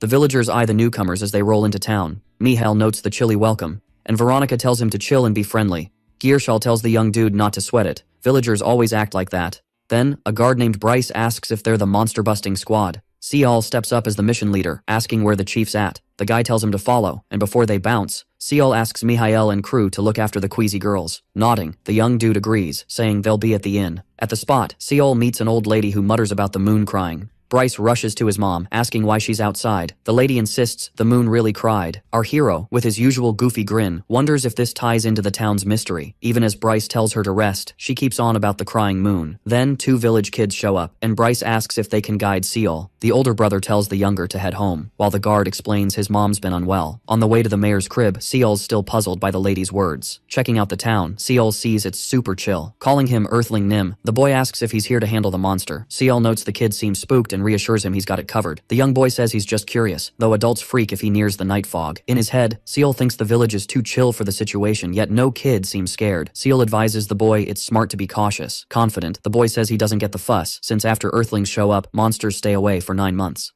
The young boy mentions 3 taboos they made up to scare them. Curious, Seol asks what they are. Seeing Seol's interest, the boy explains if they hear or see something in the fog, don't go looking. And if they spot someone in gray, run fast, or the monster will nab them. Scratching his ear, the boy says the elders repeat this non-stop, but he adds Bryce's grandma said it was all lies, before she lost it. Seol asks who made up the lie, and the boy says he doesn't know, but the mayor might. They finally reach the mayor's place. After knocking, someone answers, and Seol asks if he's the mayor. Used to greedy adventurers, the mayor jumps in, saying he can't up the reward. Seol explains he's not here for the cash talk. The mayor asks what he wants, saying he thought Carpe Diem knew their mission stuff. The young dude's all, only some of us showed up because of some internal drama, but chill, Mr. Mayor, we got this. Mayor's like, cool, it's your gig anyway, so handle it like pros. Then the young guy's like, maybe worry a bit? These Earthlings are kinda sus. Mayor's eyes go wide, slams the door. No clue what you're on about, Seal. Later, Seal and his squad are on a citywide scavenger hunt for Earthling clues. Mihail's all, mutants are like ninjas. No footprints, nada. As they're strolling, Veronica's like, hold up, guys. Everyone freezes, and just when Veronica thinks it's a false alarm, splat, a slime lands on her. The knight's all heroic, but his moves are totally useless. Chohong's like, step aside, kid, and boots the slime into next week, saving Veronica. Mihail slices the slime, asking Veronica, what was that gooey mess? She explains, sneaky monster was in stealth mode, waiting to pounce. The split slime reassembles, morphing into a humanoid, and Gearshall's like, stay sharp, folks. More slimes pop up, forming a gooey army. Mihail's like, how's this even possible? Slimes aren't supposed to do that. Chohong's smashing monsters. Less talk, more smash, dude. She starts whacking slimes left and right. Suddenly she spots something incoming and pops her shield. A shot from a slime. Chohong's fuming. Mihail, watch my 6. She turns, realizing the slimes are regenerating despite her hits. The slimes swarm the group tending to Veronica. While healing Veronica, Maria's like, we're such noobs. She activates her artifact, creating a shield that the slimes can't crack. Maria's like, bought us some time, guys. She adds, if the rumors are true, Fort Arden's hero can clear us a path. Our hero activates Fastina's earrings, charging at the slimes. Seal's all, this new spear's slicing through like butter. Chohong's watching, tries to warn him, but notices something cool. Seal's spear's freezing everything, stopping the slimes Regan. First slime, down, and Chohong's impressed. The rest of the slimes rush Seol. He leaps over them, dodging, and with Fastina's earrings, pierces another slime. The struck slime spins, trying to sting Seol. Seol's like, not today, deflects the sting, and defends himself. He slices 3 times, finishing 1 slime, hitting 2 more. He thinks, gotta thank the princess for this spear. But he's so focused on the rear, he misses what's ahead. Luckily, Maria's nearby, casting a spell that traps the slimes. Seal wastes no time decapitating the slimes. After the battle, he thanks Maria, who says, that's why you picked me. Seeing more slimes, he wonders if it'll ever end. Then, a slime's head rolls off. Chohong's like, sorry for the holdup. And Seol's curious about her weapon's energy. She explains, my class lets me add sacred magic to my gear. Charging at the monsters, she jokes, if this was a movie, it'd be action-packed, rated for adults. As they fight like crazy, Mihail's taking down a monster. He's like, how do they keep surprising me? Eventually the battle's done, and Chohong's like, looks like we wiped him out. Mihail's all, Seol's moves are so slick, he doesn't seem like a level 2, making Seol blush. Using his 9 eyes, Seol notices the defeated monsters turn colorless, not green. Chohong sees him thinking hard. What's up? Seol's like, it's a mystery, leaving her puzzled. Then Seol drops the bomb that they still hadn't found where the mutants were coming from, and everyone's like, whoa, plot twist. Chohong's all, wait, what's this dude on about? We're just here to squash some mutant bugs, right? The girl rolls her eyes, muttering about the guy being a total level-up junkie. Mihail's like, yo, maybe we should just bounce. And Maria's thinking she already got her cash secured. Chohong gets up in the young dude's face, reminding him of that time with Samuel, telling him not to get all greedy. The young man looks up and points at the sky. Where the moon should be, there's this tentacle thing just chilling. Seol dashes off, leaving the girl behind, yelling it's a clue. He's thinking, no way I'm missing out on this epic moment. The young dude's hopping on some rocks when his squad finally catches up. Pointing at something super shiny, Seol's like, guys, I found the mystery clue. While sprinting, he notices his 9th eye's range is shrinking, and he's like, whoa, first time for everything. Climbing up a steep spot, the young man slips and takes a tumble. As he's trying to hang on, panic sets in, realizing he can't reach what he's after. When he hits the bottom, his friends are there waiting. Chohong's like, dude, chill and spill the tea on what's going down. With fists clenched, the boy mutters that the clue vanished.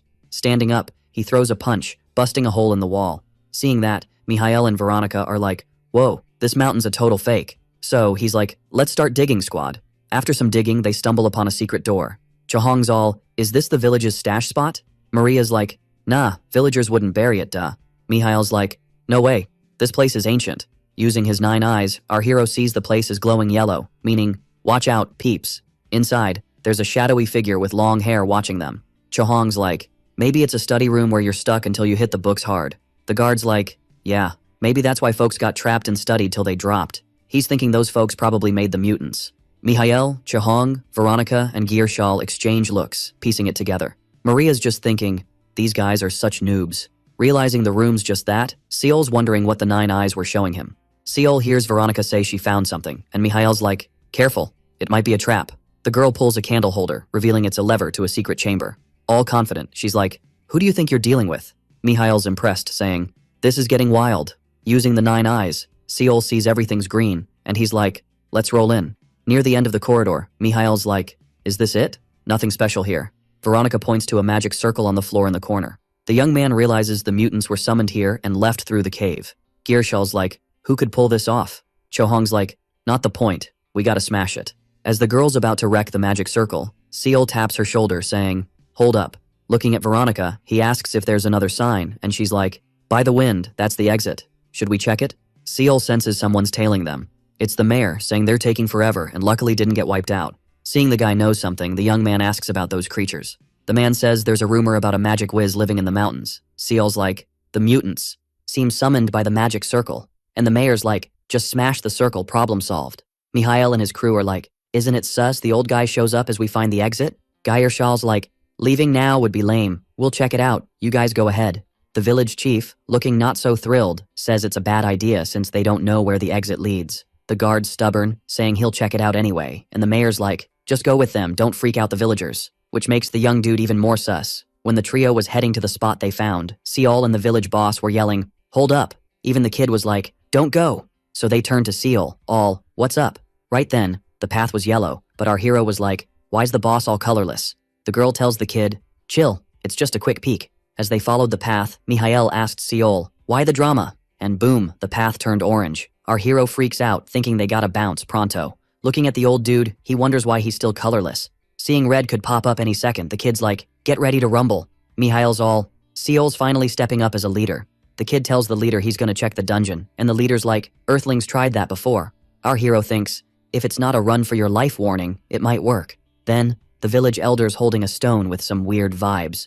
With a glare, he watches the squad head into the dungeon. A beam of light flashes, and Veronica's like, dodge! A tentacle comes at the boys. They dodge, but Geiershal's not so lucky and gets snagged. Following where the kid got taken, they find a nest, and Chohong's like, what's this doing here? She tells Seol the monster made the Medusa. Days earlier, in the library, the kid reads a doc saying the variant's a counter against the parasite. Ian's like, just a theory, not a fact, reminding Seol of the tomb. Our hero remembers the forest enchantment wasn't for protection, but to seal the saint's grudge. The old dude explains theory versus reality, so Seol should trust his eyes. Back in the dungeon, Seol's panicking, thinking Ian's theory was spot on.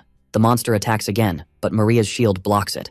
Our hero asks Chohong if they should attack, and she's like, nah, let's bounce. We're too weak. Mihail slices a tentacle, saying, they gotta save Gearshal before retreating. Back at Maria's shield, the kid's shocked the tentacle's regrowing. He wonders why, and Chohong's like, duh, it's a variant. She smashes the tentacle with sacred mana, but it keeps regrowing. Maria's struggling to keep the shield up, warning she can't hold much longer. The shield cracks, and Seol's sweating bullets. Thinking only the main body can be hit, the kid throws spear tips at the monster. 2 spear tips hit, and the creature spits out Gearshal. Holding the guy, Mihail's like, nice catch. Maria's yelling for them to do something. She's at her limit. Seol organizes the team, saying Veronica should hit the main body. Gearshal protects Maria, and he and Mihail distract. Before the kid tells Chohong her role, she interrupts, asking if he plans to catch the monster. She says only high rankers could do that. Our hero asks, what if the monster hits the village before help arrives, making her tense. The village boss watches calmly, while Maria's about to break. Chohong hesitates, then asks if she can smash the main body when it's time.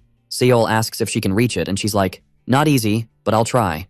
Activating his 9 eyes, the kid thinks he can't blame himself for past mistakes, but he can't doubt his eyes now. There's gotta be a way to beat the monster. Seol gives the go-ahead, the shield drops, and they all charge. With a tentacle zooming at him, he dodges and slices it up. Our hero's thinking, sure, the mutant heals fast, but it's slower than a snail on a lazy day. If they chop off more tentacles, Chohong can go full ninja mode. While he's plotting, a bunch of tentacles rush him, but Maria's magic traps them. No sweat.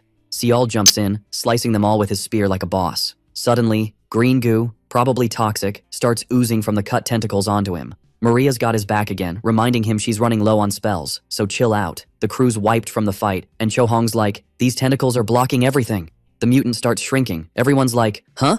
And then it spits out more slimes. Seol's all, fall back. But Maria's frozen, and Geirshal steps in to save her.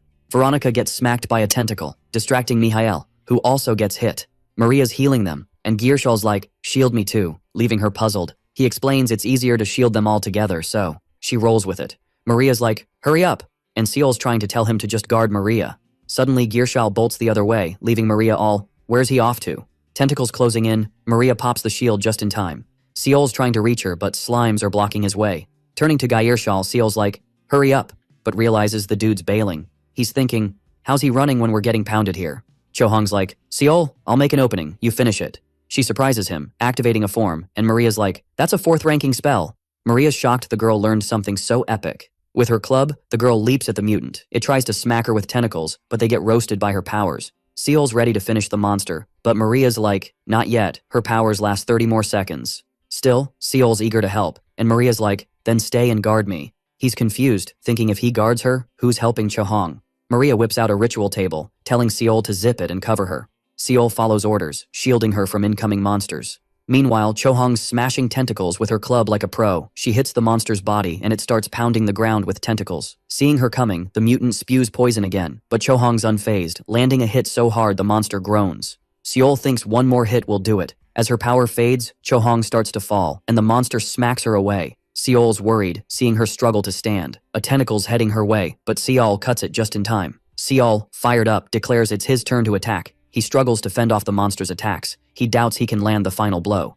Chohong can't believe it. Maria's finished the ritual and has a giant magic hammer. She smashes the mutant, shaking everything, and Seol wonders if it's finally over. Chohong yells it's Seol's time to strike. A tentacle speeds at Maria, and she's ready to accept her fate. But Seol swoops in, saving her from the attack. A wave of attacks kicked off, and when they blinked open, Maria and Seol saw Chohong right there, skewered by the tentacles. Turning to them, the girl asks why he didn't go for the final hit like she said. But then she's all, sparing the monster to save someone. Classic him. Seeing that, the boy can only whisper her name.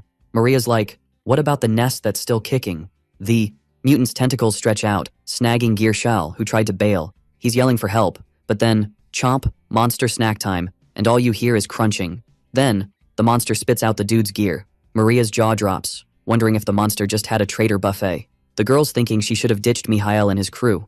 In front of Chohong's body, Seol's staring at the ground, totally lost. Maria hugs him, saying he should have let her go so he could bounce with the girl. Startled by Seol's racing heartbeat, Maria's like, why's it going nuts? She calls for Seol, but he's in his own world. His spooky future-seeing power kicks in, eyes going black and red.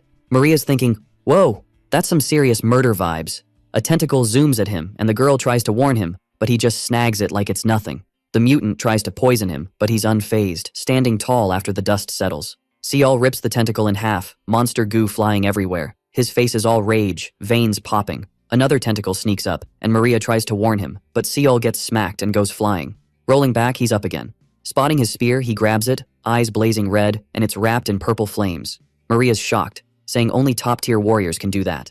The boy's using the secret move, Highlander, a level 7 skill. With his spear, he slices the air, hitting a tentacle, making the monster howl. Seol's giving off this crazy killer vibe, marching towards the monster, which spins its tentacles like a merry-go-round. With quick moves, he spins his spear, making a shield. He busts through the mutant's tentacle barrier. It whips up a windstorm, and Maria's struggling to stay upright. Seol breaks through and shreds the monster. Maria's wondering if it's finally over, but the boy, in berserker mode, keeps attacking the dead monster. Maria's watching, totally freaked out. Eventually, the rage fades, and Seol snaps back to reality. Calling for Maria, he's like, what just happened? The girl's like, are you kidding? With his hand on his face, Seol says after seeing Chohong die, it's all a blur.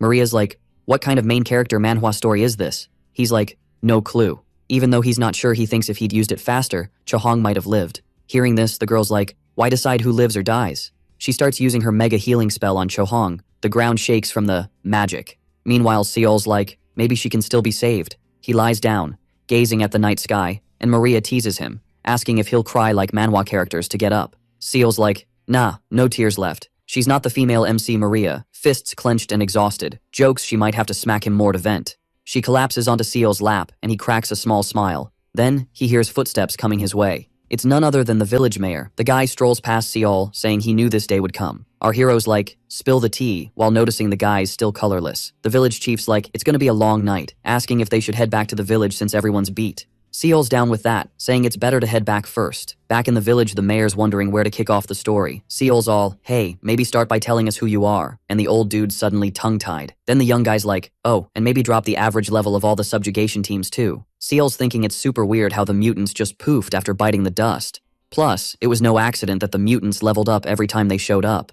To Seol, this guy was always one step ahead. Cause let's be real, it's not easy for a non-earthling to figure out a team's vibe just by its level. The old dude nailed it 20 times. Closing his eyes, the man spills that he used to be a big-shot sorcerer in Delphiron, a place known for its magical tech. Seol's about to ask about the mutant nest, but the old dude's already confessing he made it. The guy explains it was a secret weapon against the parasites. Thought he was close to the end game, but nope, epic fail. Hearing this, our hero's like, why'd you drag Earthlings into this and mess with the villagers? Hinting at something, the man asks Seal who he thinks is backing a washed-up sorcerer like him. Realizing it, the boy's like, wait, are the villagers your partners in crime? The old dude warns Seal to watch his words. The guy's like, if Earthlings use paradise for fun, why can't we do something to survive? These words hit the young guy hard, making him all jittery. He asks what the chief meant by that. He explains that with no security, the village was in danger, and rumors about mutants kept parasites away. Seal finally gets that he wrecked their only defense for the village. Chill as ever, the man says he knew this was coming. Opening a chest, he pulls out a stone, showing it to the boy, saying it's an alchemical stone called radio, a material to control the nest, but over time, its power was fading. And when the man was in the dungeon with the group, he was actually telling the nest to scram. But the day the nest went rogue came sooner than expected. After hearing the man's side, Seal's like, got it. The old dude's like, I've got nowhere to go, saying even if he got axed, no regrets. Seeing the man was in the same boat, Seal feels bad for him, and reaching out, he says the old man just needs to hand over his reward, leaving the old dude puzzled. In a carriage, Cho Hong, who's chilling on Seol's lap, wakes up all freaked out. Looking around, she sees she's in a carriage with Seol and Maria. The panicked girl asks what happened to the cave and the nest. With a straight face, Seol's like, were you drunk? Better shake off that hangover before we hit ramen. Confused but calmer, the girl's like, wait, are we still heading to ramen? And Seol nods, saying they haven't hit the city yet. Sweating bullets, the girl wonders if she time traveled or had a freaky dream. In a panic, Cho Hong's like, we gotta go back, or we're toast, looking dead serious. Seol's like, what are you on about? We're almost there, no turning back now. Like a kid throwing a fit, the girl cries and begs the young guy to listen. Then, the panic stops. She notices her hair's gone gray, just like in the nightmare. Seeing the girl figured it out, Seol covers his mouth, grinning. After socking him so hard the carriage almost flips, she asks if the mayor was really behind it all. With a bruised face, Seol fibs, saying the old dude had nothing to do with it, and that he was just a clueless mayor who loved his village a bit too much. When they hit the village, our hero's like, let's party and then bounce. But Veronica's like, nah, I'm beat. Shaking the young guy's hand, Mihail's like, this was a trip worth taking. Seol's like, sorry about what went down with Gear Xial.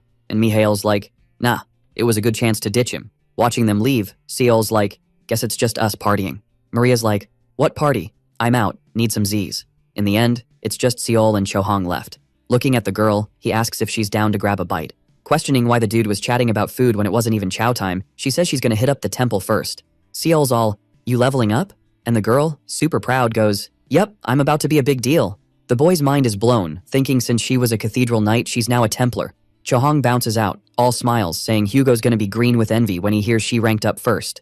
With everyone gone, he figures he should catch some Z's too. At the Temple of Lust, hanging with Maria, the girl's wiped out, then suddenly hears a stampede of footsteps. 2 patients are rushed in, looking rough, and she's like, wait a sec. Turns out the patients are Agnes and Ian, and they're in bad shape. Scene switch to the Temple of Gluttony, where Seol's chilling. He's bummed, saying he still can't hit level 3. The goddess pops in, saying it's cause he hasn't unlocked all his level 2 skills yet. Still, she's like, you did awesome. Never thought you'd pull off that light switch and fate tie move. Even with a bumpy road ahead, she's grateful she can rock a shoe thanks to him. Leaving, Seol's deep in thought, saying the goddess always talks in riddles. His tummy's growling, so he's like, guess I gotta grab a bite before heading home. Maria's checking out 2 bodies, wondering what went down. It's Ian and Agnes, and they're pretty banged up. Back home, Seol's like, Cho Hong's taking forever. He wonders if she's out partying or just wandering the city. He thinks about looking for her, but then remembers no one's brave enough to mess with her, so he just crashes. Next day, at the Temple of Lust, Seol spots Maria by a door and asks what's up. A guard stops him, saying the area's off limits, telling him to find another route. He's about to ask what's going on, but spots a familiar face among the guards. It's Riorda, who's like, long time no see since the neutral zone, and congratulates him on his feats. Seol's all bashful, saying he's not sure they're really feats. Switching gears, he asks what's happening and why Maria's there. Maria sighs, saying it's gonna be a headache again. As she walks, she's like, adults gotta handle adult stuff. Seol hears a noise from the door. Smelling blood, he checks it out. A soldier tries to stop him, but Riorda gives a nod to let him through. Door opens, and Cho Hong inside is curious who's there. Seeing Seol, she's like, how'd you find out? Cinzia jokes that the baby lion's looking for its mama. Seeing Agnes bandaged up, Seol freaks and tries to wake her. He spots Mr. Ian, who, with a soldier's help, says he heard Seol cracked the mystery. Seol asks what's going on. Cinzia, head down, says everything he saw is top secret. In a meeting with Cinzia, Ian, Dylan, Teresa, and a mystery guest. Teresa's saying the parasites took down the Taigal fortress.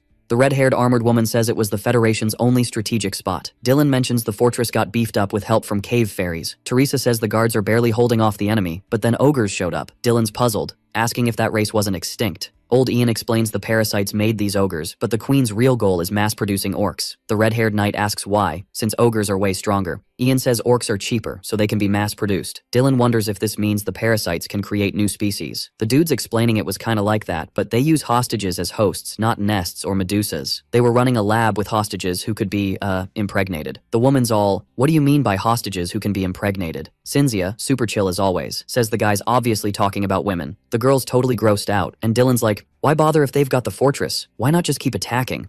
Then Cynthia drops the bomb that they found something unexpected thanks to Carpe Diem's super rookie. Dylan's all, you mean Seal? And she spills that not only did they fail to wreck the fortress, but they also lost their 2 medusas, all because they underestimated them. So now, they're planning to send mutant orcs their way while their main forces hit the Federation. Dylan's like, guess the attack on human turf just got real. Teresa's like, duh, the 7 nations already decided each would wreck a part of enemy land. Cynthia, telling the story, says they botched the mission, and only 2 made it back alive. Freaked out, the young dude asks about Teresa, Hugo, and Dylan. The general's like, they're probably alive since the enemies need them. Seals, all determined. Then we gotta rescue them now. The room goes dead silent until Ian breaks it, asking how they'd pull that off.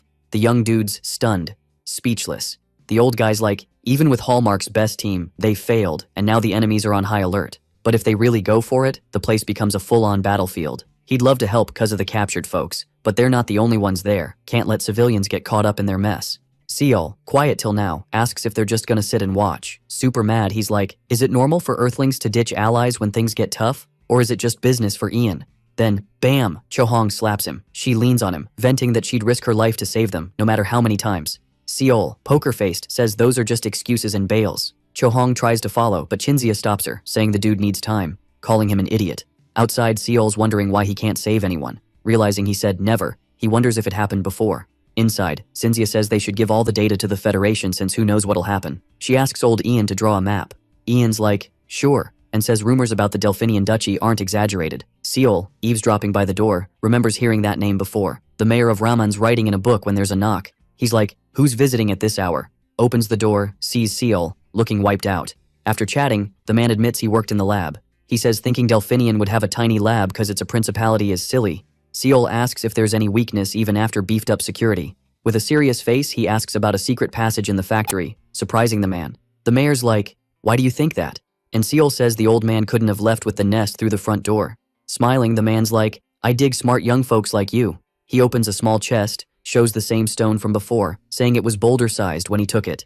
Our hero asks how he did it, and the old man says, just as the young dude guessed, there's a secret passage. But he's like, you're not seriously thinking it connects there, right? Making Seol nervous. Back at Carpe Diem HQ, Cho-Hong's on the couch, still shook from everything. Then Seol walks in, and she's like, where have you been? When asked if she stayed up all night, the girl gets all fiery, and asks how he thought she wouldn't freak out after what he said. Tearing up, Cho-Hong says she was super close to them too, and yet he judged her like that. Hugging her, Seol says he's really sorry. Breaking free from his arms, Cho-Hong starts playfully punching him, saying she hated him. Holding her shoulder, our hero says he's sorry, but he's got the solution, which gets her hyped. He says they should bounce, and she asks where to. Holding a scroll, he says they're off to save everyone. Handing the scroll to Ian, the dude checks it out, making everyone anxious. With a doubtful look, Ian says it's doable, but it's too soon to party, as the odds are slim. Cynthia says even if that's true, the boy pulled off another win, and Seol says he just didn't want to be late to the party. The general says they're not toast yet, as there's no sign they've returned to Earth. These words leave the boy puzzled, who asks what she means.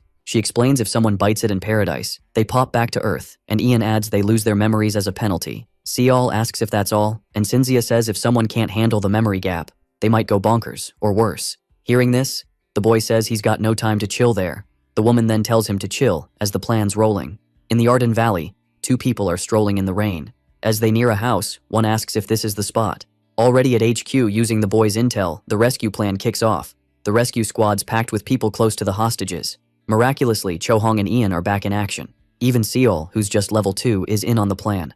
At the Temple of Lust, Agnes says it's too late to stop them, even if she tried. But she warns the boy about snipers, which piques his curiosity. She says all she heard was a shot before seeing a hole in her chest.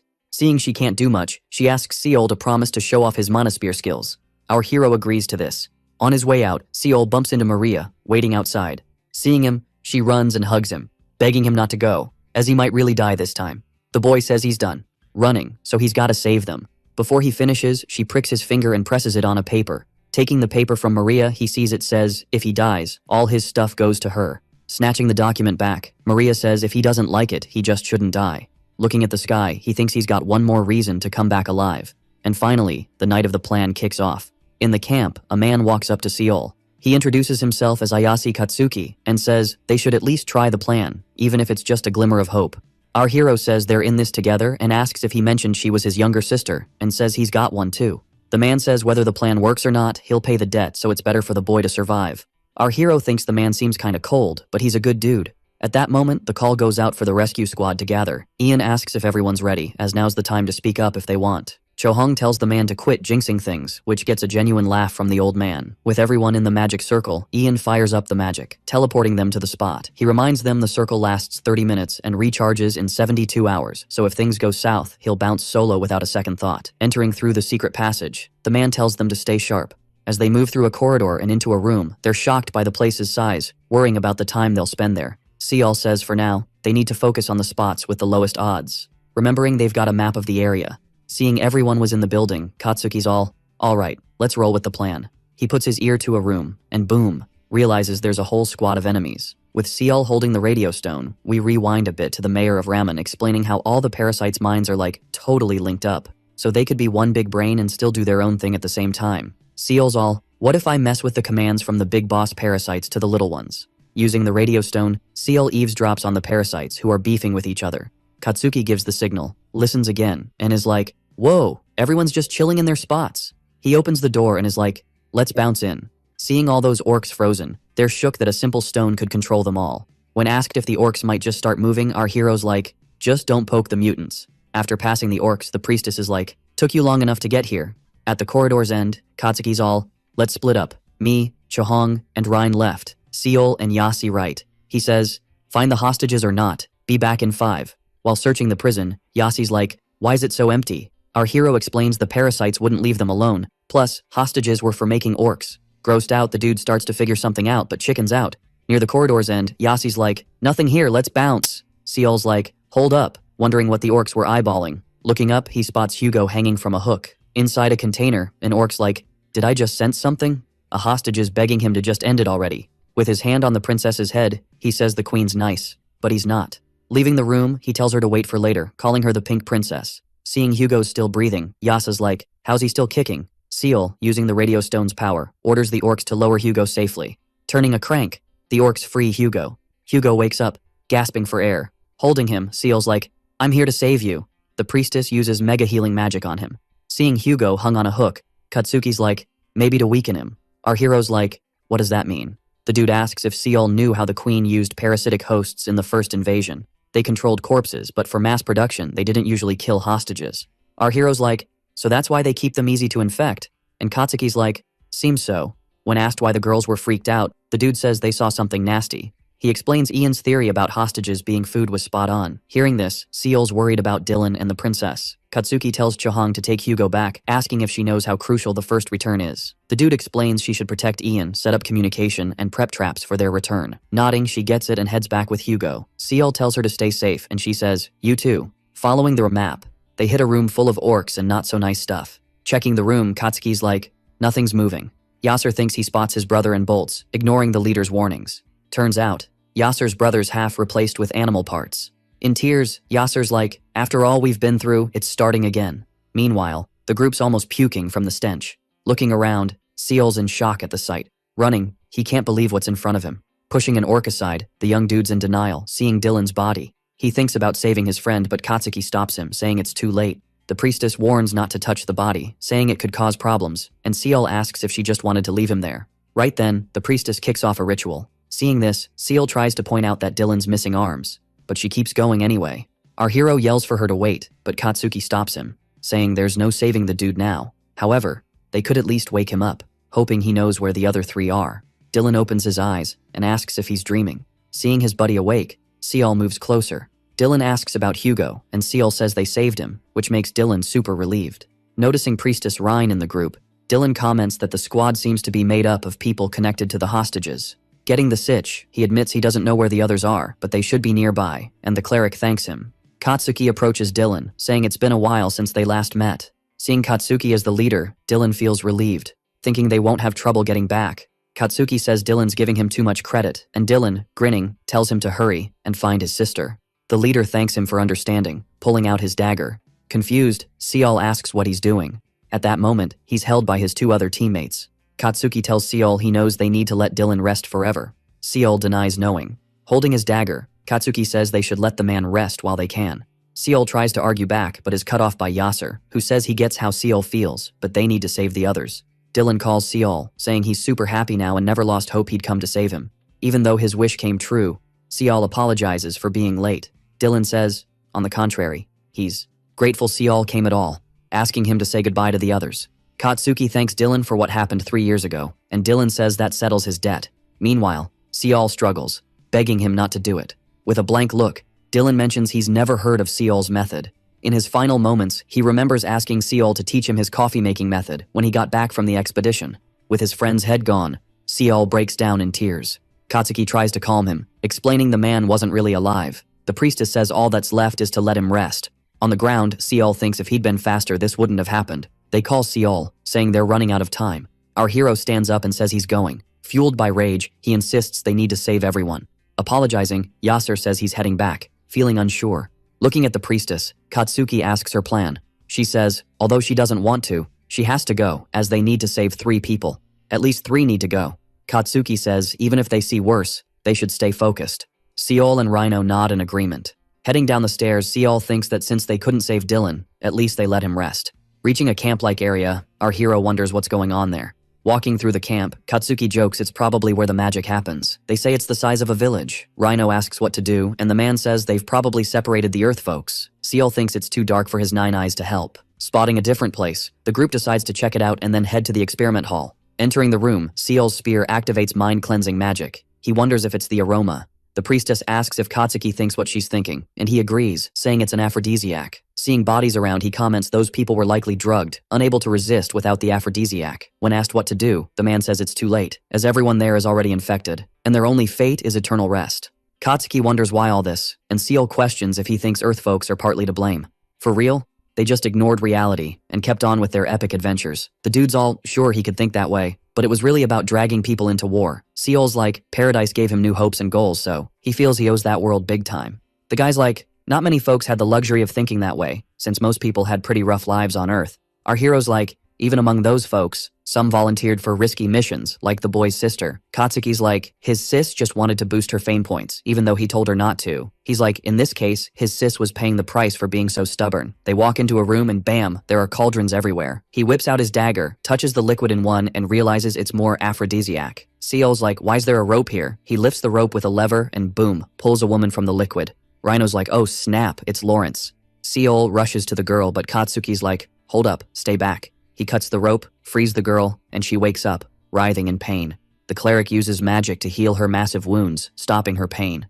Our hero's like, if even Lawrence, a level 6 Imperial Knight, was in that state, he better watch out. Katsuki's like, the girl wasn't infected, so he tells the cleric to take her back. As they leave, the dude tells Seol they don't have time to check the whole room. Seol's like, you wanna bail on this place? The dude's like, nah. He throws some powder saying from here on, they gotta take risks. The boy's like, what do you mean by risks? The young man's like, someone got dragged here, but there were only traces of one person. He's like, could it be his sis or the princess? They gotta leave it to luck. Seol's like, no matter what, if the dude's sure he won't regret it, they should go for it. Following the traces, our hero's like, what's your sis like? Katsuki's like, she's got black hair, a mark under her left eye, and she's pretty small. Seol looks over, sees some hostages who are already gone, thinking Agnes would have been toast if she hadn't escaped, and maybe the princess too. He wonders if humans are just incubators for parasites. Then, Katsuki finds his sis and bolts towards her. He gets to the room where she is, starts to say something but can't finish. He opens the cell, and we see the state she's in. Seol arrives and thinks, no way. Katsuki's like, to the parasites, Earthlings are no different from paradise folks. Seeing his sis is infected, he apologizes and draws his dagger. Seol's like, would you really do that to your sis? The young man's like, it's too late. He asks if the boy would stop him, reminding him there's less time to find the princess. Realizing he's helpless, Seol just turns away. After it's done, Katsuki tells his sis he'll see her again on Earth. He jumps up, saying they gotta find the princess. Our hero's like, how's this guy keeping it together in such a crazy situation? Now Seol gets why Dylan respects him so much. He's like, gotta focus on finding the princess now. They reach a barn with some orc babies. Seol spots a silhouette with pink hair, runs over thinking it's Teresa, but it's a native. Seol's like, phew, if it was the princess, he'd be lost. Katsuki hands him a stone, saying even if signals are mixed, they can still chat if they're close. Seol's like, is it time to split up? The dude's like, yep, time for the final gamble.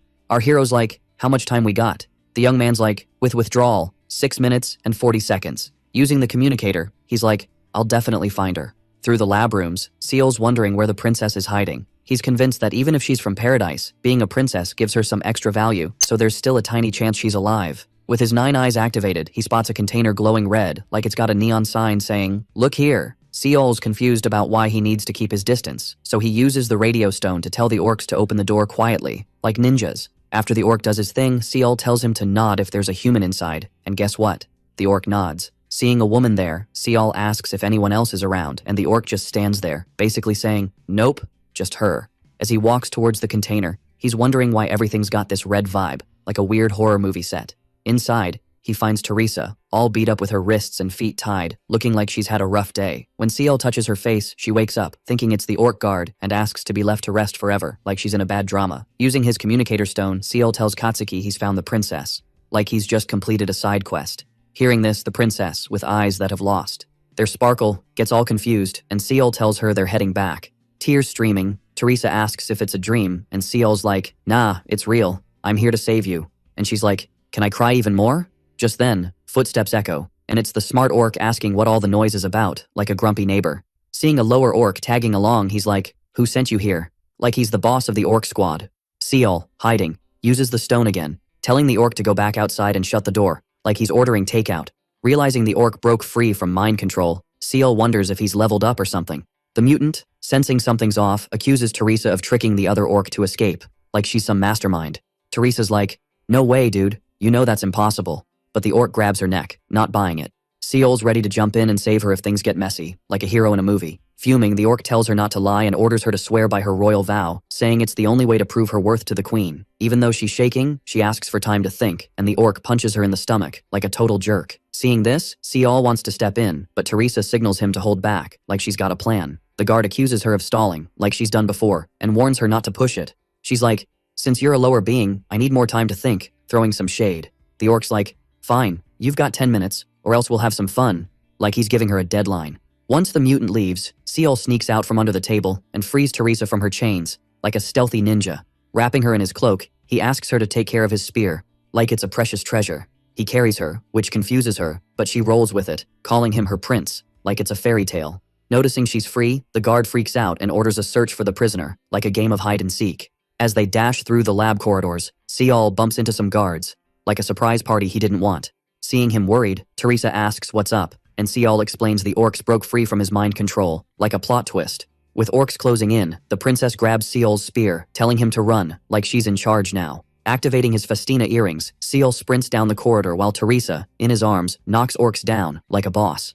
Seol spots a closed door ahead, and the princess tells him to keep running, like it's no big deal. Using her magic, she makes the door vanish, like a magician at a show. Exhausted, they finally reach the bridge from the start, like they've come full circle. On the other side, Katsuki warns Seol to be careful and not to run, like a concerned parent. Shooting arrows, Katsuki takes down some ceiling bugs, impressing Seol, who didn't even know they were there. Looking back, Seol sees the orcs chasing them, like a scene from a zombie movie.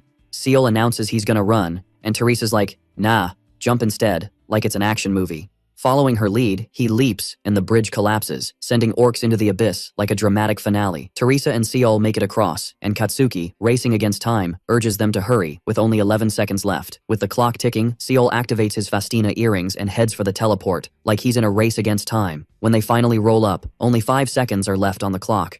Right then, as they dash for the teleport, the boy gets hit by a shot. He suddenly remembers Agnes's warning about those sneaky parasite shooters. As he drops, Seol can only watch his squad getting zapped back. At the camp, Chahong's yelling, feeling totally helpless watching it all go down. Just then, Kinzia strolls into the cabin, sees Chahong freaking out, and asks Ian to fire up the portal again. When the commander quizzes Katsuki on the chaos, the rattled dude just looks away. Seeing even the group's ice-cold member shaking, the woman wonders what went down. After catching his breath, the guy spills that thanks to our hero, they nailed the mission. And, thanks to the young dude, almost all the hostages got out safe. Shinzia then asks about the princess. Noticing Katsuki's bummed out by the question, she asks if they couldn't save her, even if it meant getting stuck. Katsuki explains Teresa got nabbed by a top-tier slave, but she managed to escape. Shinzia figures the girl got caught again and he made it out, so she asks why the other two aren't with them. The young guy explains all he saw was Seal, carrying the princess, suddenly dropping. Agnes asks if the boy tripped. The guy's sure he didn't, thinking if he had, the boy would have made it in time. He then recalls hearing a shot just before they teleported. Hearing this, Agnes gets worried, wondering if it's what she thinks. In the underground city, parasites scatter with a scream. The orc guarding the princess, full of rage, vows to end them once he catches her. Spotting a blood trail, he's sure the shot hit. He orders the orcs to find the princess and bring her to him. The mutant clenches his fist until tiny stones fall, leaving him puzzled. Then, behind the orc, a small breach lets air in. Teresa says even if they failed to escape, Seal should recover for her. Waking up, our hero opens his eyes and finds himself in the princess's arms. A bit flustered, he tries to wake her up. When she wakes, she asks if he's finally up. Seal notes his wound isn't as bad as he thought. The girl shows him the hole in his shirt, asking what he's talking about. Teresa says luckily there were 2 potion vials, and thanks to him, she had to split them. Jumping up, the young guy asks why it was thanks to him if he was out cold. Touching her lips, the princess says she gave it to him with a kiss, asking if it was his first. Seal says she's got guts cracking jokes now. She says she found the blank map in his pocket, or they'd be toast. Looking around, she asks where they are. Trying to name the place, Seal recalls what the old man told him in ramen. The old man talked about a camouflaged shelter, sparking the young guy's curiosity. With a confident grin, the mayor says as a careful guy, he'd share just in case. He explains the real hideout's behind a bookshelf in his old room, but there's another way. Arms crossed, the old man says if he looks back, he'll see a gate with 3 floors, the risky route. Seeing the well-prepped room, Seal wonders why he went all out on a simple shelter. The man explains as a mage. It'd be a shame, and the hideout's a trick to fool others. Excited, the boy asks if the hideout's invisible. The mayor says pretty much, as no one would think a wizard would hide behind a bookshelf. Plus, he mentions a magical teleportation circle inside, hyping the young guy. But the old man warns against using it, explaining it leads to the Empire's heart, so it's only for meeting the parasite queen. Upon hearing this, Teresa jokes it's a good thing the circle didn't go all kaboom. With his 9 eyes, the boy spots the circle glowing orange which screams, danger zone. But hey, the hideout's all green so it's chill and safe. The princess cracks a joke about heading back out and becoming Monster Chow. But plot twist, our hero suggests they should actually step outside. Teresa's like, wait, what? And says he better make a plan before they bounce. She teases about sending him to Dreamland forever before he gets caught. With a spear at his neck, the boy's like, nah, I'm good. She asks if he knows what happens to prisoners there, and Seal's all about believing in that light at the tunnel's end. The girl's surprised, asking if he's really from Earth. He just stays quiet, thinking he's not ready to throw in the towel. Climbing the stairs, Seal flips on the 9 eyes and sees the entrance is green. He wonders if the monsters gave up, like NPCs in Roblox when you hide too well. The door's stuck, so the princess suggests they give it a team push. Boom. The door opens, and they see the place is totally wrecked. Seal's like, was this an earthquake's doing?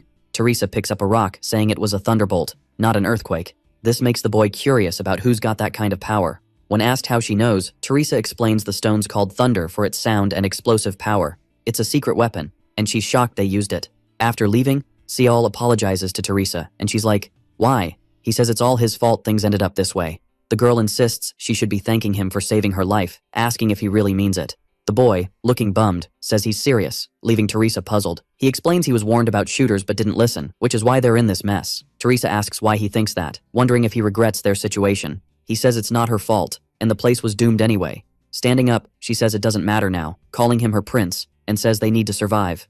A day after escaping, they're trekking through a black sand desert. Seeing no life, Seal wonders what it's like where the parasite queen hangs out. Spotting something, Teresa brags about her sense of direction. She asks if he sees the mountains to the north, saying they'll cross the canyon in 5 or 6 days. On day 2, Seal's shivering from the cold while trying to sleep. Seeing this, Teresa hugs him, sharing her warmth. On day 3, while walking in the desert, they run into some bugs. Seal quickly pulls her to hide. Activating the 9 eyes, he separates from her, dodging the bugs. On day 4, the boy realizes they're out of water. Reaching the canyons on day 5, they rest until a cockroach shows up. Using the last radio stone, Seal controls the bug, sending it away. On day 7, they're both wiped out, and the boy, hallucinating, almost drinks his spear, but the princess stops him just in time. Dehydrated, he faints and wakes up alone on day 8 near a forest, wondering if he's been ditched. But he trusts the princess wouldn't do that. He decides to get it together, hearing noises, wondering if it's Teresa. Stopping to listen, he realizes it's wolves. When Seol snaps back, he's surrounded by hungry beasts. Realizing his situation, he wonders if he should just give up. But remembering the princess's words, he decides to hang in there. Alright, so check this out. Our hero's got a wolf charging at him, and he's all like, "Nope, not today." He grabs his spear thinking, "I gotta make it out of this no matter what." He manages to jab the wolf, but it's more of a scratch than a stab. The wolf's all squirmy, shakes off the spear, and our guy's thinking, well, that was a hot mess. Then bam! A bullet takes out the wolf heading for Seol, and suddenly wolves are dropping like flies. Seol's brain's like, what just happened? And he just passes out. Someone catches him saying, "This kid's got some serious guts." This mysterious dude tells his crew to clean up the mess. In a cave, someone notices the kid's waking up and hands him a fruit. Seol wakes up, chomps down on the fruit like it's no big deal. The same guy's like, "Wow, didn't think he'd just bite it, brave kid." Teresa pops in, asking if the kid's awake, and Seol sees the guy's wings, asking if he's an angel. The guy's like, "Haven't heard that in a while. We're just invaders in paradise now." Seol's giving him the side eye, thinking, "So, fallen angels, huh?" The princess tells him to chill with the suspicious looks. Even if they're fallen invaders, they're part of the Federation. And she reminds him they saved his butt, so Seol's like, "Thanks, I guess." The invader leader's like, "No need to thank us. We were just on patrol." Teresa asks if they blew up the lab. He says stopping mutant production was key, but not top priority. They needed thunder for Tygal Fortress. The princess is like, "So you chose humanity over the fortress?" And he's like, "Not exactly. The Beastmen Alliance was against it, but humans reached out, so they went with it. They almost bailed because security was tight." Holding a crystal, he says guards just vanished underground. Teresa and Seol are like, "If true, it's the first human Federation team up." The guy's like, "Yeah, but the lab's toast and enemies are on high alert. They're patrolling more, and snipers are everywhere, over 100 now. At this rate, they'd be toast before leaving the Forest of Denial." Seol asks Teresa if they're near the Forest of Denial. She says yeah, and if they cross it, they can dodge the parasites. Seol's like, "I've got a plan." The leader asks if it's for everyone, and Seol's like, "Yep." The leader nods to a teammate with a lie detector skill. She says the kid's telling the truth. The leader's like, "Alright, spill the plan." In a canyon, the leader says the plan's a big gamble, asking if Seol's sure about that person. Seol's like, "I trust them," and the leader's like, "Let's start the spirit summoning." Everyone spreads their wings, and turns out they've got butterfly wings. Our hero's thinking, is all this to protect the person next to me? With the summoning starting, everyone takes flight, and Seol's lifted by the woman next to him. Seol's freaking out, and she tells him to chill with the grip, so he apologizes. After flying a bit, the leader says they're far enough. They start climbing higher, and once they're up there, the leader gives the go-ahead. Everyone activates wind magic, and Seol's like, "Whoa, this is fast." He's thinking they might just pull this off. Flying over the forest, they spot a swarm of parasitic mutants. The mutants see them and start chasing. The leader starts chanting a spell, creating a shield around them. They hit the gas with the acceleration spell, crash into the parasites, and vanish into the bug-induced darkness. In the next moment, a light pops up among the mutants. It's the squad, who, after dodging the monsters, head down to the forest. While heading down, Seol's thinking his plan's almost done. Suddenly, snipers pop up in the air, which freaks the boy out. In the next moment, some of the fallen invaders get taken down by the snipers. With a mutant horde coming their way, the ground invaders activate an explosive stone. Seol, watching from above, feels bad about sacrificing those people. Our hero then spots a sniper lurking, but before he can act, the person holding him gets one of their wings blown up by a parasite. With that, the boy starts free-falling. Seeing this, the princess screams for him, unable to do anything. Even with a busted wing, the woman tries to save him, asking him to grab her hand. The boy manages to, and then she switches spots with him, using her body to cushion the fall. They crash into a tree, and thanks to that, much of the impact is reduced. Getting up, Seol starts coughing blood. Our hero thinks he should bail ASAP, carrying the woman on his shoulder. Ironically, a bullet hits him just as he starts to move. Surrounded by parasites, Seol wonders if this is the end. Crawling with tears streaming down, the boy refuses to go out like this. In the forest, the boy starts yelling for help. At that moment, a tomb opens. And just as the parasites are about to pounce on Seol, a dark aura spreads through the area. This aura gently grabs a parasite by the head, doing an X-ray of the spine without machines. The remaining parasites get sliced into pieces. With Teresa, we see her sprinting through the forest looking for the boy. She finds some parts of the dead parasites, wondering what on earth is going on. Finding Seol unconscious, the princess tries to approach, but the dark aura stops her. Hands up, looking like she's getting busted by the cops, she promises to stay put. At that moment, above the boy, a portal opens among the shadows. From this portal, a graceful woman emerges, placing the boy's head on her lap. Then we find out it's the saint, who says it seems the boy's been through a lot, and she tells him not to worry after all. She's already taken down everyone trying to hurt him. While crying, Seol remembers everything he's been through. The boy thanks her for what she's done, and trying to cheer him up, she gives him a bracelet, as he seemed weak to her. Meeting Seol, Teresa asks what the saint told him, and he says she asked him to visit her again. Seeing the invaders' leader, the boy apologizes, as people from the man's group died because of him. The man tells Seol not to think that way. After all, there are still 4 of them left. Our hero then thanks him for the words, introducing himself as Seol. While scratching his cheek, he asks if he could know the man's name. Opening his wings and showing a handsome face, the man introduces himself as Mikkel. Bidding farewell to the man, he says he'll remember that. At the Temple of Lust, a receptionist watches Seol arrive using his spear as a cane. Reaching the reception, the boy collapses while asking for help. Opening his eyes, the boy realizes he's getting medical treatment. In his thoughts, he admits he missed that feeling. A few hours after the incident, a man asks for the help of the woman who healed Seol, as without her, the church's hierarchy is in chaos. The woman says she refuses to go back to the church. In that case, the man reminds her she promised to return if they save the boy. Plus, she's not someone who breaks promises. She says she remembers her promise to return if the church helped save the boy. But the boy came back on his own. The old man gets mad at first, but realizing what she means, he starts sweating bullets. At that moment, the woman turns around, and staring at the stone on the man's hat, she asks if it's time for Seohee to stop bugging him.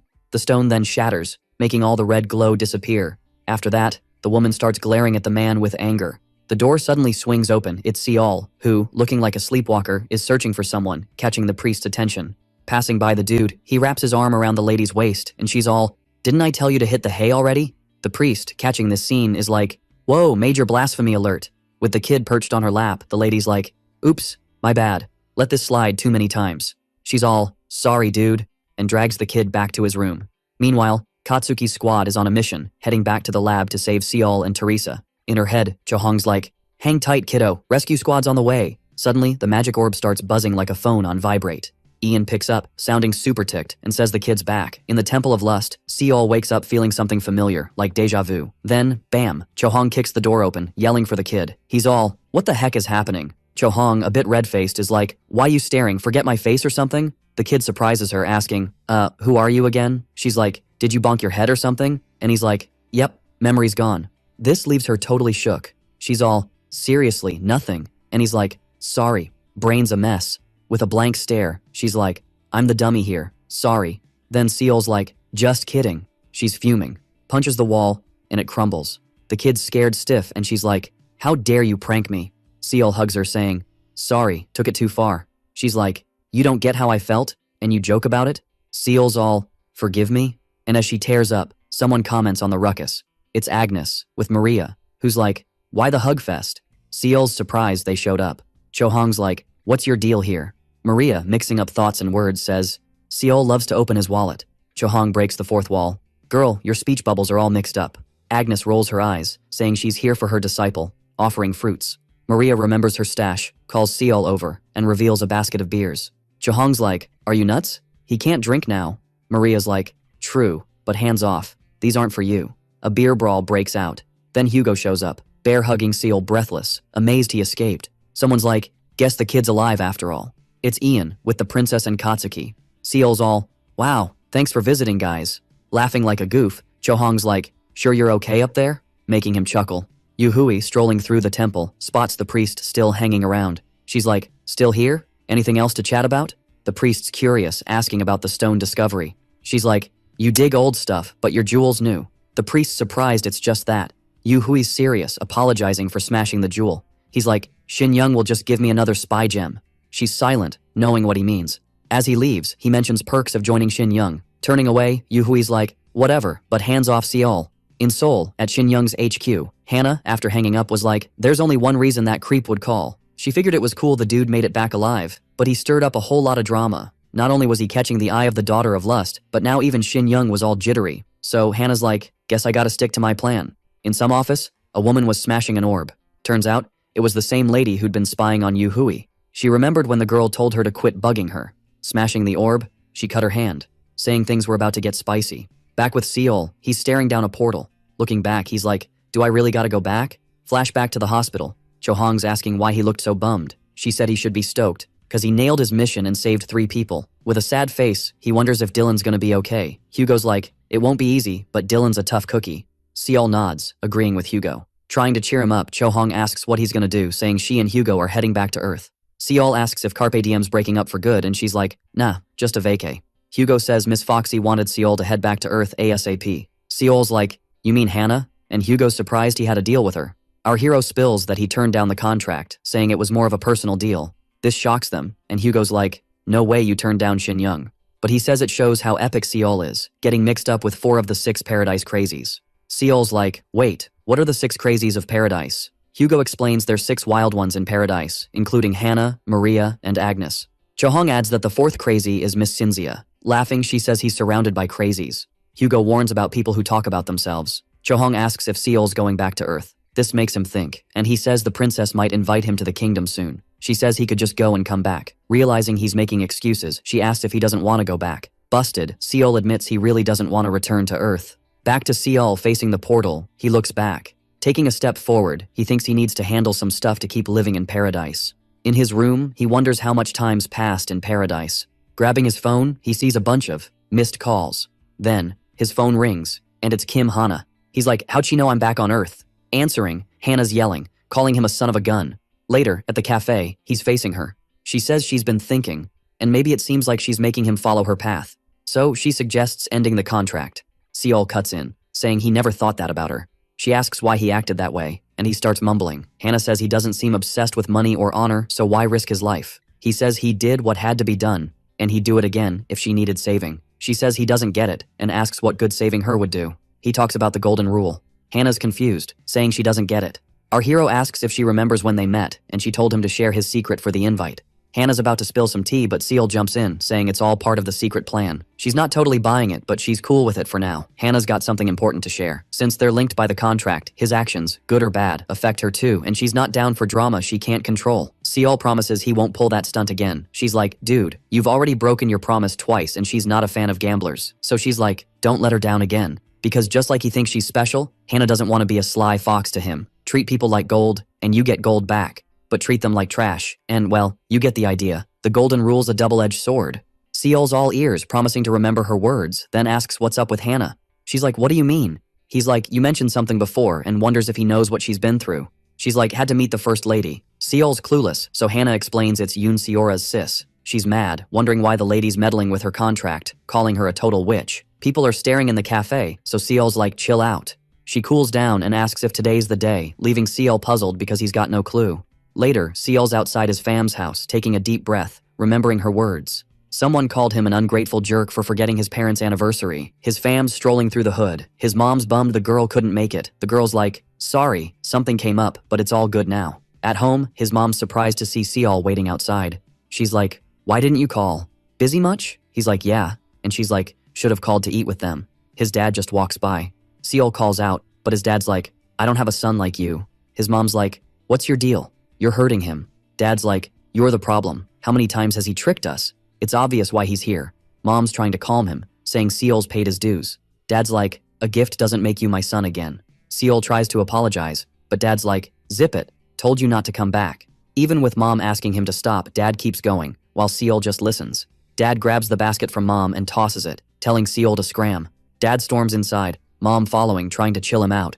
Seol's bummed, thinking he shouldn't have come. His bro, who saw it all, comes over, asking if he came straight from work. Seol nods. Bro's like, should have come earlier. They went to a place he loves. Seol's like, naengmyeon? Bro's like, yep. Seol's like, if I'd come, no one would have eaten right. Bro agrees. Bro's like, busy today? Let's grab some ice cream. Seol's a bit shy, asking if he's sure. His sis interrupts, not happy Seol's invited, asking where he thinks he's going. Bro holds her back. She's like, is Seol an idiot? Tells him to vanish if he's part of her fam. Looks at her other sis, says they should head inside, crushing a flower. As she heads up, she calls for Jinhee, who follows without a glance. Seol's left alone, picking up the crushed flowers. Then he spots Sunhwa beside him and stands up. He tells her to head inside, just like everyone else. The girl really doesn't want to, but the boy insists she leave him alone. With a heavy heart, she goes in, leaving Seol by himself. As he picks up the flowers, the boy starts crying. He stumbles away, basket in hand, heading home. A familiar voice teases him about walking while staring at the ground. It's Hannah, arms crossed, waiting for him. She says she hung around in case he showed up and asks how it went. Seol wonders if she can't already tell, and she asks if he regrets going. With a sigh, he admits he lived. Like a total mess, and Hannah says that's old news. Almost in tears, Seol says he's messed up so much, a couple of sorries won't cut it. He knows that, but before he can say more, Hannah hugs him tight. She tells him he did great, grateful for a shoulder to cry on. The boy lets the tears flow. A car pulls up, and a guy hops out, asking if he interrupted something. Hannah says nope, Perfect timing. And Seol asks who he is. The guy admits it's late and kinda rude, but he's here to escort the boy politely. Hannah pats his shoulder, saying a lot happened while he was gone. With a smile, she wishes him a good trip. In the car, the guy mentions hearing about Seol's family drama. He says they plan to pitch an idea once things settled, but Yoon Seo-hee was losing sleep over him, so he came to fetch him without warning. Seol wonders what she wants. It's not like she's crushing on him. When they arrive, it's announced the boy's here. And when the door opens, he's shocked by Seora's new look, who says she's been wanting to meet him. Remembering her from the tests, he's confused if this is the same Seora. While the chefs whip up some food, she hopes he's not upset about the sudden invite. He denies it, saying he didn't expect her to be the one calling. In his head, he's wondering why she's sitting so close. While munching, he mentions he thought it'd be someone else. She guesses he means Yoon Seo-hwee, and Seol finds it odd she talks about her sister like a stranger. Cutting to the chase, Seora asks him to join her agency. She spills that she heard he'd be undercover for Sin Young, so he'd still be part of the pharma company. Joining means he'd be in a division, likely the director's. He asks if that's bad, and Seora says the director would probably bug him a lot. So, Seol asks about her, and she confidently says that won't happen in her division. Seora thinks she can finally be helpful to him. In a yellow convertible, he's heading home with Hannah. Saying it was refreshing, she praises Seora. And Seol, sitting beside her, asks her to slow down. She says if he gets a fake gig at Sinyoung, Seora's department is the way to go. But she wonders how Seora dared to eye what's hers, and speeds up, suggesting a shopping spree. Freaked out, he yells for her to slow down, and she promises to buy everything today. Later, Seol's at the gym, lifting weights. Some women are totally checking out his muscles. Then, he gets a text on his phone. It's Seora asking what he's up to, and he's puzzled why she's asking. He tells her he's training, can't slack off just cause he's on Earth. It's cool having a friend from paradise. While our main dude's chilling in the library, he gets hit up by Seora, who calls him her magical lancer. She's all about how his name sounds epic, and he's like, "For real? What's your title then?" She drops that she's called Berserk, and he's like, "Oh, a warrior of light?" But she's totally not about that life. Our guy's deep into books on medicine, spear throwing, and cultivation, just vibing. Next to him, there's a girl blushing hard, totally checking him out while he reads. Seora pings him again, asking if he found the book he needed. He's like, "It was tough, but I got it." Closing a book, he's all, "Weird that Earth even has IQ as a thing." He mentions he's heading back, and Hannah's like, "You mean going in?" She jokes he's been on Earth longer than she thought, and after hanging up, she tells him to have a blast before bouncing back. After the call, the girl's like, "Wait, he's been here for 10 days? Our dude, Seol, thinks about how since visiting his mom, his fam's been radio silent. He rips up an invite, deciding from now on, it's all about training in paradise. In Hallmark, Seol's grinding hard, leveling up his QE skills with mana. He figures she probably needs magic training too, so he tests out the book's circulation arts. He sends mana from the upper dantian to the middle, then to the lower, and realizes his meridians are clear, unlike the book said. He remembers Agnes told him to snag Psycho Tears with a coupon she gave him. It's this ancient remedy that heals him up and boosts his mana flow. Grinning, he's all, "Thanks, Agnes." Seol notices his skills, and mana are leveling up. Walking with Agnes, he asks about it, and she's like, "Chi arts don't do that." She wonders if his magic spiked during the arts. He's like, "It built up for days, then poof, gone." She figures it's the remedy, saying Ki arts probably clear out the leftovers. He's like, "I didn't take any remedy." Then, remembers he ate something called dulce while being chased. Agnes explains dulce is a miracle fruit, but tastes like a nightmare, only eaten when you're about to kick the bucket.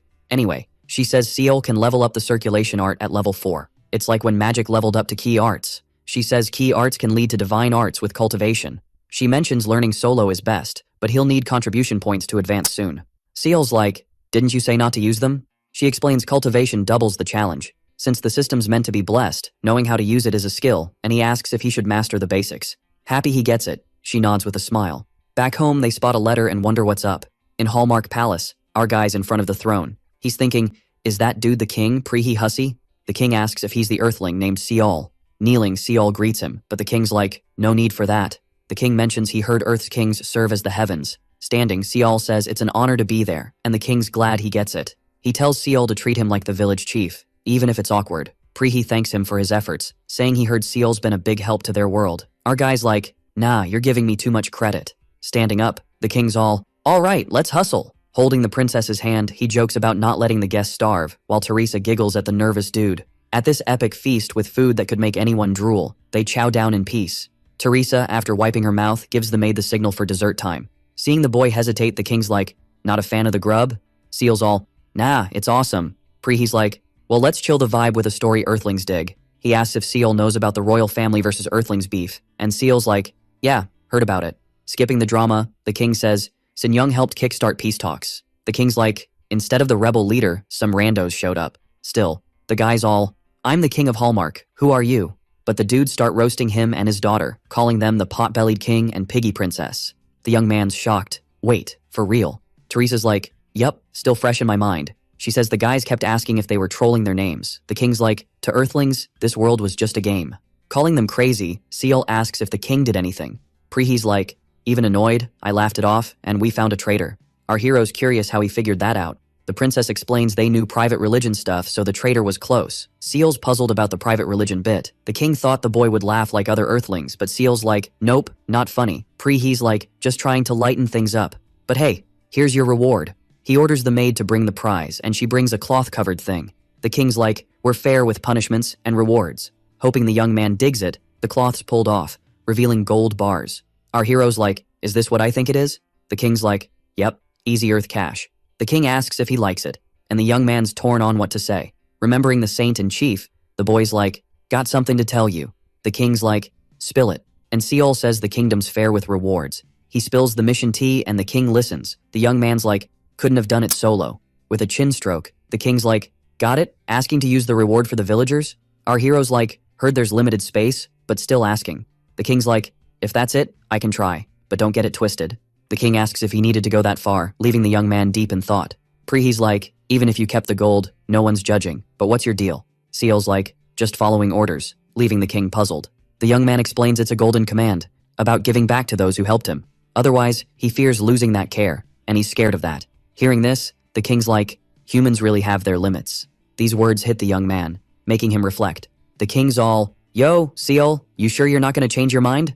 Seal's like, nah, I'm good, with total confidence. The princess is beaming, her eyes sparkling like she's just won the lottery. So the king's like, alrighty then, villagers can move into the city, and I'll help them out, body and soul. And they're gonna help out with the whole tomb situation too. The king's like, we reward folks here, so pick a weapon from our stash. He gets up from the table, saying Seol can take all the time he needs. As the king's leaving, Teresa's like, hey, stick around a bit. And the king's like, smart cookie, my daughter. He lets them into the warehouse, but no touching, cause thinking about his daughter's wedding gives him a headache. The king pats Seol on the shoulder, and he's like, meeting you was a blast, time well spent. Before he bounces, he thanks Seol again for saving his daughter. Seol's about to say thanks, but the king's like, remember what I said in the throne room? And then the king's out of there. With her dad gone, Teresa's all smiles, asking if they can chat about the reward now. Seol's eyes light up, wondering if they're heading straight to the warehouse. The princess is like, chill, let's enjoy dessert first, we've got time. Seol's tummy growls and he's like, yeah, cake sounds awesome.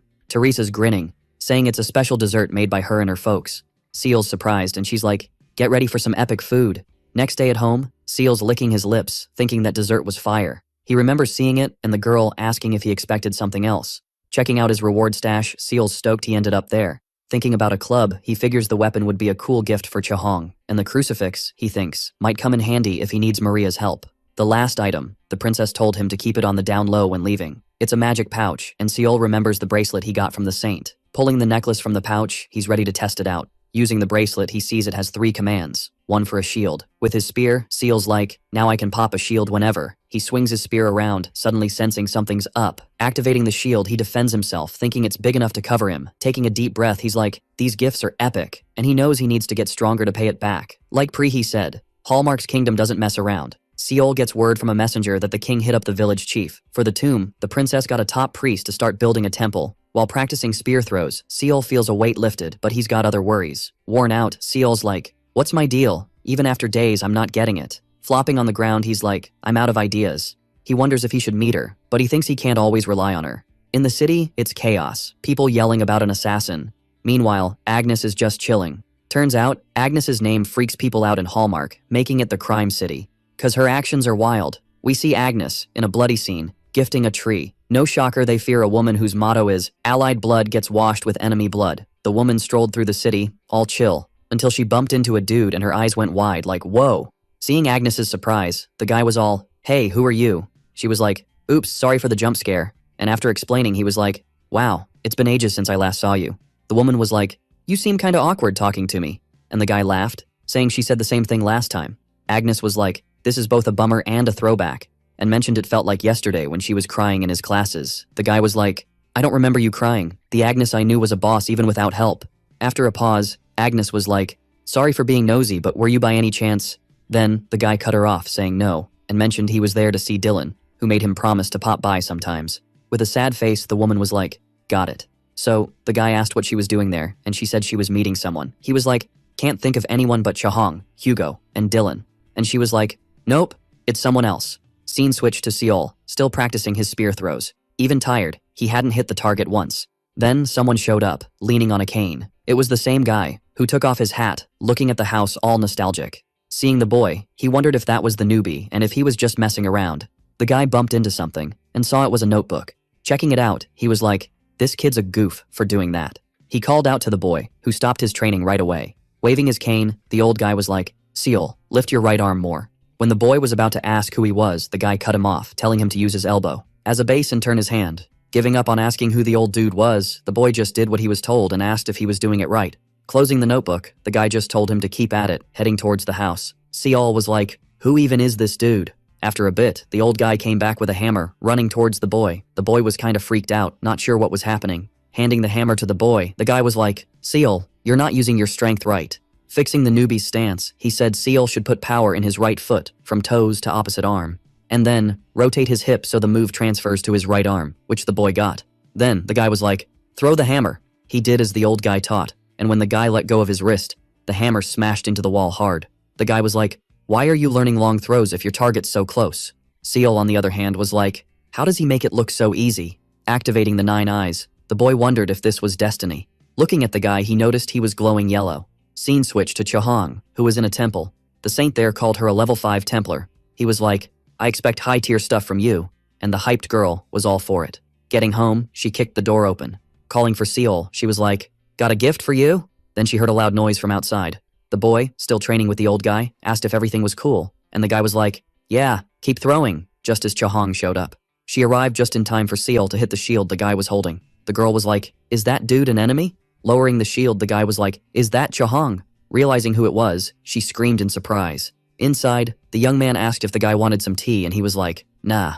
So he offered a cold drink, which the old guy accepted. Chahong, thinking to herself, was like, Seol's already this guy's little puppy in no time. Grabbing a drink, the dude says he'll be back in a jiffy. Rubbing his shoulders, he groans about the pain and the lady's all, you told the kid to keep chucking. He's like, didn't think a level 2 would pack such a punch. And Chahong's like, dude, speak up when you're beat or you'll be 6 feet under. Calling her out, he's like, what's with the sass?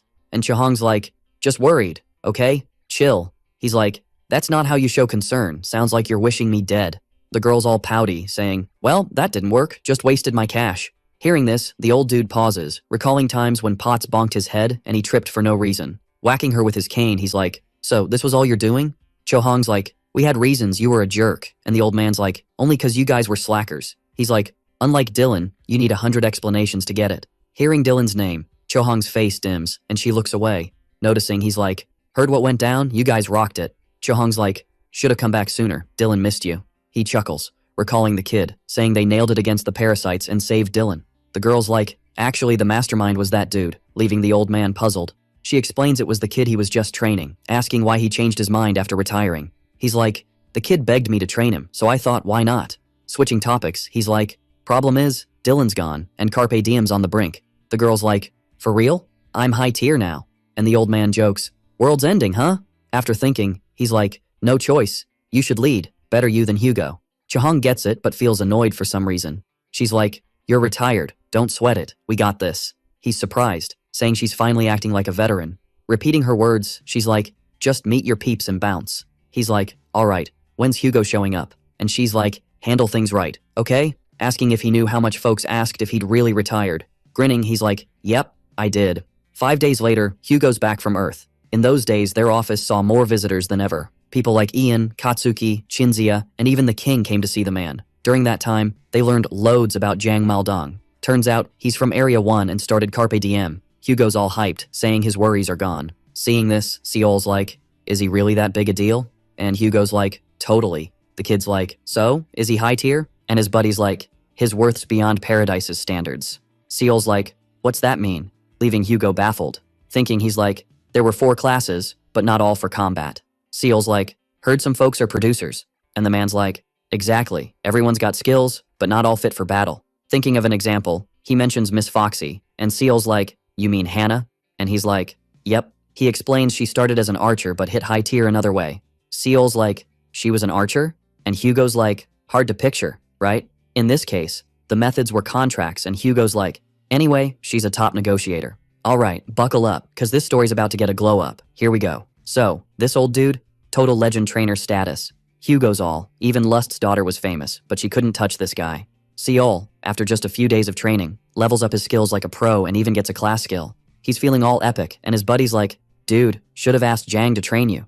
Reminiscing about training, he jokes there were days he wished he was toast, but if he toughed it out, he pauses, leaving Seol hanging, who's like, what happens next? Then boom, Chohong yells, no way. She's all, the guy just got back to Earth and you want to keep him here for your own stuff? Hugo's like, yeah, that sounds kinda bad. And she's like, let him go, he gets caught up in stuff too easy. Then, the guy's like, our squad's in a pickle. And she's like, stick to your promise. They exchange some serious stink eye. Hugo storms off, all huffy. Chohong takes a deep breath and dives back into training. Seol's like, why can't the old dude stay? With a serious face, she stops and says, he's been here forever, almost since day one. She explains staying in paradise for over 10 years ain't a walk in the park, you gotta love this place. She's like, being a trainer at his age, helping peeps in paradise deserves a standing ovation. But not everyone's as cool as old Maldong, and most of his students ended up beefing. This beef led to a lot of folks biting the dust in paradise. After a pause, she tells Seol to imagine being in the old guy's shoes. Using the aura move the old man taught him. Seol thinks it's a bummer, but that's how it goes. In the temple, the goddess gives Seol props for wrecking the parasites' plans and causing them major headaches. She's like, you bought us loads of time. Then she drops a bomb about a big event coming up.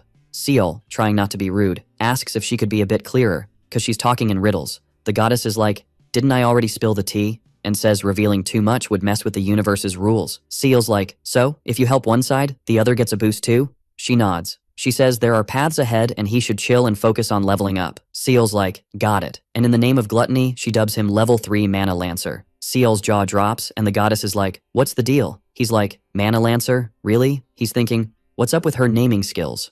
The goddess, not amused, calls him a cheeky brat and zaps him with lightning. Old Maldong, living in the moment, says everyone he met was buzzing about the young dude. He realizes he never got his name but figures he should head back to Earth soon. Then, there's a knock. Maldong's like, door's open, come on in.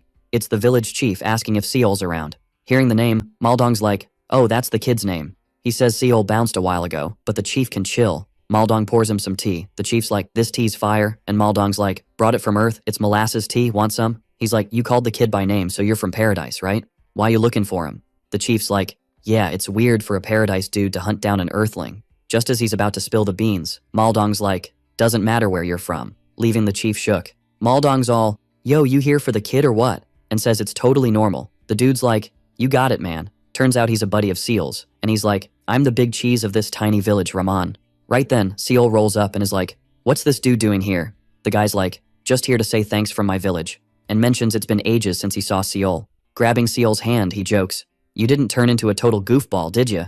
Leaving Seol all puzzled. The dude's like, heard you blew all your reward gold on the village? You know how worried I was? Maldong's eavesdropping and gets curious, while Seol's like, even the king was all flustered, so he had to admit the guy's help was clutch, cause he ain't the type to owe anyone. The guy's grinning, you really know how to pay back in style, kid. Remembering Maldong's there, Seol's like, oh, meet my buddy. The old dude's like, I'm Jang Maldong, just a chill dude from the sticks. The village chief's like, wait, are you the martial master of Hallmark? Shaking hands, he's like, I'm Arbor Muto, heard all about your paradise adventures. The mayor's like, thought Seol was different, but thanks to him, he saved tons of villagers. He's all, kinda jealous of a student like that, shocking the dude, cause Seol ain't his student. Muto's like, oh, almost forgot, and whips out a paper. When asked, he's like, it's a map to my secret spot on Boulder Mountain. Maldong's thinking, why Boulder Mountain though? The dude's like, it's no biggie, just some old gear and books, keep the stuff and potions. But if Seol's not into it, he can pay. But Seol's like, nah, the stuff's cool. Seol's thinking, this guy's a famous mage, the stuff's gotta be good. As he's leaving, the dude's like, no rush, take your time, kid. Once he's gone, Maldong's like, who is that? And Seol's like, a big shot sorcerer from Delphinion. Realizing he's an imperial mage, Maldong's like, Muto's even more epic than I thought. Laughing, he's like, dude loves making things complicated, could've just asked. Patting Seol's shoulder, he thanks him. Everything's chill until the door swings open and Ian's like, hey Maldong, you horse's butt, let's grab a drink. Maldong's mood drops like a rock. By night, they're chilling at a bar. Ian's like, Maldong, rethink going back to Earth, Hallmark needs you. The dude's like, you're relentless, aren't you tired yet? Ian's like, "You know why I'm on your case?" And Maldong's like, "No clue." Ian's like, "There's hope cause the Maldong I know is all about connections. But since he keeps visiting, it means he cares. And he's not to blame for Paradise's mess." Maldong's like, "True, but I feel guilty cause I gave power without thinking." After seeing how power changes people, he started regretting his job big time. Plus, he's like, "No reason to stay in Paradise." Ian's like, "What about Seol?" He believes change is happening cause Seol makes the impossible possible. Maldong's like, "The kid's special, but humans are unpredictable." Sipping his beer, he's like, "Who knows how much the kid'll change?" Ian's like, "That's why we need you," catching Maldong off guard. When it's time to head home, Ian's wasted, being dragged by a dude, and Maldong's like, "Just dump him on the street somewhere." As he bounced out, he remembered the dude's words. He mentioned they'd already flopped before, and now they were ancient. He wasn't asking Maldong to be the boss, just giving him a nudge in case their dream was still kicking. While strolling back, Maldong muttered it was easy for him to say that. At the Carpe Diem HQ, Seol was deep in thought, staring at the system screen. He was curious about those shadow arrows, recalling seeing something similar in Wuxia stories. Not wanting to waste time overthinking, he just dove back into training. Right then, Jang popped in, wanting to ask the kid something, catching him off guard. Jang asked why the young dude came to Paradise. Thinking for a sec, the kid said it was because he vibed with it there. The elder said something so vague wouldn't cut it, asking for specifics like fame, cash, and perks. So the kid said it was because he felt he belonged there, like he could start fresh. This got the old man curious, asking if he'd be bummed if Paradise vanished. With a serious look, the kid said, "Duh. Obviously." Leaving the spot, the elder swung his cane and cursed Ian. Clueless about the situation, the kid wondered if he messed up. While heading down some stairs, the man remembered Muto's words saying Seol was a solid student, and Ian saying there was still hope. Slipping into his training gear, the man noted that hope wasn't just there, it was boosted. The next day, Chohong was yelling at the man asking if he was really staying. Scratching his ear, he told her to chill. Again, she asked if it was for real, and Hugo, hearing the news, was hyped. The man explained he wasn't coming out of retirement, but like it or not, without him, Carpe Diem would vanish and he couldn't let that slide. Plopping down on the couch, she said they wouldn't split that easily, and he'd probably regret it. Jang said since he mentioned it, he wanted to add something, asking what was the point of leveling up without reading emotions. Chohong then felt bummed, as she was planning to surprise the squad, but it still worked with the crew asking if it was true. While Hugo whined about losing, the girl reminded him she said she'd beat him to it. So, Seol asked what rank she leveled up to, and she revealed she hit the Templar rank. And Seol, hearing this, groaned about having the lamest name. Remembering something, Seol dashed off, asking the girl to hang on a sec. Surprising the girl, he handed her the club he got as a prize. He said the weapon was called Iron Thorns, made from meteorite, and reinforced twice, doubling its power. Holding the weapon, the girl said she felt sparks all over her body. The girl said she had something for Seol too. They were sandweights. The boy thanked her, while Hugo felt left out. The news of the Kingmaker's comeback spread through the city, and groups who heard the news quickly reached out. In front of Jiang, Katsuki said this was his master's wish. The man noted knowing Kyongdan Ryan would be the first to reach out when they heard the news. Kyongdan Ryan, a huge Japanese business group led by Master Ryan Tsuzi Yuki. Like the Triad, they had major sway in Paradise. Plus, they were a group where Umi Tsubami, one of Hallmark's top teams, was part of. Katsuki said his leader congratulated the elder on his return and wanted to help Carpe Diem by sending a skilled archer, and asked if just one person could have the honor of getting his acupuncture. Right away, the man refused. He said that, as the kid probably guessed, he didn't plan to do acupuncture ever again, and asked if that was all. Katsuki then said there were other offers if he turned down the first one and mentioned that, if allowed, the leader wanted to visit him. In that case, the elder told the young man to warn Suzy that if he mentioned acupuncture in his presence, he'd cut ties with him. Seol, watching the scene, wondered what kind of acupuncture would make his master act that way. Jang said he didn't get what was happening, as the man knew his personality, and Katsuki revealed the leader did it on purpose. At that moment, thumping his chest, the boy revealed he became the leader of Umi Tsubame, a team up in prep for the banquet. Hearing this, Chohong's all, "Is it party time yet?" Old Jang's like, "Yeah, it's about that time, and things are still wild after the chaos." Katsuki's all, "You wouldn't believe it, the speedsters are already on the move." So the elder's like, "What about the royal family's ban after the mess?" And gets told it's lifted. Seol's wondering how many peeps he still doesn't know. Jang's like, "Why's the young dude pushing for a team up? Couldn't snag 2 invites?" The young dude's all, "Umi Tsubami's in bad shape and my master took half the squad to make a dream team for the party." Jang's like, "Forming a dream team and leaving you out? Did you tick him off?" The boy's like, "Yeah, I was told not to join the rescue squad, but I had to save my sis, so I broke the rules." Old man's all, "Yuki's big on hierarchy, probably didn't dig that." So, he asks, "What's the plan?" And Katsuki's like, "Got a request from someone with an invite. This dude's an intermediate exec of the Triad, named Hao Win." Seol's feeling all uneasy hearing that name. The elder's like, "Heard the Triad lost to Sicily 'cause of drama." Katsuki's like, Yep, so they're using Hao Win to rally the squad and bring back the glory days. Jang's like, interesting, let me think it over. The boys all, I'm out. Hugo's like, this chance pops up every 2 years, I'm so in.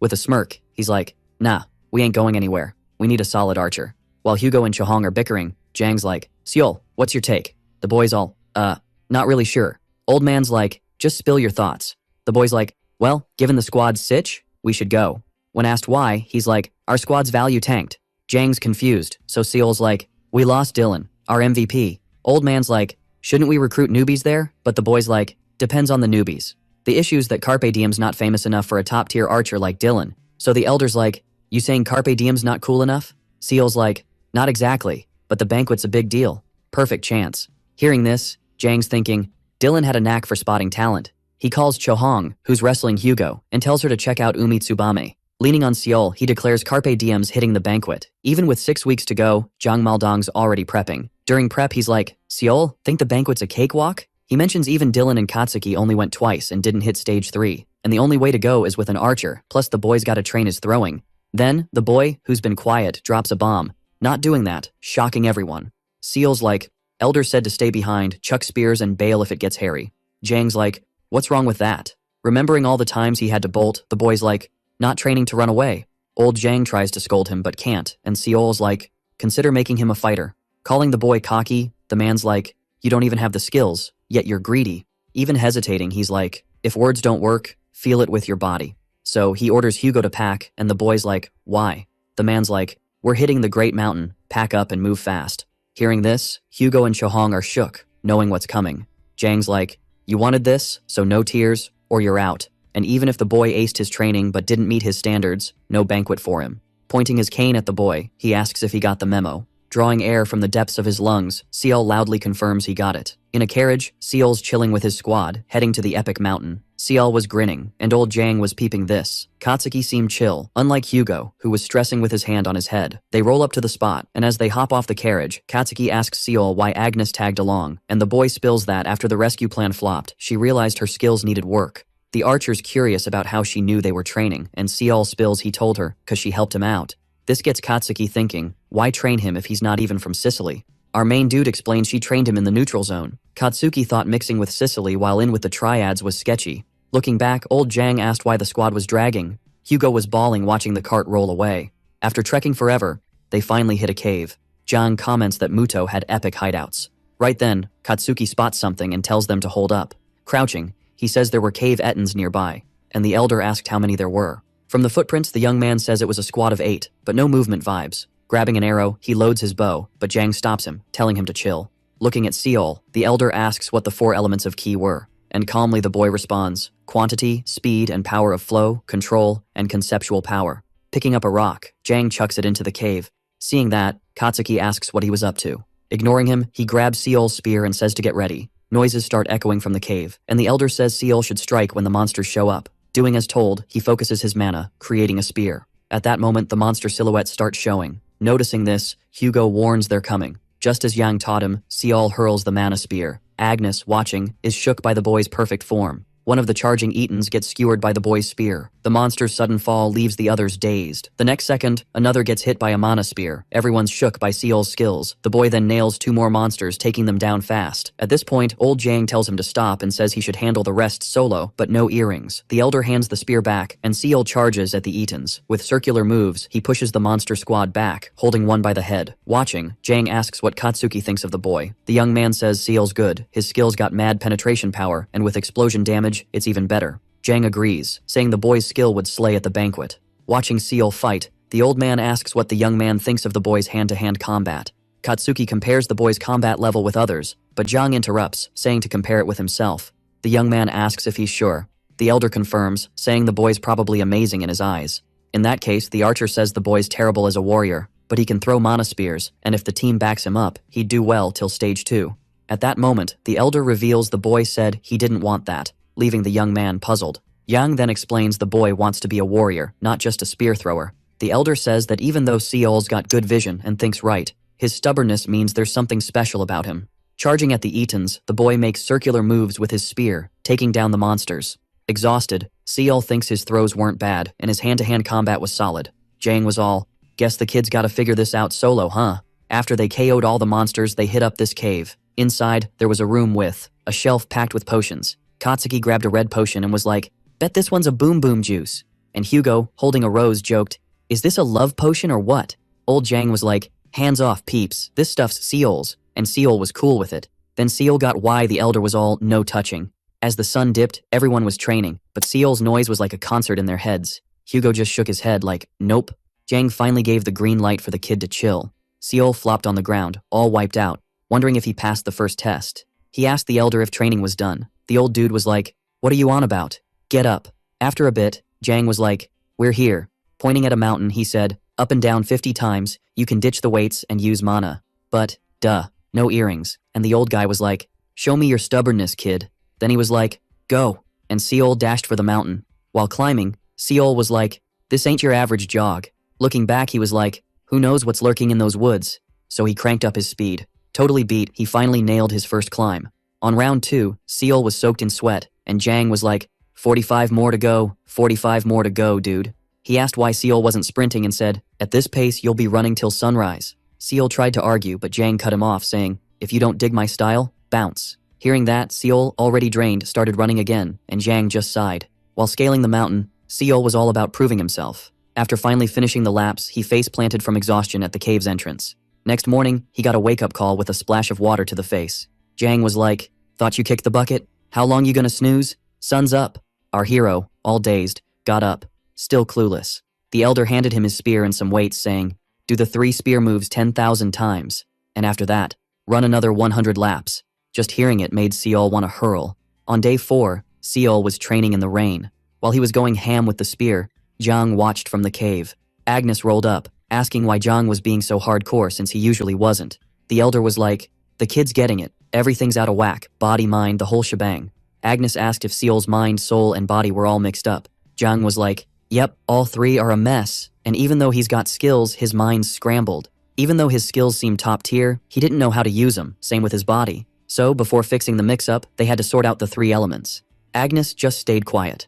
By dawn on day 4, Seol was stumbling from exhaustion. And when he leaned on a rock, Jang was like, keep running, no slacking. Totally spent, Seol did as he was told. On day 5, Seol was training with his spear until he started to puke. Katsuki watching was like, dude, don't overdo it. He said Seol was only level 3 and could train again at level 4. Plus, no one aced the banquet on the first go. And if it was all cause of old Maldong, he said the old man wanted Seol to figure it out himself. Seol shot Katsuki a glare, and Katsuki was like, the old dude would just give you a hard time. Then Seol pointed his spear at Katsuki, who was like, you wanna throw down or what? Seol's all, yo, don't touch me, dude, even I don't know what I'm about to do. And Katsuki's like, what's the big deal with a spearman chucking spears? The boy just yeets one of his spears behind Seol. Seol's like, okay, but what if mana spears flop? Katsuki's all, that's why we roll in squads, bro. Our hero's like, remember who said there'd be surprises at the banquet? And he's all, can you really back that up? Katsuki's just standing there, speechless. Seol's like, if you can't promise that, better prep for the worst. Then he just drops his spear and bounces. Right then, the elder rolls up, asking where the boy's at, and Katsuki's like, he's off doing his running thing.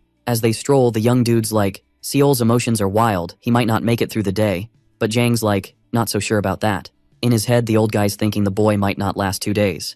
Cut to Seol, running like a madman. The poor dude's got no clue how many laps he's done. His vision's going all dark and he's like, is this it for me? If so, he's thinking he gave it his all. Just as he's seeing his life like a movie, he snaps back, thinking he can't go. Out like this. On his way back to the cave, the elder spots something. It's Seol, stumbling back, looking like a zombie. The man's like, whoa, that's some serious grit. Yelling at the boy, he's like, you gonna quit after coming this far? Seol faceplants, totally wiped, and Jang's like, never seen anyone as nuts as you. And he's all, is all this for the banquet? Barely able to talk. Seol's like, in the neutral zone, I wasn't ready for the skeletons. Almost got wrecked. Old Jang's like, gotcha, kid's got heart. Handing him new weights, he's like, these are skills, my dude. And he's all, chug some water before training. It'll crank up the intensity. Jang's like, even if nothing's changed, you made it another day. But if you lag, I'm out.